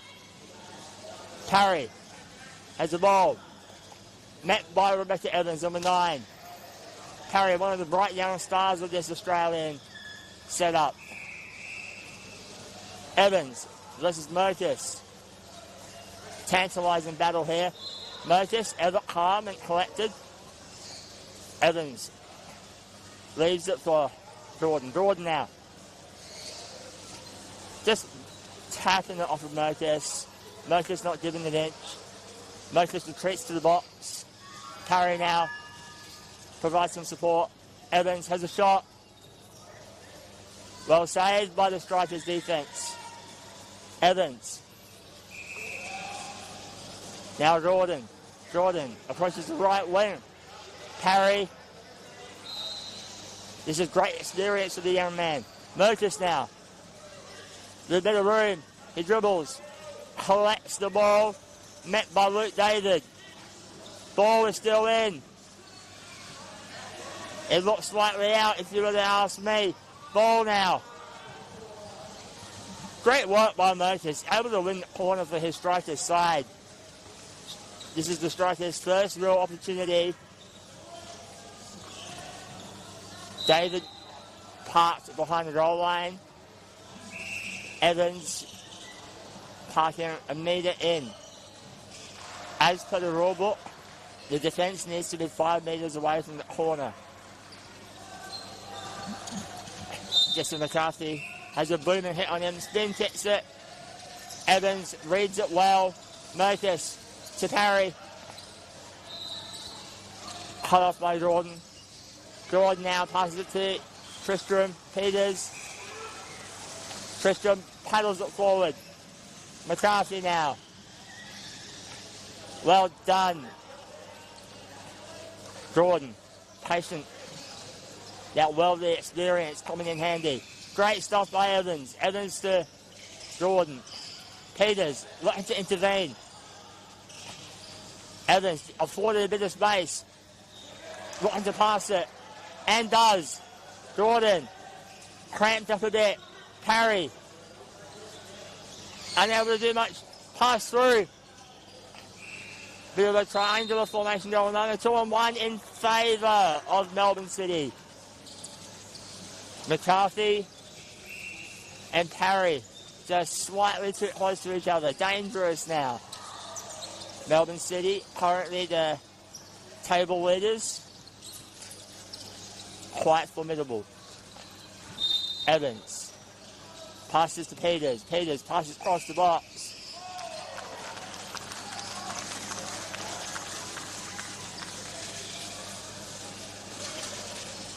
Goal to Melbourne City. Unfortunately, from my vantage point, I can't see that left post, but it was tucked in nicely by Chris Gordon. It's been such a privilege for Melbourne City to learn from one of the world's best. Strikers now looking to find an answer. Merkus to Parry. The ball now to Evans. Dribbles it past. Merkus now against his former teammate, Tristan Peters. Evans now looking to do it cross court to Jordan. Well stopped by Parry. But wait, no, it's a whistle by head referee Dave. 2-on-1. Melbourne City now looking to double their advantage. Evans, one of the bright young stars of the Australian Powerways.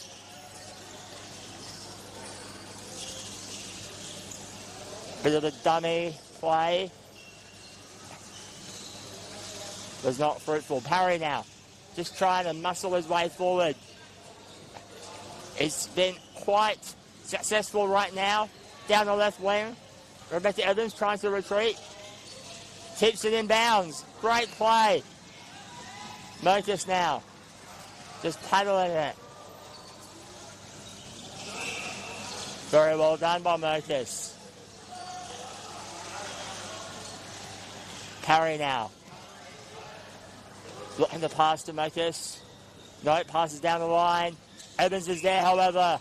Evans to Jordan. Jordan to Peters. Merkus paddles it forward. A reverse spin tip from Chris Gordon goes out of bounds. Parry now. Goes towards. Great defense from Jesse McCarthy. Melbourne City.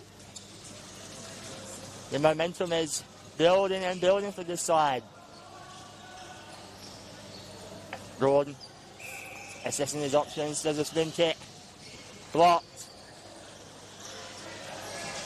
Out of bounds. A deep Melbourne City sideline.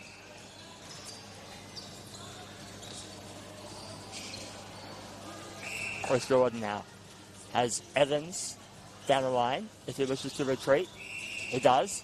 1-2 with Evans. Spin kick past the box. Parry now. Meets David. Parry continues down the right wing, just hugging the boundary line. Parry pirouettes on the spot, but David wins out. Merkus now. Merkus v. David. David passes back to Evans. Evans passes it to Tristan, but like, it's just not, did not quite come off that pass. Merkus now for the strikers. Has Parry down the line. Uses Parry. Parry. Straight to Evans. Evans now. Taking on McCarthy. Former Australian Poweroo under 21 teammates. Back in 2019. Merkus now. I wish it would have been blind at 2-1 in favour of Melbourne City. Merkus and McCarthy just got way too close together.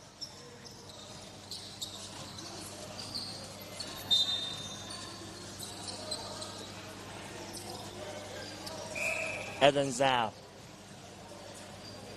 Passes to Peters. Peters paddles it to Jordan. Jordan has a shot. Well saved by Merkus. Parry now. Trying to provide some resistance. Little bit futile. No, he does quite well for himself. McCarthy now. Against David.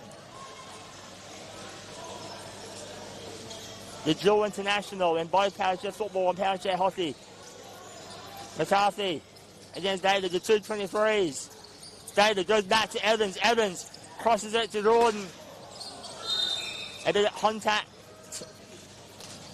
Unfortunately, Parry was just slightly out of position and a bit overzealous.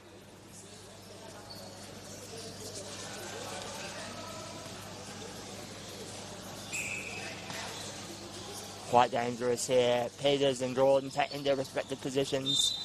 Evans, quite a firm hit on her. It is a direct hit.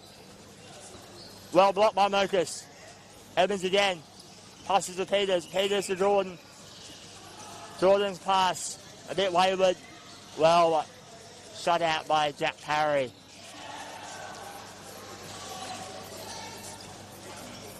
As the years go by for the Australian Powerchair football scene, we're seeing a lot more international marquees come to our shores. By my count, we have 3 players from England, the most we've ever had for club championship football. Chris Jordan, of course, making his debut for Melbourne City and at the Australian Club Championships. The other English players are Brad Bates of St George and Abby Bolt of Hills United. Back to play, they have Evans going down to Chris Jordan. Chris Jordan, his shot. Off the post. The ball trickles out. McCarthy now. Jordan, spin kick. Well intervened. Shut out by Merkus with the back of his chair. Corner ball. This is quite dangerous. But Halfime and Merkus, they'll be looking to push the ball out to the best of their ability. Evans, Peters. It is McCarthy that has the ball. And it's a 2-on-1 committed by Jordan and Evans. Melbourne City just a bit too eager to double their lead. McCarthy now has Merkus shaping up to receive the ball. He has Parry, goes for Parry. Jordan straight to Merkus. The ball now is jammed up between the keeper, Merkus and Parry. Jordan now on the right wing, on his lonesome, ready to 360, mistimed. David, his pass, blocked off. Evans now.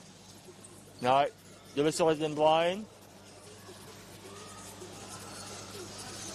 2-on-1 committed. Evans now.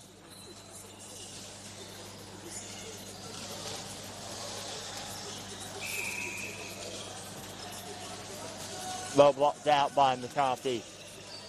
Still Melbourne ball. At some point, the straw will break that camel's back. That pressure is mounting. Jordan looking to go backwards to Evans. Back to Jordan. Jordan goes deep. Spin kick, but well blocked by Merkus. Evans to Jordan again. Great stuff by McCarthy. Jordan again with Merkus. Jordan by his lonesome. Spin is no. Back to Evans, back to Jordan. Cross the box. Great intervention by Merkus. Peters had a great look at it. Good power, but well saved.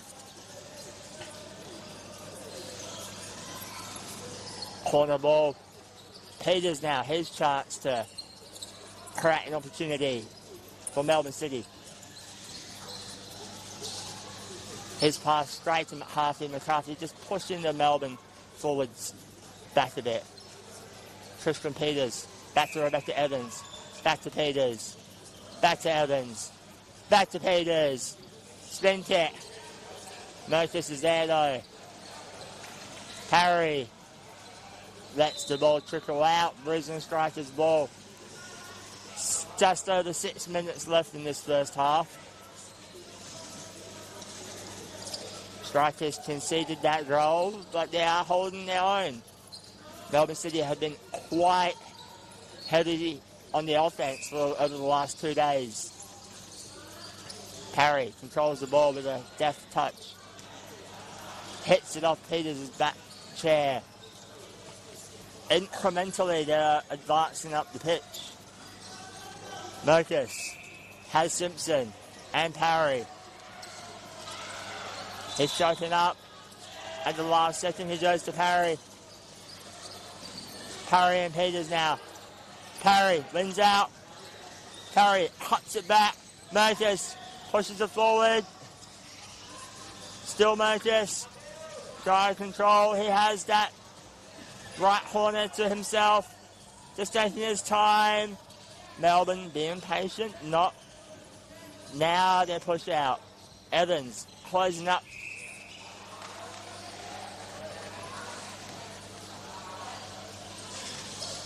Corner ball. No, actually. Great heads-up play by Evans. She was able to head it out of bounds and not concede the corner. Still a dangerous position, nevertheless. Merkus now assessing what avenues he can take. He hits it. The ball rolls through a whole bunch of chairs.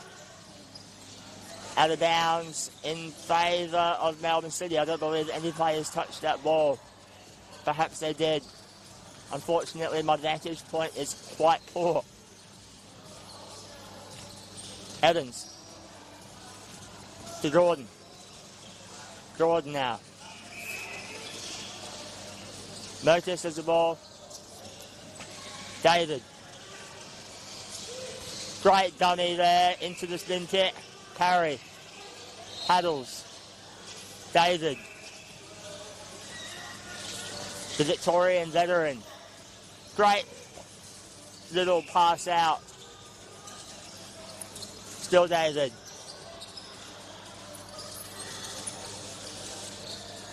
David just trying to find a way to pass. Peters providing some support. Peters and Parry. Still Peters. Back to David, but Parry is there. Parry hits it out of bounds. Melbourne again. The weight of possession definitely in favour of Melbourne City. A 1-2 once again. Cross court. Jordan and Simpson. Jordan and Parry. Still Parry. Parry. Diligent as always. Still Parry against David. And the ball is out of bounds in favour of the Strikers.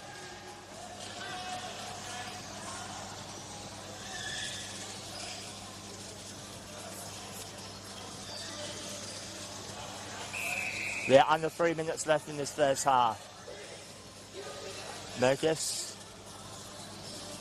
hits it down the line.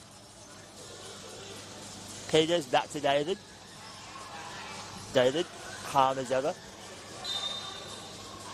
Whistle for a 2-on-1 violation committed by the Strikers. The ball was in Melbourne City's hands.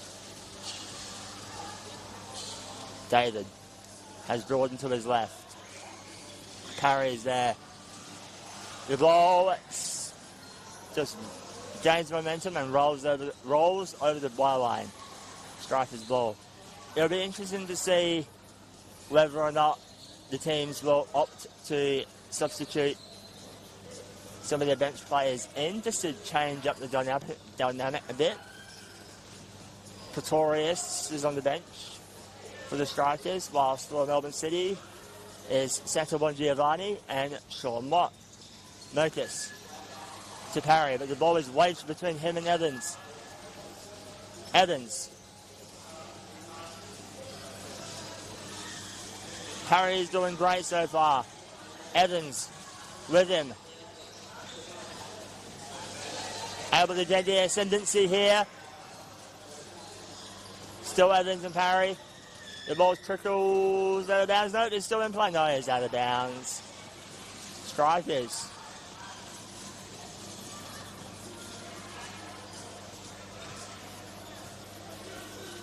With Merkus. Merkus to Simpson. Simpson paddles it to Parry. Parry back to Merkus.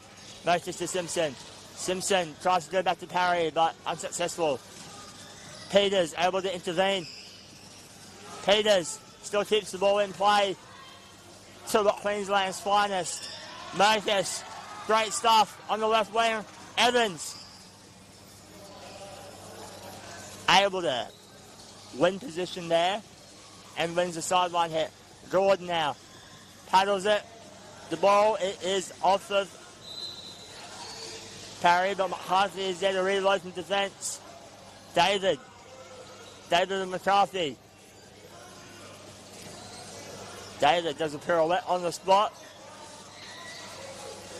David knocks it out of bounds. Up to the safety of the sideline. Merkus. Always cool under pressure.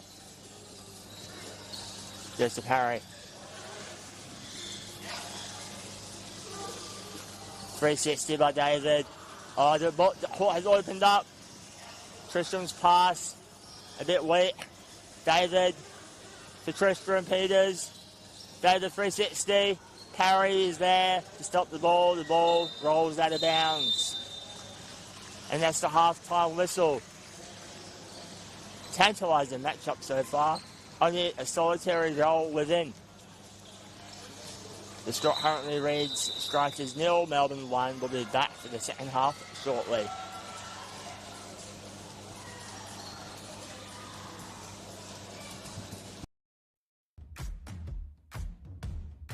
There's very much a lot of drive to try get the best out of yourself and your teammates.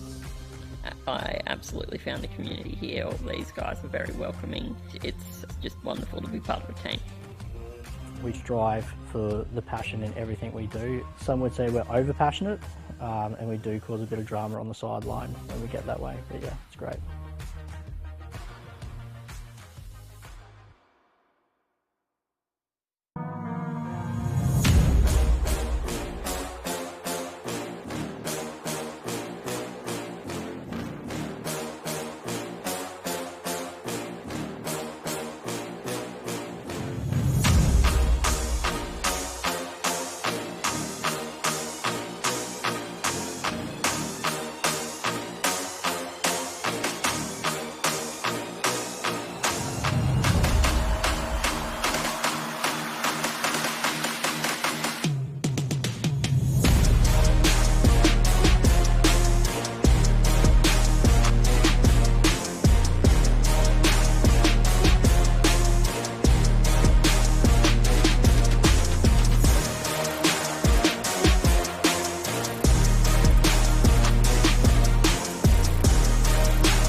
Welcome back, ladies and gentlemen, to the 2025 National Pub Championships hosted by Queensland Powerchair Football Association.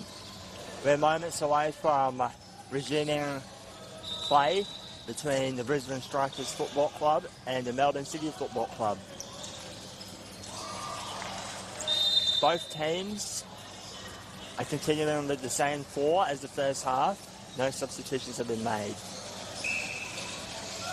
Jordan now has taken up position as centre for Melbourne. He heaves the ball forward, Peters. Unable to do much with it, and the ball crosses the byline. Josh Merkus to restart proceedings for Brisbane.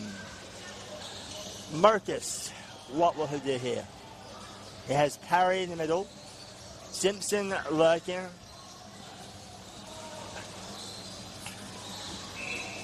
Parry, good intervention. Takes on Jordan. His pass. David's able to cut it off. David now. Miscues his spin. Parry and Jordan. Now Melbourne is starting to move. Almost a 2-on-1. There's a triangle happening here. Notice. Down to Simpson. Simpson's cross, but Parry's just unfortunately too slow to get there. Quite surprising to see Melbourne City's defence open up like that. Is it a sign of things to come? I'm unsure. Down the line goes Chris Jordan, and the ball bumps off of the rear guard of Jack Parry's chair. Jordan now has Peters flaring out towards the centre of the field. Evans potentially next in line. Jordan goes to Evans, but Merkus is there. Merkus and Evans. Evans is now by herself. Passes to Jordan. Jordan, his pass, not enough power. Parry just paddles it. Parry is intercepted by Jordan. Merkus, great stop there. Now Parry. Trying to go mano against the English international. Parry and Jordan. Jordan wins out. Still Jordan. Jordan's ball bounces out. Great stop by McCarthy. Jordan down the line. This is good football. Cross court. Evans, front guard. To no avail. Jordan still taking on the Brisbane Strikers. Like a man possessed. The ball now crowded up. Parry trying to support Merkus as best as he can. Flick out ball. Merkus able to block Evans' front guard. David to Evans. Evans still down the left wing. Parry collects the ball. Evans swing. Goes straight into Parry. Parry now trying to size up Chris Jordan. Goes down the left wing, but the ball picks up too much pace. Out of bounds, Melbourne ball. David in the alternate Melbourne City strip.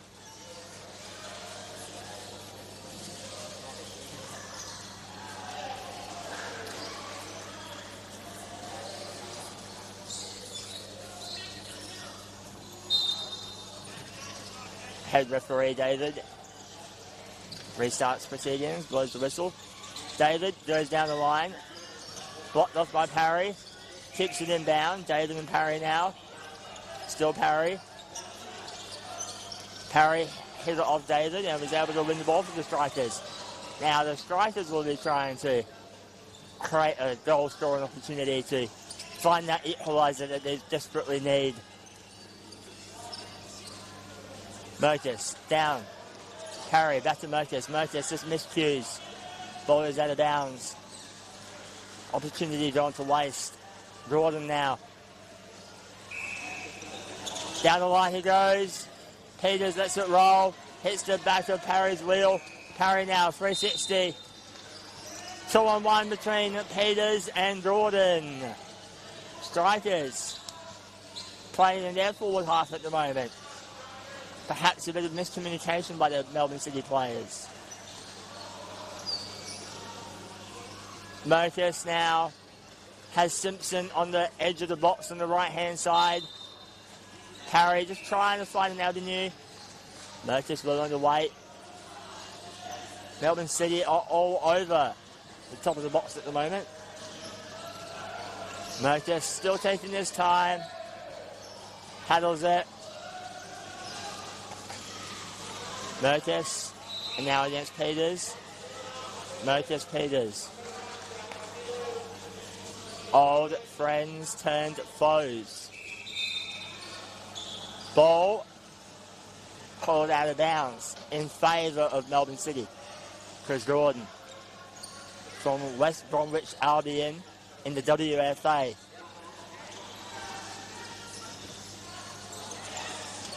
Rebecca Evans hits it out of bounds after receiving the pass from Chris Gordon.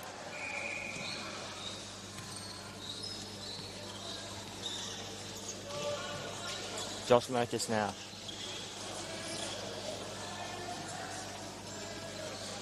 For our viewers at home, you may have noticed some of our players are fashioning a microphone.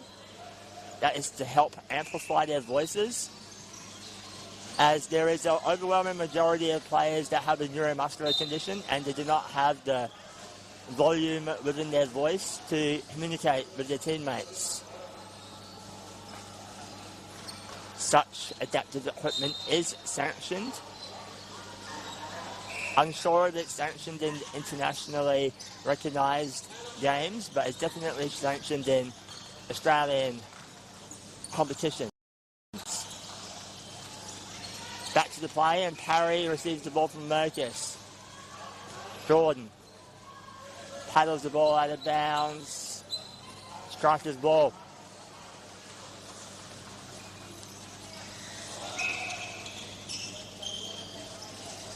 Merkus now down the line. Evans is there to meet the ball, as is Parry.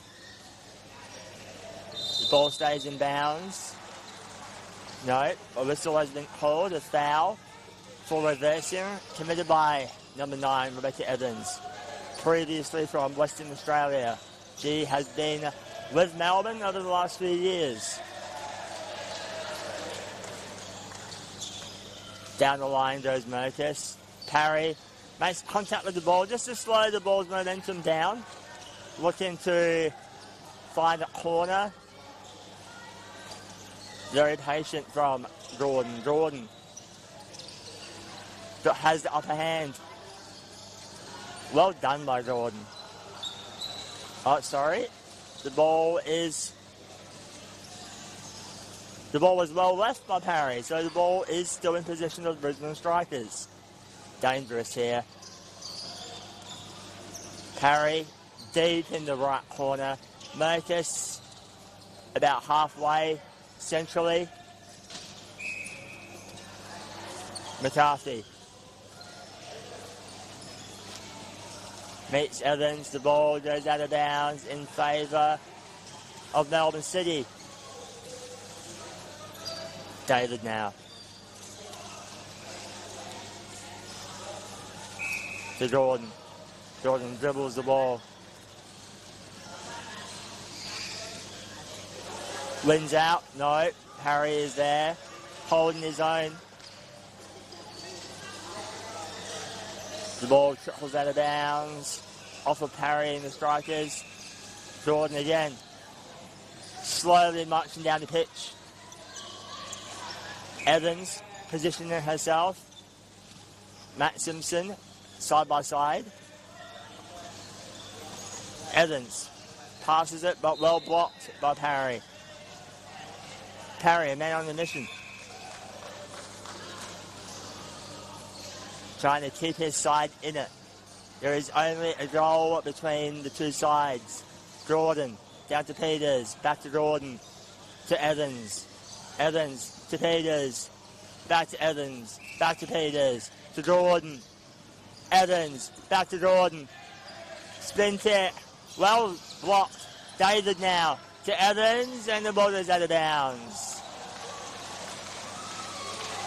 Nice passage of play. Unfortunately, nothing really turned out of it. Definitely keeping the Brisbane Strikers defense guessing. Merkus now. Jack Parry gets a bit closer. Within the 5 metres. He's allowed to do that as the teammate. Intercepted by Gordon. Back to Simpson now. Jordan with the ball. Met by Parry. Evans. To Gordon, 360. Almost a 2-on-1. Evans. Her shot was straight to Merkus. Now there's a bit of triangular play going on.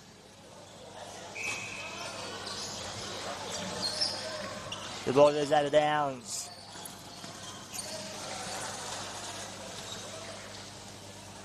Apologies to the viewers at home as my commentary is slightly lagging behind the play.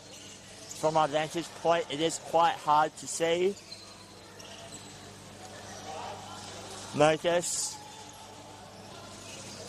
fashioning a pass towards the middle for Parry. Parry lets the slide through. David is there. Goes to Peters. A bit of back and forth. David goes across the court. Evans. This is where UK's famed pivot is being implemented into City's play. Unfortunately, Peters miscues his chair position and hits it out of bounds. Merkus of the Strikers has the ball now. Hits in front of Parry. Parry lets the ball roll.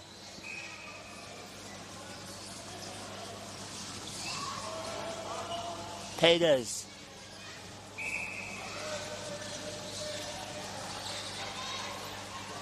Parry has the ball.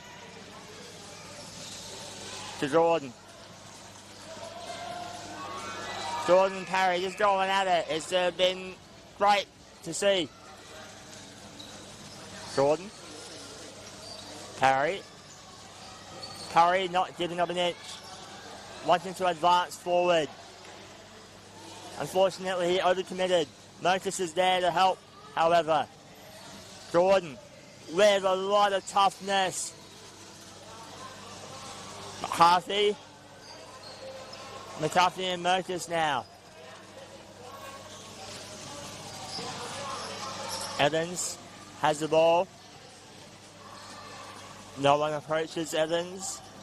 What will Evans do here? 360. But Parry has the ball. To David. David to Peters. Back to Peters from David. Parry now. Keeps the ball inbounds. No, it goes out of bounds. Melbourne. With just over 7 minutes left remaining and plus time on. Still plenty to play for. Jordan now for Melbourne City to Evans. Back to Jordan. Back to Evans. Great stuff from McCarthy. Evans still. Evans just protecting the ball. Looking to pass it back to Jordan. Jordan back to... Oh, dangerous, dangerous. But Jordan is there. Challenging Merkus. Jordan and Merkus. Jordan and Merkus.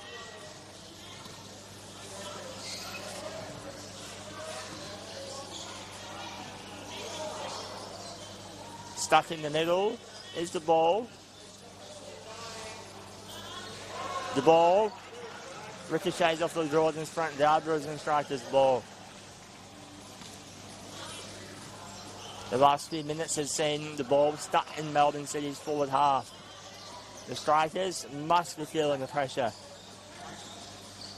Merkus is barking out instructions, asking Parry to come back. Merkus looking to pass the ball in front of Parry. Parry.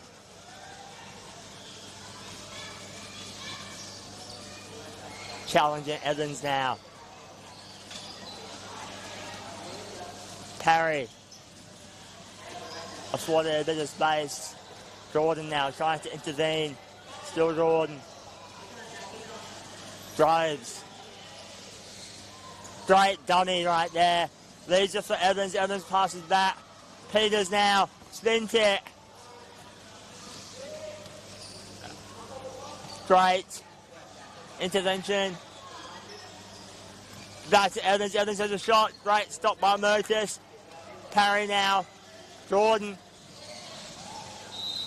Leads it for Peters. Back to Jordan. Jordan 360. Ooh. No one touches it and it rolls over the byline. Under 5 minutes left. Brisbane defending like their life depends on it. Melbourne just not able to get the avalanche of goals that they've been accustomed to over the last 2 days. They had previously won 6-0 in the earlier game today against Western Sydney Wanderers. Merkus. His pass is intercepted by Tristan Peters.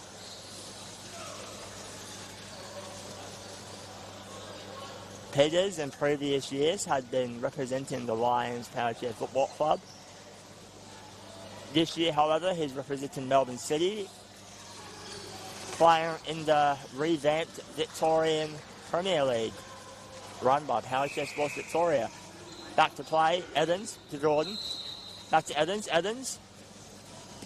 Hurstman misses.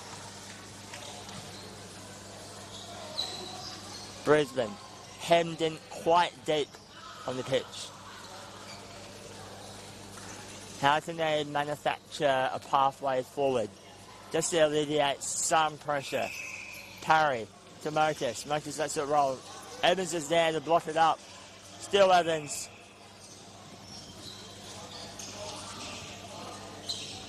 Parry is there. McCarthy just backing away to the right post to ensure that he does not commit the 2-on-1 between himself and Parry. Evans now. Evans just trying to manufacture a corner opportunity. She may opt to flip back to Chris Jordan. The ball is just bobbling back and forth. Parry now gets around the ball. Jordan assessing the option. Spin kick. Parry against David. David wins out. David releases the ball to Peters. The ball is out of bounds.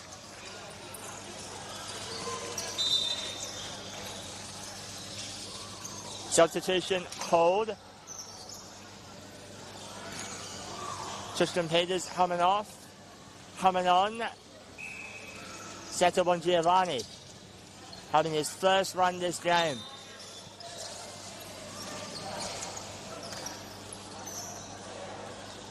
Hanging forward is Bongiovanni.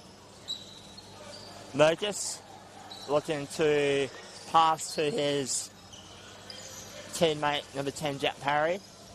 No, he opts to go down the line. Jordan read it, however. Jordan and Parry now. Parry.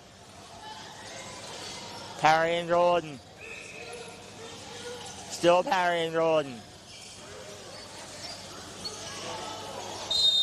Foul committed by Jordan. Jordan puts his hand up to apologise.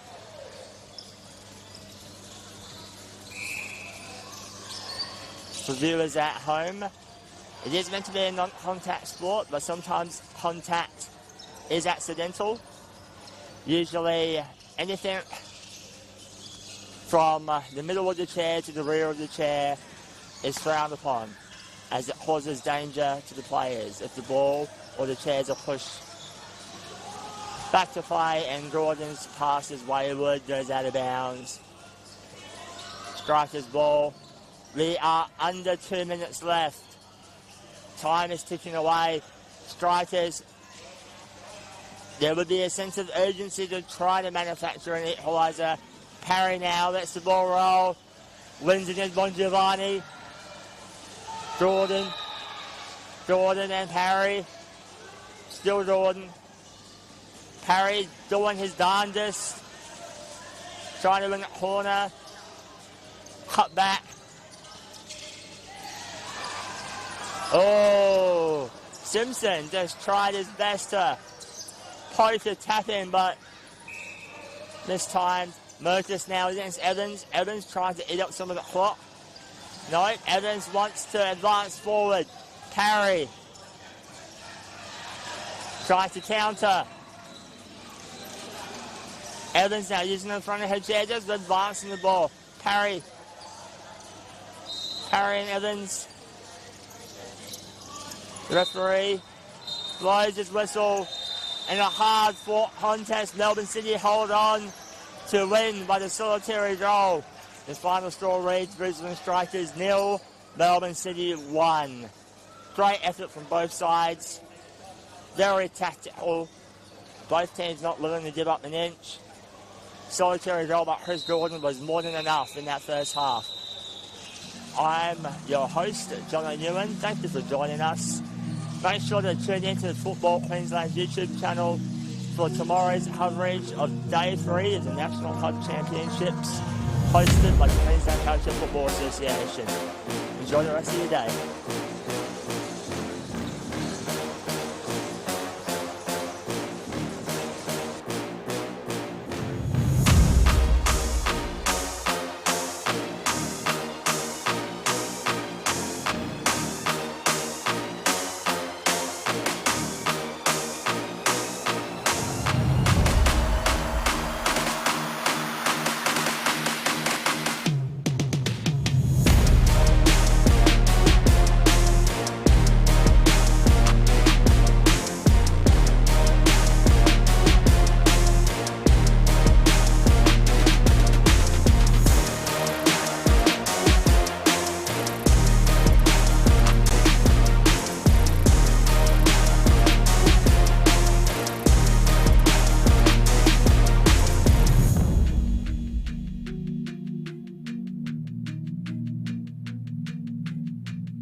There's very much a lot of drive to try get the best out of yourself and your teammates.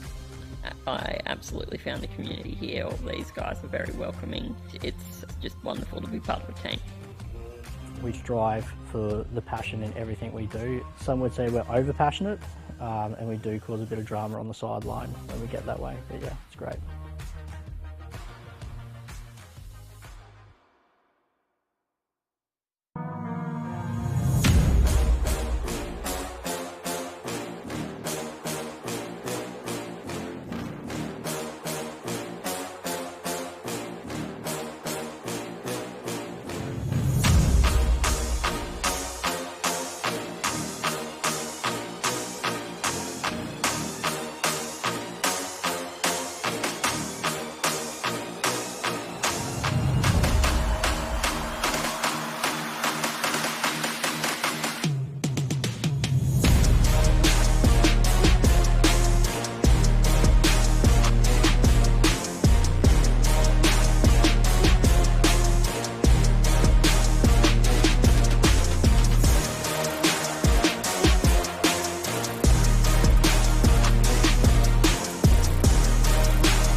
Welcome back to day 2 of the APFA National Clubs. We're on the Showcourt for the last game of the day. Brisbane Lions versus Auckland FC.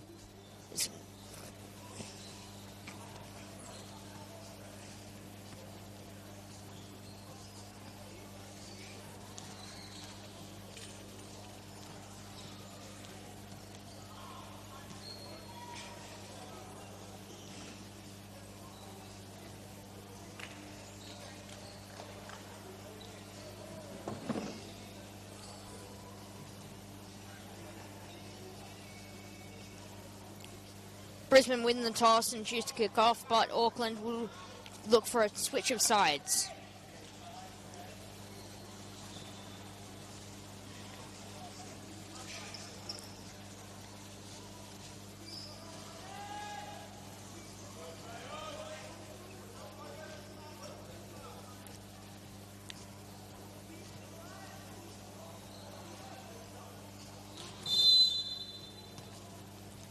And we are away. Kick-off from Brisbane Lions, starting with a push down the centre. Met in the middle by McCall. McCall will try and push him, put Burley back, and he's going to get around him briefly, but Burley does the spin. No one there on the other end of it. The play's still in. Polani cleans it up.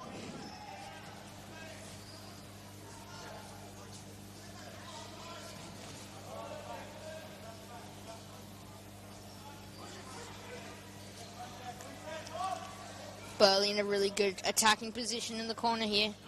Goes for a spin. Nothing comes of it.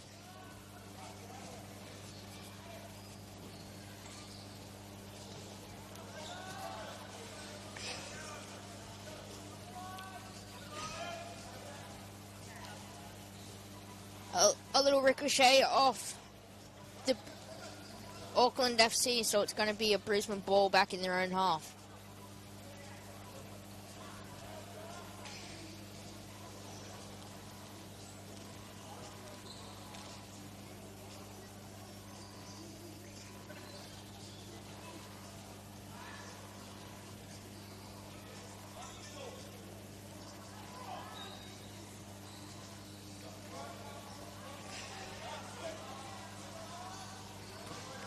Warren pushing it down with McCall into the Auckland corner. Got Burley for a flick in square, but Warren's lost the ball. McCall will keep pushing it up, met by Burley on the third.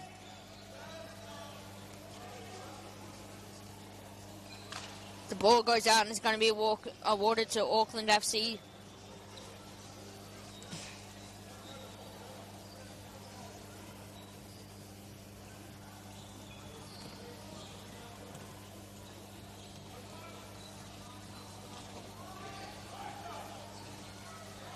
Polani makes a flick, but no one there to recover it. Tom Burns tries to punch it down the sideline, but it's going to go out for an Auckland ball.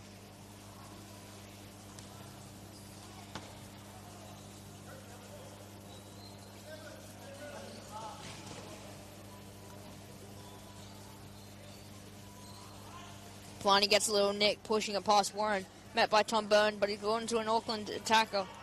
He goes for a shot, met by the goalie. A little skirmish around in the Lions' third. Auckland trying to start a passing attack, intercepted by Tom Byrne.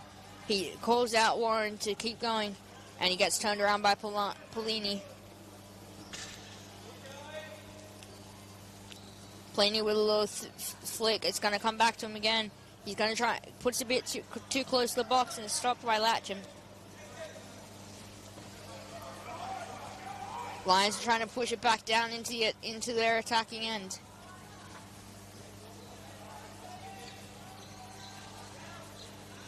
The ball's going to go out just above the box for an Auckland kick.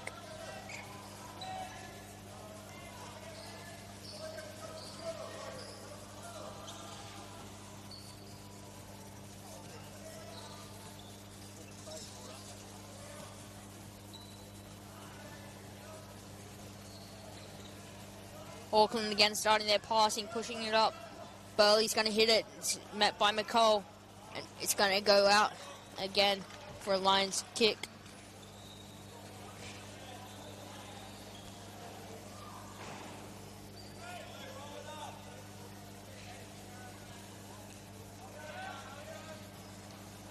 Pretty even match for the first 5 minutes.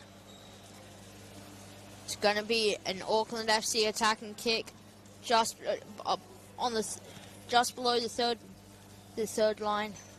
Clean's going to try and make something of it with a reverse spin. It looks like it is. It goes to McCall. McCall tries to put a touch on it. Nothing's made out of it. Tom Burns intercepts the pass back. Polini's there to meet it though and stop it from going any further. And he's going to take it around Byrne. It's going to be met again by Burley. Burley's going to push it into the corner. Little miss hit from Polini, and it's going to be their attacking sideline. Just in line with the top of the box, McCall's looking like he's going to play a block.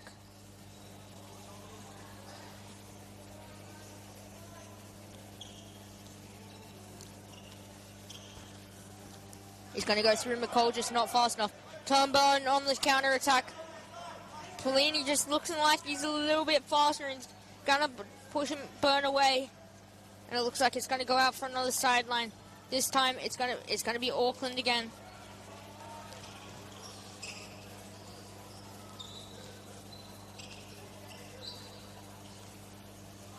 Polini's going to try and hit it straight down to the keeper, but Byrne stops it from going any further.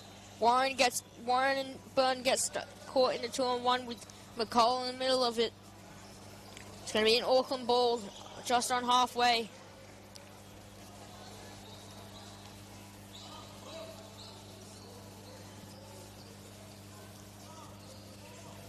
McCall lines up, going into the wide wing.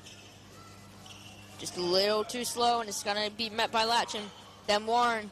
Warren tries to spin, cut off by McCall.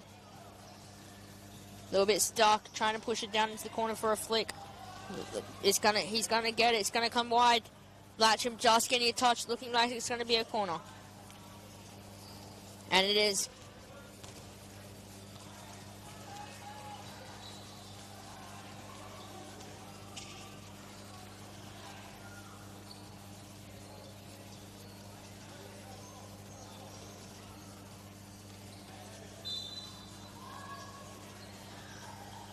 Looks like gonna be a high block from McCall, but it's got Polini's going to try and hit it off.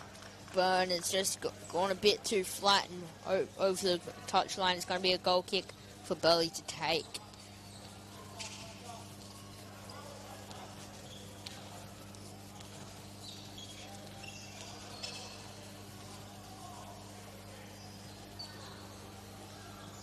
Kick to Burn. Burn reversing with it. Looking like he's going to spin, but no, his ball route just outruns him. It's going to go out for another goal kick.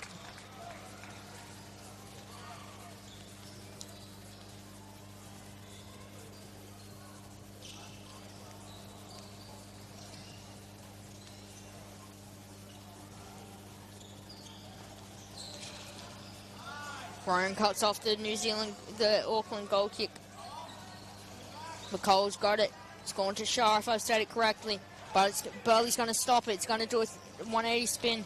And it's going to go out for what looks like a deep defensive sideline for Auckland.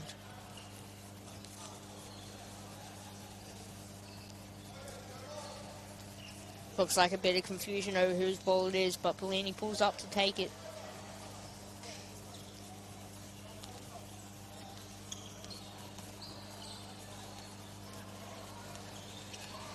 Ball's going to run down the sideline for a Brisbane kick just past the halfway line, it looks like.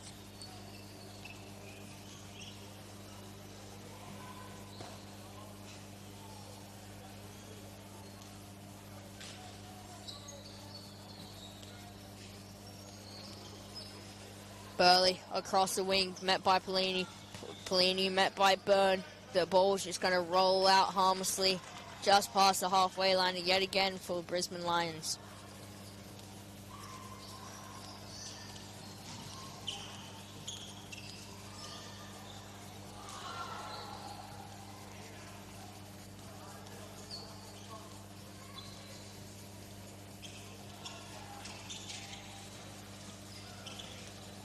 Warren goes for a spin. The ball just too far away from him though. It's going to be an Auckland's sideline on the third. Auckland hits it, McCall hits it to Polini. Polini met by Warren. And it's going to be a 2-on-1 between the two Brisbane players. And it's going to be for McCall to take it. Polini on the sideline. Shah on the wing. On the other wing. Polini cuts in front of Warren. Shah just deep on the side of the box. Going to go to Polini. Polini to Shah. Put a shot on goal, but Burley's there to stop it. Burley's taking it slow out of the box. Met by Polini. Polini pushes him back towards the corner. But Burley turns him around. Get on the counter now. Pushing. Past the halfway line. Brisbane in attack. A little bit of pushing there. A little bit of pushing again. But Burley is able to come out of it. Still met by McCall though. Turns him around a little bit. Burley flicks. Byrne punches down the middle. But it's not accessible. Warren hits it again.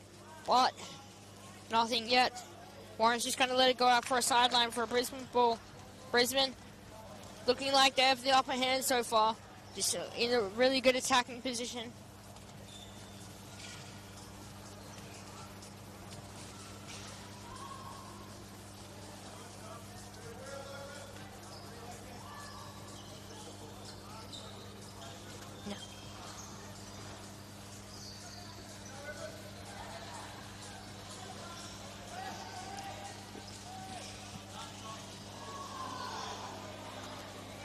Shaw tried to turn the ball down, but it's going out for a goal kick.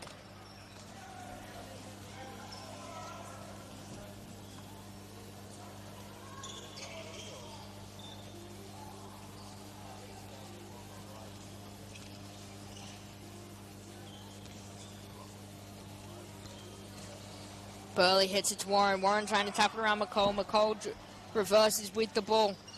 Warren going to end up in the corner, but it's just going to go out for a harmless sideline defensive one, though, for Auckland. We got someone else joining me today, Jackson Taylor. Hello, Josh. I just decided to tune in as I saw you up here all alone in the commentary booth, and I thought you needed some company. Thank you very much. How are you enjoying the game so far? Looking like a pretty set game. 8 minutes to go in the first half. It's just 0-0 so far. Yeah. Brisbane may have been on attack a little bit more, but... Yeah, nice. Have we got any standout players that you've seen so far, or nothing? Standout, Pelini's doing pretty well, keeping the centre line strong. Burley hitting some pretty hard hits, and Warren just trying to make some use of it down in the corner. Yeah, interesting. And who do you think's been on top so far? Just to sort of fill in both for myself as I was getting my chair on charge, and for the people at home. Brisbane probably on top a bit more, probably got a little bit more attacking opportunities and a little bit more chance to put the ball away. Awesome, thank you so much for the very quick recap.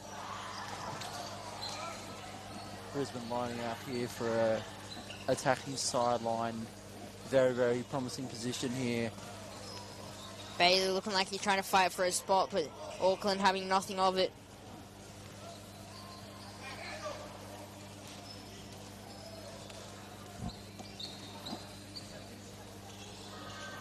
Burley tries to hit it anyway, but Pelini's just turned it around. He's pushing it down. Probably going to be met by Warren here. He is. Latcham sitting on the post, making sure nothing gets through. Is it a corner or a sideline? I cannot see where I am. Looking like it's going to be a sideline here.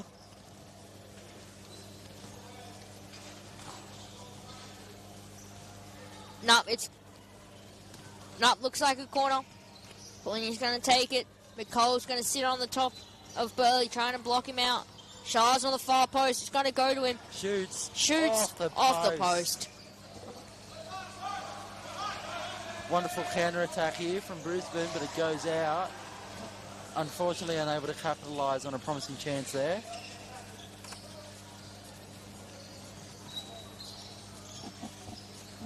Oh, it's their ball. I didn't see it was a ricochet. Pardon my previous statement, as a Brisbane line up at the front end of the middle third here. Burley looking to take it, pushing it down towards Bailey. Bailey goes to flick it in, but it's going to come off Auckland, the Auckland goalkeeper, for another corner.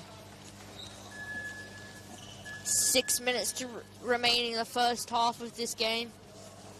Still 0-0. Burley going to take this corner. Bailey Abra going to sit on the top of the box, and Mark Warren going to be on the far post. Do you think they're going to put it away? Not originally, but we'll see what happens with the rest of the chance. It's a spin, but McCall's there to block it out. Pelini's now on the counter-attack. It's a 2v1 goalie. Bailey Abra looks like he's going to get back, and he does. Pelini doesn't look like he can see the ball, but looks like he may have. He's got it on his side. He's protecting it from Bailey Abra right there. Hoping that Bailey Abra was going to play out it for a corner, but he's not that lucky, and it's going to be a goal kick for Brisbane Lions. Just a quick fixing of the post before we get back into play. And as we are lining up for the goal kick here, we have 5 minutes left. What do you think the message is at half-time for both of these teams, Josh? I think they got almost equal amount of chances. They could probably just do with putting some more away and getting like a goal or two on the board, because they all have had their chance. They both had their chances, just haven't been able to excel. Convert them. Yeah.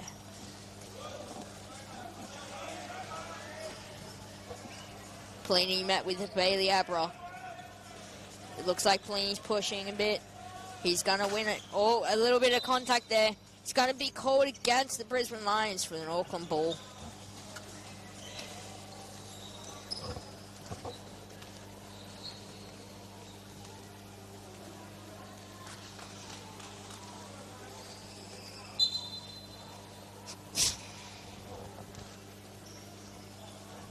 McCall down to Pelini. Pelini with the spin. It's going to go, but Latcham there to stop it. It's going to be a sideline, almost identical, just a little bit like just on the sideline for Auckland.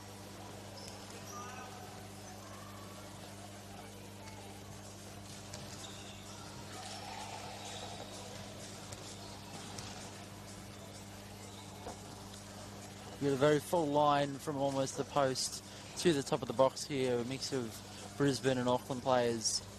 It's going to try and go to Polini just a little bit too low. Latcham's there trying to flick it out. Mark Warren gets the ball and flicks it even further. Polini does stop it though and flicks it around Mark Warren, but it's going to be a 2-on-1 against Auckland, as McCall was rotating around the back and just wasn't far enough away, and it was called a 2-on-1.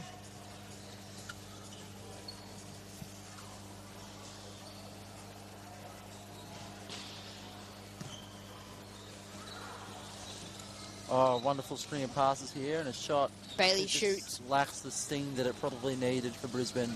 But a wonderful hit there and just missed from Warren there to get a very, very good chance converted for the Lions just before the end of the first half here. And a cheeky selfie being taken by a co-commentator, Joshua Ryan. What do you have to say about that, sir? Got to make sure you got the memories.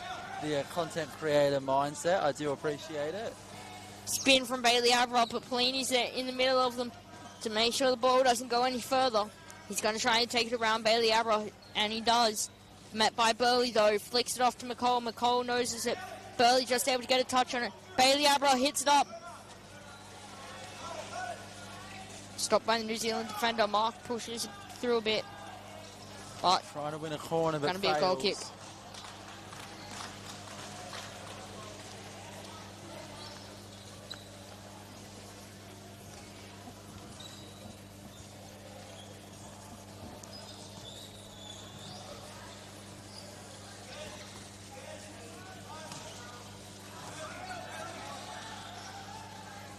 There we go. McCall flicks.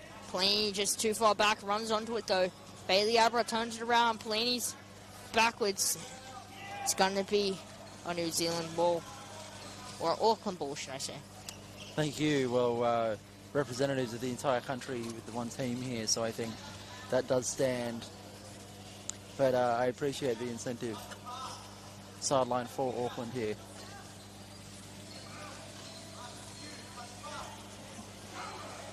Intercepted well, but it only goes out for a goal kick for Auckland City once again.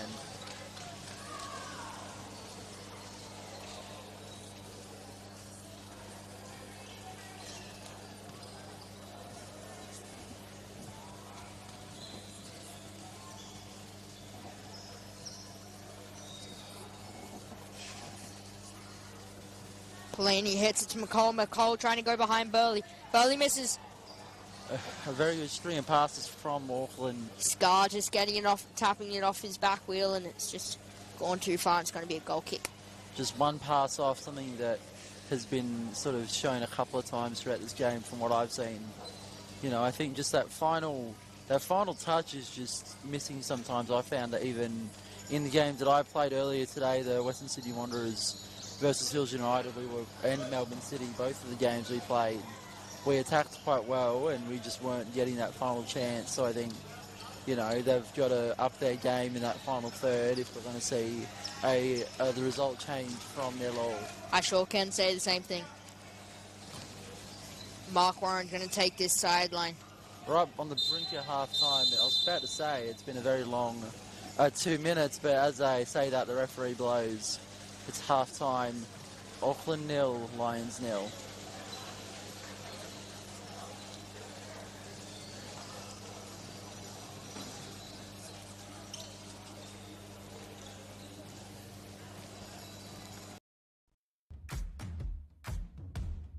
There's very much a lot of drive to try get the best out of yourself and your teammates. I absolutely found the community here. All these guys are very welcoming. It's just wonderful to be part of a team. We strive for the passion in everything we do. Some would say we're over passionate, and we do cause a bit of drama on the sideline when we get that way. But yeah, it's great.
I was about to say, or am I wrong? But no. No, that sounds right. No, 'cause I'm like, wait, no, I thought it may have been 15. We are live. Oh. Sorry that you couldn't see that there, Josh. We are back live. Pardon our discussion of the Western Sydney Wanderers A-League men's match coming on later tonight. We are about to resume the match between Auckland City FC and the Brisbane Lions. Josh, what are the final score predictions from you? Final score predictions. I think it's going to be a really tight game. I don't know really who will win. It's probably going to be either a 1-0 or a 1-0. Some yelling and some cheering from the guys next to our box here. Cheering for Tom Byrne, it looks like. You say that like we have a very fancy commentary box. We've got a fold-out table here with some mics, but does well. The ball squeezing through the defence here at the very start of the half, but Brisbane Lions dealing with that well. Auckland continuing to build on the pressure. A lovely pass, but Tom Byrne putting it out for a sideline. Originally, looks like it's going to come off Byrne. Referee's trying to make a decision on who's going to take this ball, and yes, it is. It's going to be an Auckland ball. McCall's going to take it.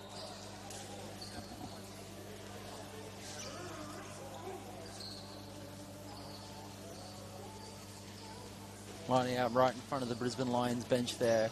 Looks like Webster Taking that, almost squeezing pulls through, away. but well done. Tom Byrne trying to run. Pelini meets it, tries to get around it, but loses it on his back. But he's still going to push away. Tom Byrne trying to turn him around, pushing him towards his attacking half.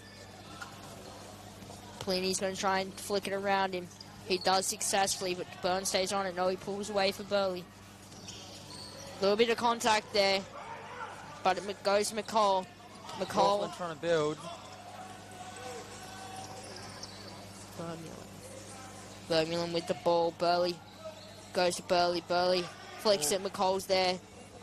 Clues trying to hit it, but it comes off McCall's, and Vermeulen has it again. Backspin to Pelini. Pelini Pass there, and it's out for a high sideline for Auckland City. This is a really interesting game we have here today. Pelini with a hit right in front of the very active Brisbane Lions box. He hits it, goes through. It is successful this time, but saved on the line. Burley Keep it at 0-0. getting Another far chance. Not able to squeeze through. Burley really holding up this back line here. Tom Byrne intercepts, making the chance a slight less of a sting, and he clears it. It's going out, but Auckland get more of an opportunity with a 2-on-1 foul, it appears, being given, and a chance for Auckland City to get another chance to get a goal. Burley really holding up this back line in the box.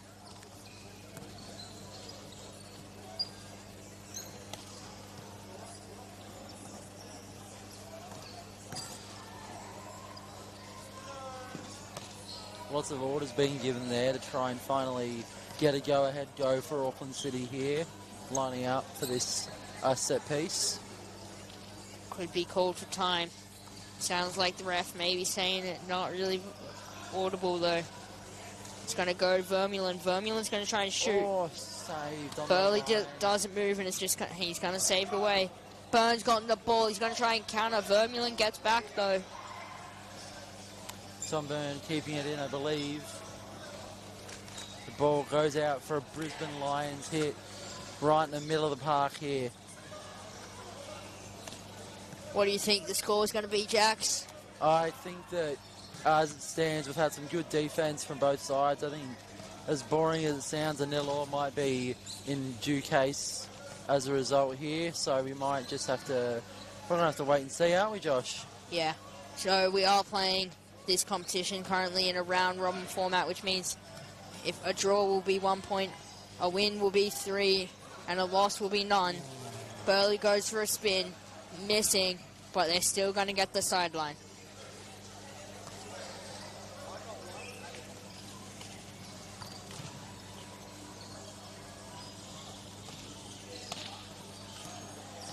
Burley gonna take it. Byrne trying to sit just in front of Vermeulen. Clues parked up with Coles blocking his back. It's going to go down the sideline though. It looks like it's going to curve in though. So it's going to be a goal kick. Well down the sideline there. Well snuck by. Ball got a little bit of curve in there. Curving further in towards the goal, but not far enough. And it's going to be a goal kick. Right down the centre. What is Auckland going to be able to do with this? Go straight. Burley looks like he's just going to leave it. Yeah, And he you does. have a goal kick, he says.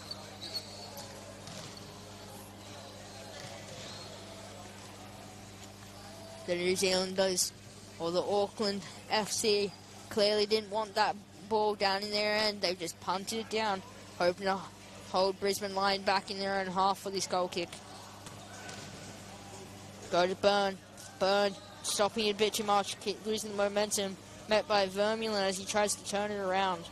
20 on 21 here, but the ball's just unable to move further up for the Brisbane Lions. However, we are progressing around the halfway line now. Byrne trying to turn on. Byrne trying to turn Vermeulen around, but Vermeulen just a bit too quick. Call from the referee to roll it. It does. It goes out for an Auckland City ball.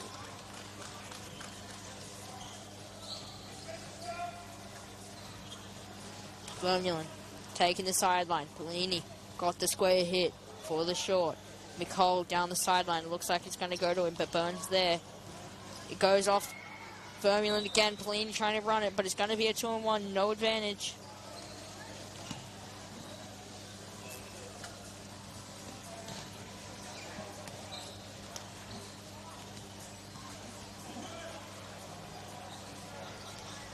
So, Josh, we're practically at the end of the second day of this round-robin tournament. So who would you say the favourites are to win this competition? A contact foul. It's not. You can answer that question later. We have some more important business to cover at the moment. I don't think the referees are going to let that goal go through, but it is going to be a penalty. A penalty. And a yellow card. Auckland City to hopefully, for them, get their go-ahead goal against the Brisbane Lions. So the reason why that penalty wasn't allowed, we had it happen, or that goal wasn't allowed, was because the whistle was blown. And from the idea of the ref, that when the whistle is blown, then stopped. Yeah, the players then didn't move because of the whistle. And even though the ball went in, Auckland's still going to get a penalty. Very exciting chance. Hopefully Pellini can put it away. Would you like to describe the new ways in which penalties are taken, Josh, at this tournament? So I believe, if I'm correct, the goalkeeper cannot move until the ball is hit. Yes, that is what I've been told.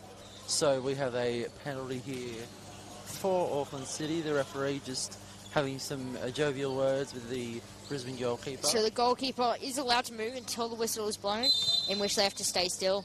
Looking like Pellini's going to go for that far post. Ball's hit. No, faked. Pellini hits. It's in. Auckland FC go up 1-0 with 11 minutes remaining in the second half. Or should I say 12? You should. So what do you think, Josh? You reckon Brisbane Lions have it in them to get a comeback here? I think Brisbane looks like in the first half they had most of the attacking opportunities, so I think it's still an equal game here. They still have a chance to get back as the ball goes to Byrne, but McColl's intercepts the pass. He's come to the back of Vermeulen. Vermeulen's trying to spin it, but it doesn't work. Burley stops it. McColl tapping it, and it's not fast enough to regain it. The referee gives it to Lions.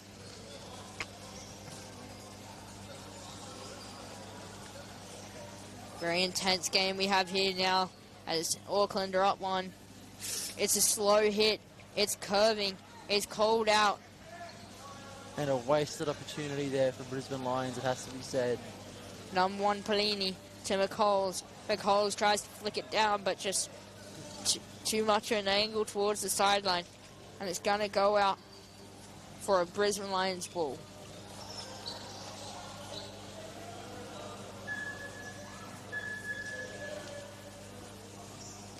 Tom Byrne with this one, hitting it right into the centre there. It's out for a sideline right in the middle of the park for Auckland City.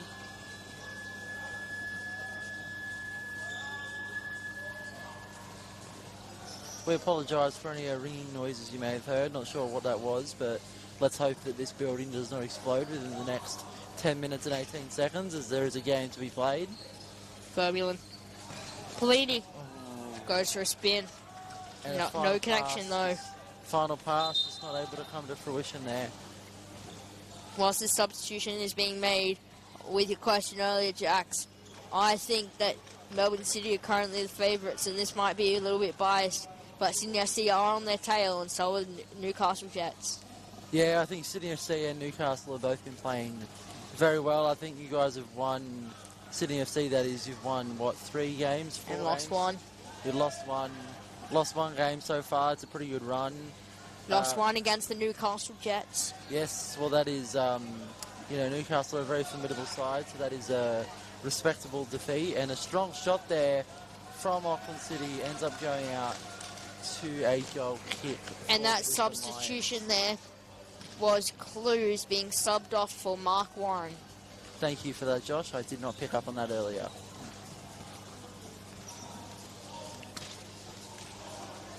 Warren trying to edge it.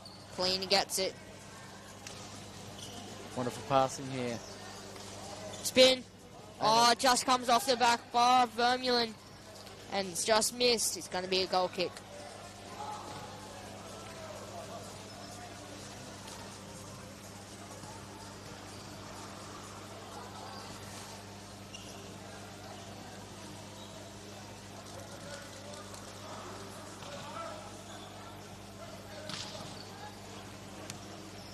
Mark Warren hits it to Byrne.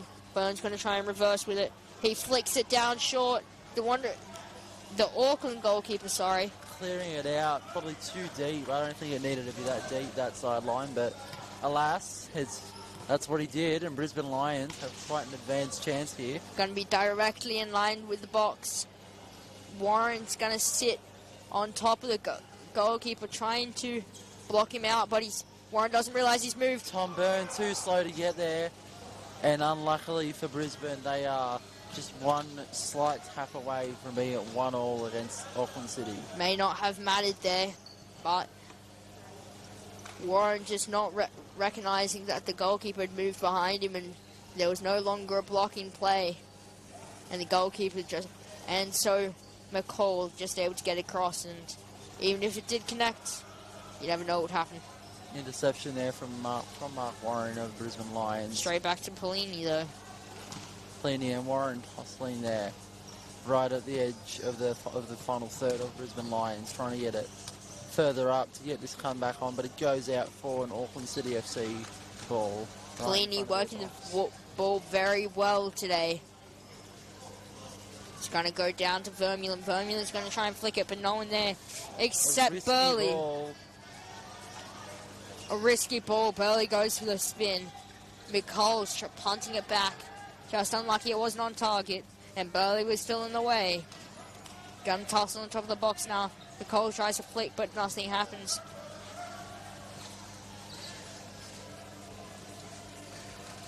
Referees have called it out as a Brisbane Lions ball.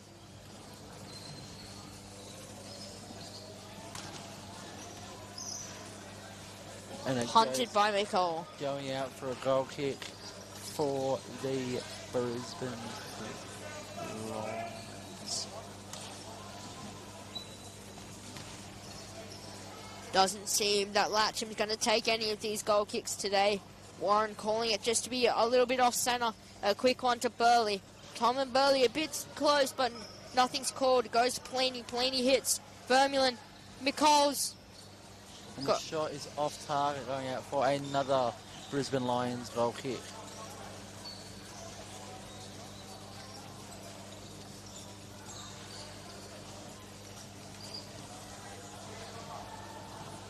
Warren on top box. Burley on the right.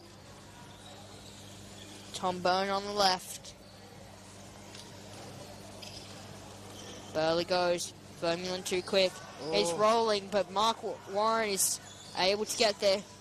slow to react, but he got there just in time, keeping it out of the goal there as Auckland City continue to press the ball here. Warren trying to get it out of the final third of Auckland City. Nice pass there from Warren. Looks like a 2-on-1 against Auckland for Burley on the halfway line. It's going to be another substitution from Brisbane Lions, trying to get something to work here. It's going to be Turnburn coming off for Bailey Abra. I think Lions is trying to get something to work in this last 5 minutes to hopefully put one away and get them the 1-1 draw. Polini jumps it, punting it down. Burley's going to stop it. Chances like that won't get you the win, unfortunately, for Brisbane Lions. As Auckland City continue to press, but Warren's on the ball now. He gets Warren flicks to Bailey. To Abra. Warren does well, but only finds an Auckland City player. Still more passing to try and get out of their defence. The Lions are. Vermeulen just not able to get around the ball the way he wanted, and he's going to let it go out for a Lions ball. Going to go down. Warren trying to hit into the centre, but Burley just not ready for it clearly. Vermeulen's going to take him into the corner.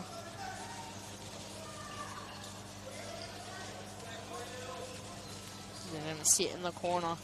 Burley on his goal side. Vermeulen's going to have to push through him if he wants to push it in. Burley looking like he's turning him around. Pushing him towards the attacking end. Burley opens up, but Vermeulen's too quick and reads it. Burley looks like he's touched it, and he has. It's going to be a high sideline for Auckland City with just under 4 minutes to go.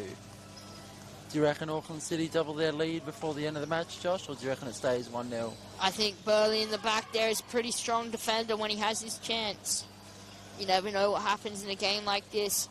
1-0 with 3 minutes remaining. Ball's just, no one's made a connection to it. Drifting out for a Brisbane Lions ball with 3 and a bit minutes left to play. To Warren. Hits his back wheel though, loses all momentum, but Warren's going to keep going from McCall. Warren tries to flick, Polini just there, turning Warren around a little bit, but Warren's staying on top of it.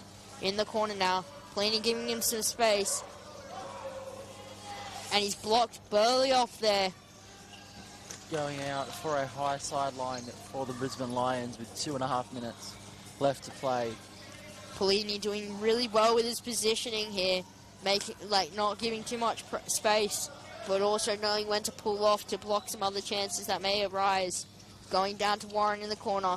Warren goes for the post, but McCall backs up, and it's not played out to a corner. Polini comes out, blocking Berlin and Warren. Stopping the ball from going out for a sideline there. Brisbane continuing the press here, but no chance avails as of yet. Auckland City trying to press for that counter to get it out of their third. They are succeeding in that so far. Polini using his back wheel to force it out. A little bit of contact. Referee doesn't say anything. Polini's going to run it down the sideline here. Every second matters here for Auckland City. Trying to run it around the Brisbane defence here. But Brisbane and retrieve the ball back and are running it up urgently. I believe you meant the park here. Auckland FC. I may have stuffed something up there. I'm not quite sure, to be honest. It's all a blur, Joshua, but I'm doing my best here. Warren, the referee's called it off. Warren with a little touch in the corner. It did look. Clock's been stopped 5 seconds too late, but it's stopped at 1:55, which means just over or just under a minute remaining. Lions not got much time here. They got to put something away. Burley, Warren reversing with it, stopping it off his nose, turning around to let it roll a little bit more. He stopped it. Polini tries to come out. Warren just not got the control, and it's going to go out.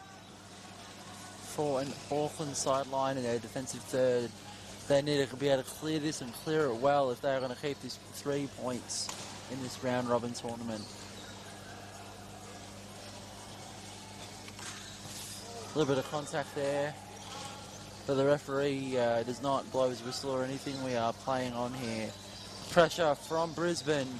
And it goes out for a sideline or a corner. What's the call here? But I think it's going to be a sideline. A sideline in the almost deepest position. Lions in the dying seconds. One more chance to clinch a draw in this competition. So, Josh, do you reckon they do it? Well, obviously under a minute remaining, this would be probably their last chance. Goes to Warren. Warren tries to nose it, but not far enough behind the keeper if that's what he's trying to do. Planey's pushing it off Warren. He's going to counterattack it. That may have been the last chance that Brisbane Lions had. They may not come back from it, but Warren turns it around. And the whistle is blown. Auckland City FC 1, the Brisbane Lions 0. Joshua, it's been a pleasure commentating with you today. Thank you very much, you two. We will see you again tomorrow on Court 4 and Showcourt for the Day 3 of the APFA National Club Championships.